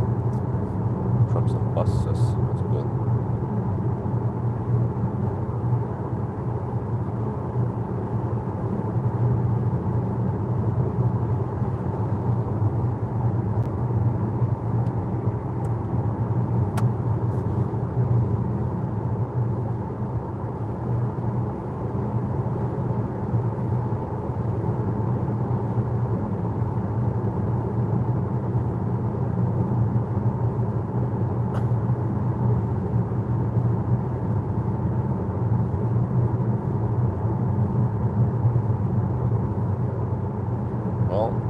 I passed out for 15, at least 10 minutes, so that's good. Feel a lot more refreshed now. I was really tired before I pull out that recipe. Now I need to survive the next 45 minutes and get home safely.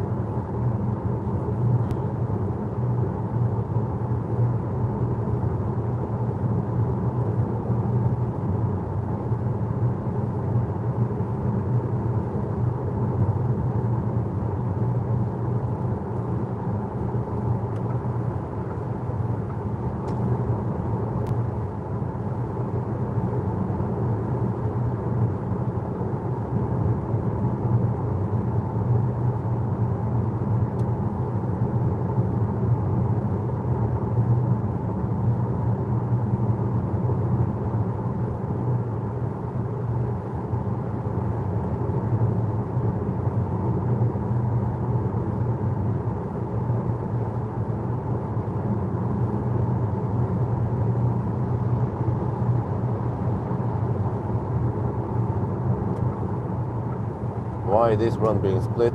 Well, because we only have this car this weekend, and I have stuff to do. Today we're going to Lilleputthammer, and tonight I have to pick up David from the airport, and then tomorrow morning, 6 in the morning, I have to shuttle Valdemar to the airport. Stuff is happening this weekend. So I can simply not go that far. I mean, I could have finished it and done the full challenge today, but then I will be dead tired, and then I won't be able to go to Lilleputthammer.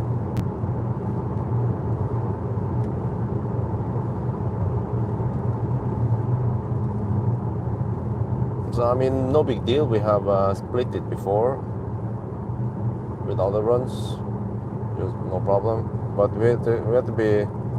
We have to pay attention where we turn around, you know. So we turn around at Kongalv, so we don't get the disadvantage of driving slow past Göteborg twice. Then we played that with Norway route, Mjøsen route tomorrow night. We'll drive it back and forth now.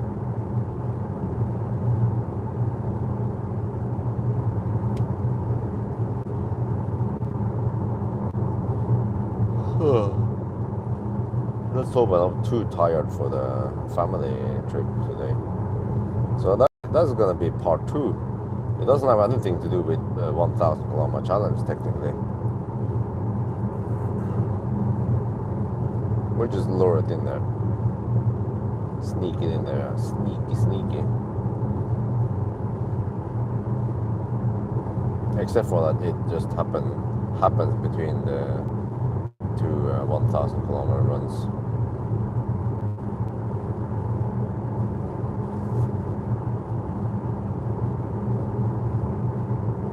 Let me see what the car estimates now at Yes Home. 36%. Wow, okay. Yeah, so 36% or whatever we have once we arrive there. That's fine. Then I'll just plug it in at home. And we'll get at least 5 hours of charging at 11 kilowatt before we go for the trip. So we should be at 100% by the time we leave.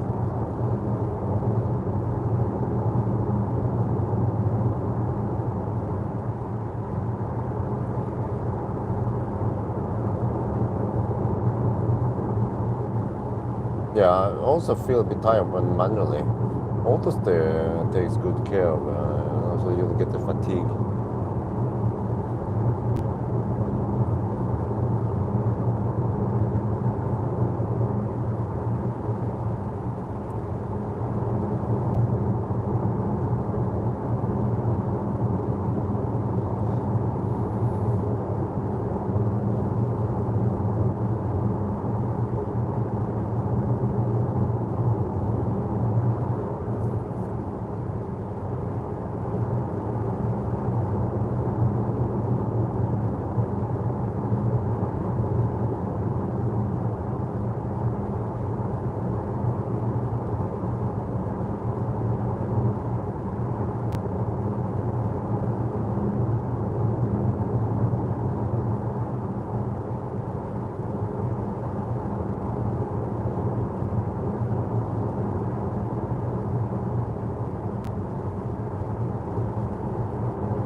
Man, I just remember the dude yesterday.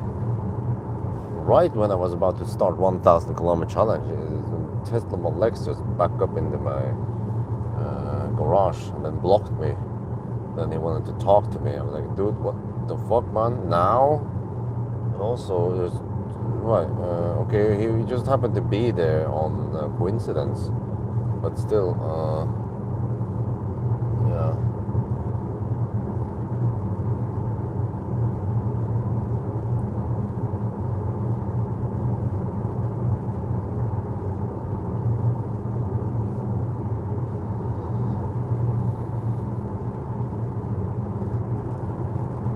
I was right in the middle or something.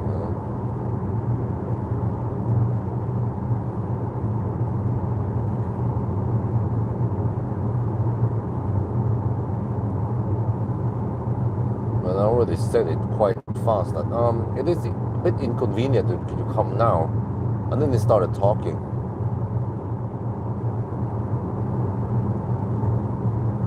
And I have to repeat again that it is somewhat bad time that we now, because I'm about to start testing this car. And he mentioned something about 1,000 kilometers, and I said yes, exactly. So I have to go now.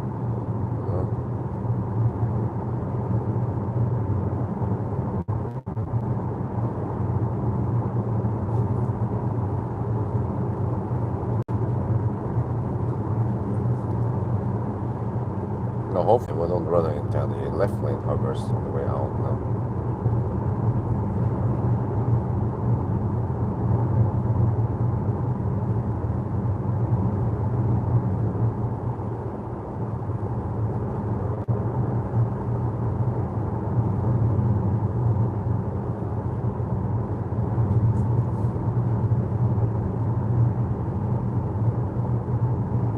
Okay, well, it should mean that the battery is also, well, by the time we reach Yesim, battery will be cool, 25 degrees something. That's also what we will start with once we resume, or close to it at least.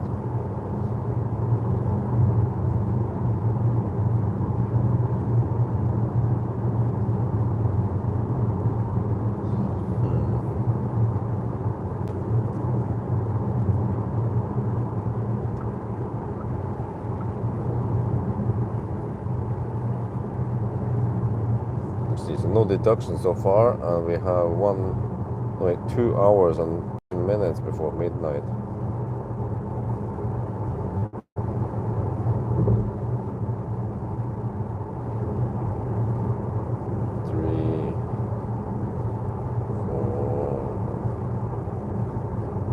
We passed a 6 hour mark.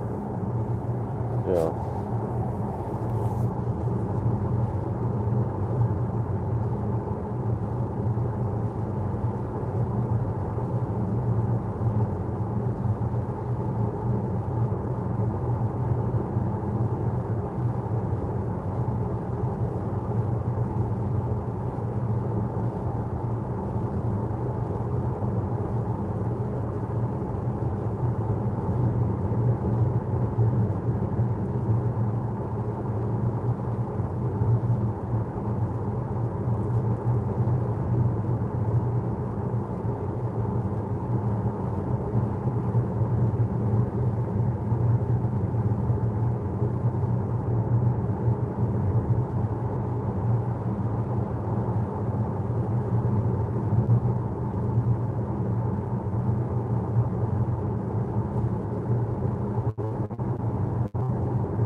Once I'm home, I just have to pack stuff,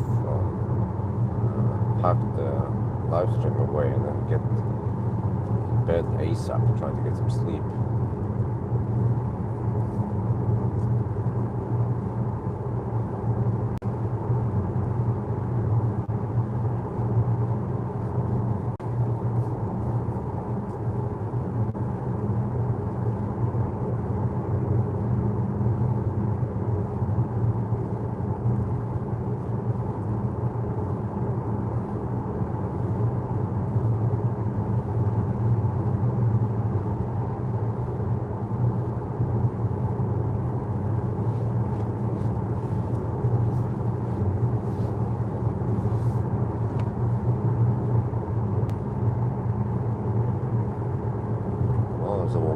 woman hugging left lane with a leaf.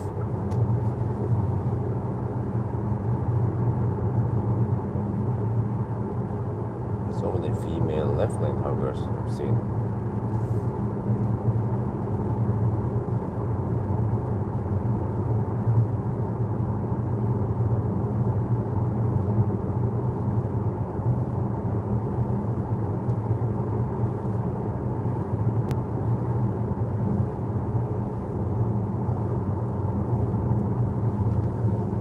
Well, now it's actually Saturday, so I can use the bus lane if I must.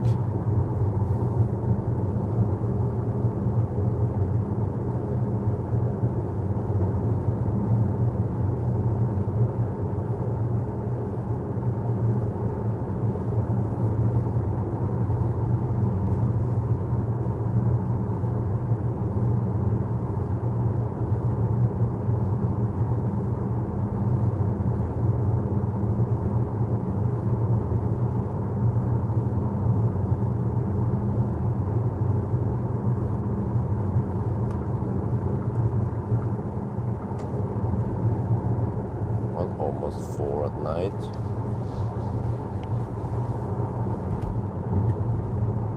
Or in the morning, depending on how you see it. 10 degrees. The wall recorded 10 degrees Celsius, but the car reports 11.5 degrees.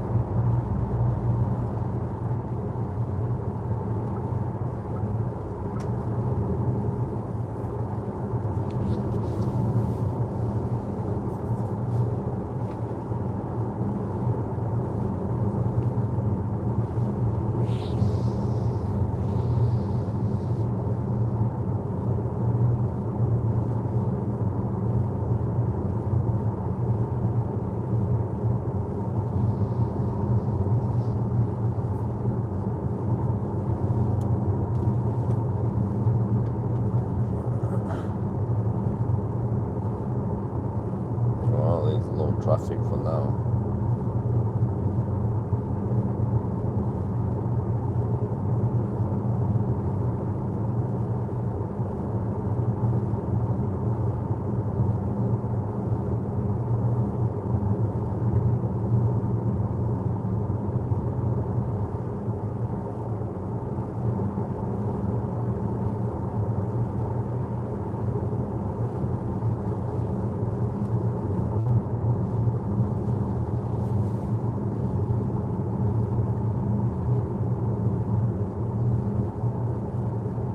As long as you don't drive too fast and consumption is that's fine.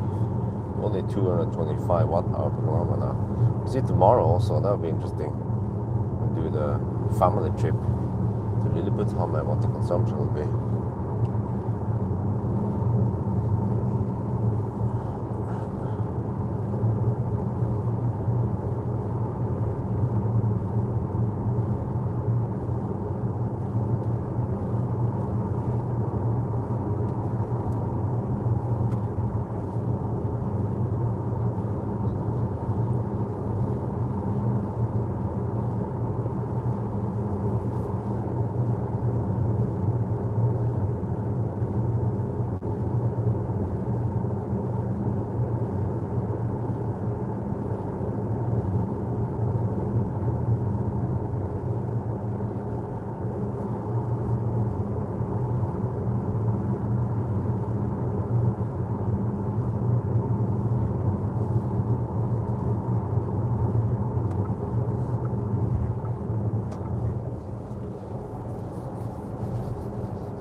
Stalker gate.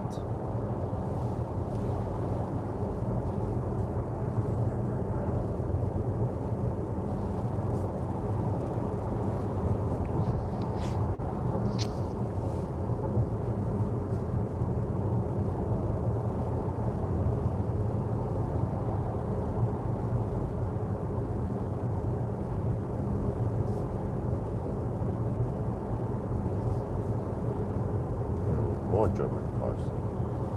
German registered license plate anyway. So, I mean German. Maybe they have vacation.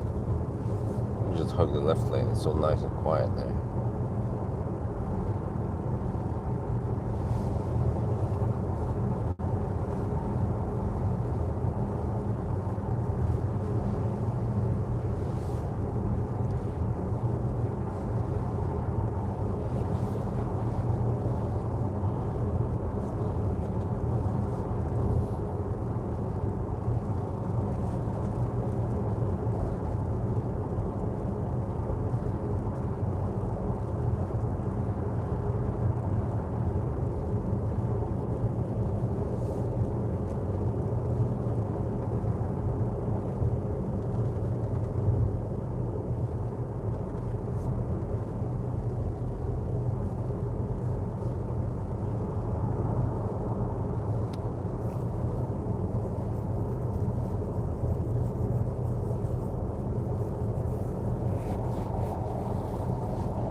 Okay, so gonna turn that way. Yes, as predicted.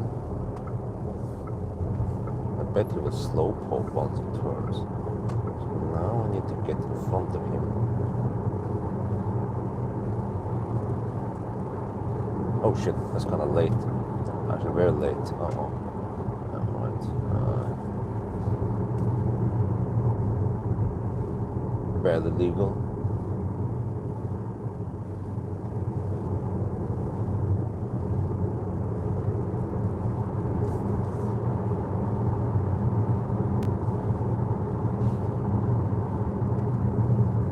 Forgot that it wasn't that long, that thing over there.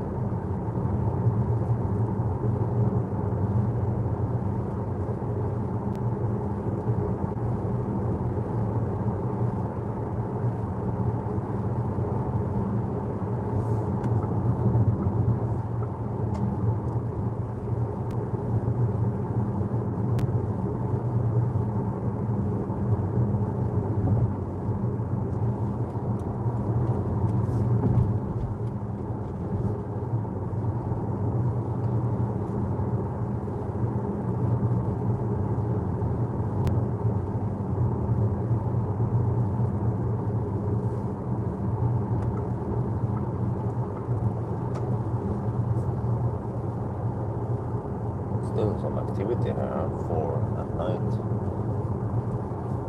Where is it, 4 at night or 4 in the morning? During winter you will probably count it as night because it's pitch dark.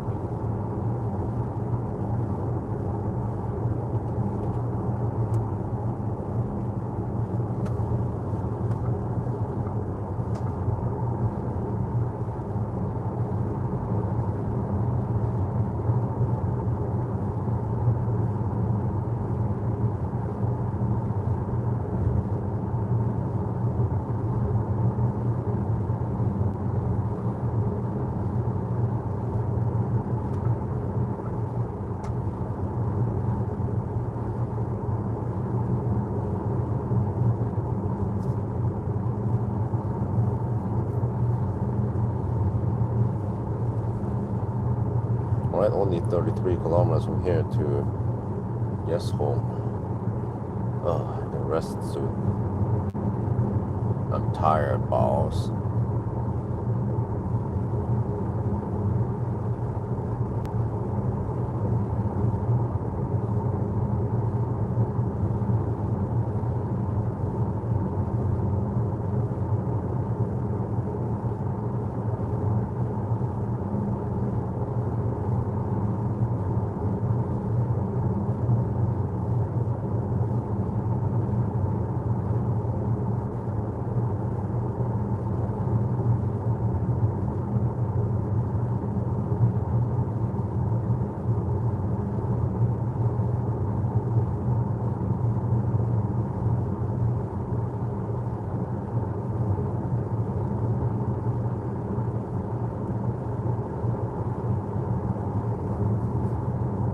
Well, at least we made a big chunk now today. Over 600 kilometers, and we need to do only 400 tomorrow.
Oh, the sun is up already. Wow. 4:10 and the sun is up. Damn.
Okay, so when you pull out, it's going to be well, around 6.5, yeah, 640 mark. Wait, really?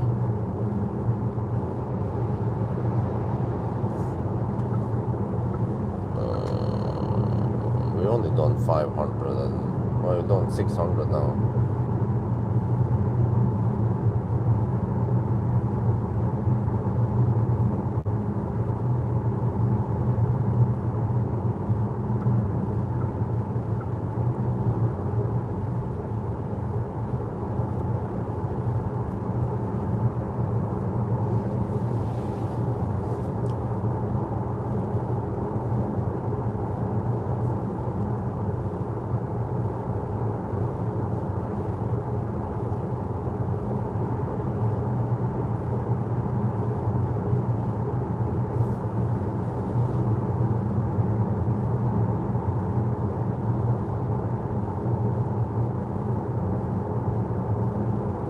Wow, right in the face.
Yeah, this is super pleasant versus weekdays, man. And that was much. I mean, and I had to do it on weekday with the Tesla Model S, then Model 3.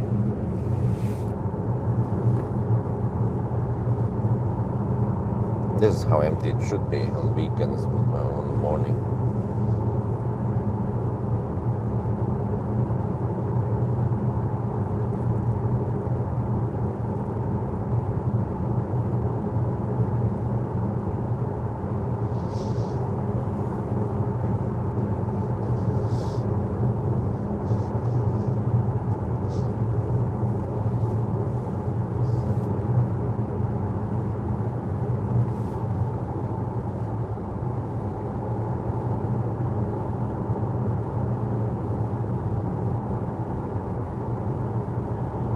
I have 44% left, getting close to cleavage.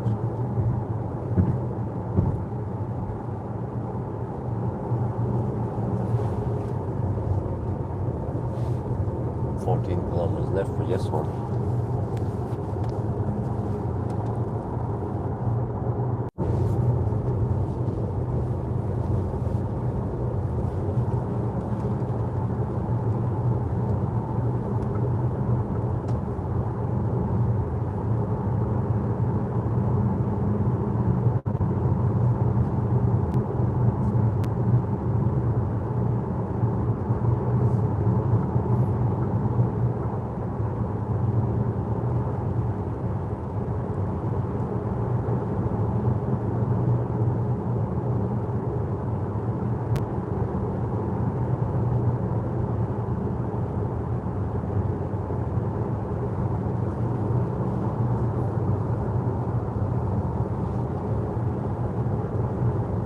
have to hit 6.5 hour mark.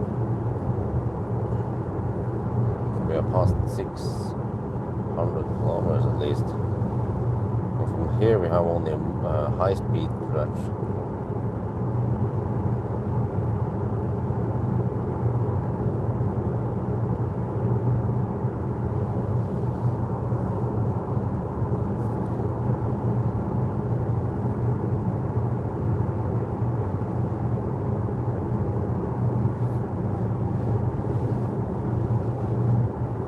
So yeah, I will end the live stream soon. So yeah, just have to hurry, get some sleep.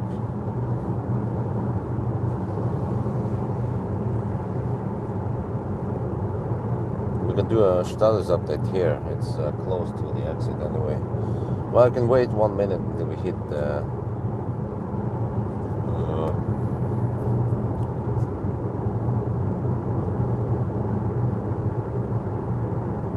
6.5 hour mark.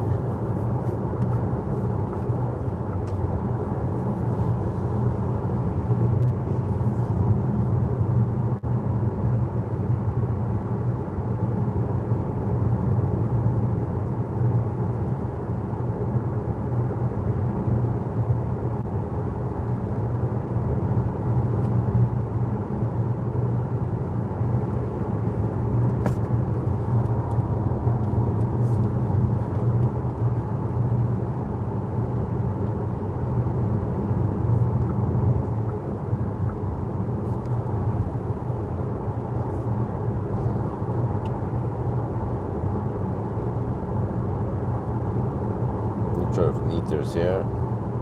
There, okay, there. 6.5 hour mark. 608 kilometers done.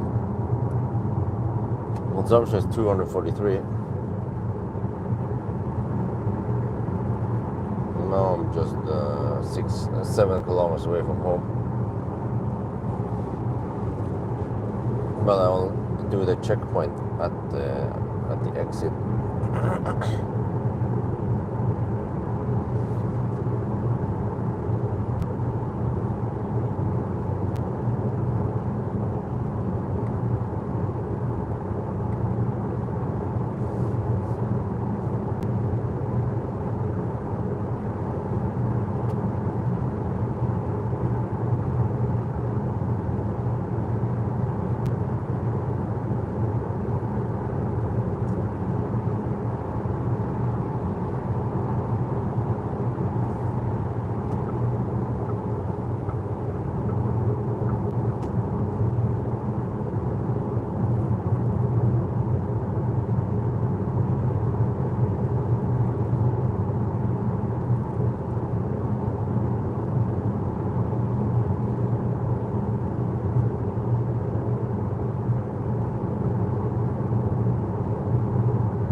Yeah, anyway guys, we're gonna end the live stream, so thank you for watching, and then talk to you guys tomorrow night.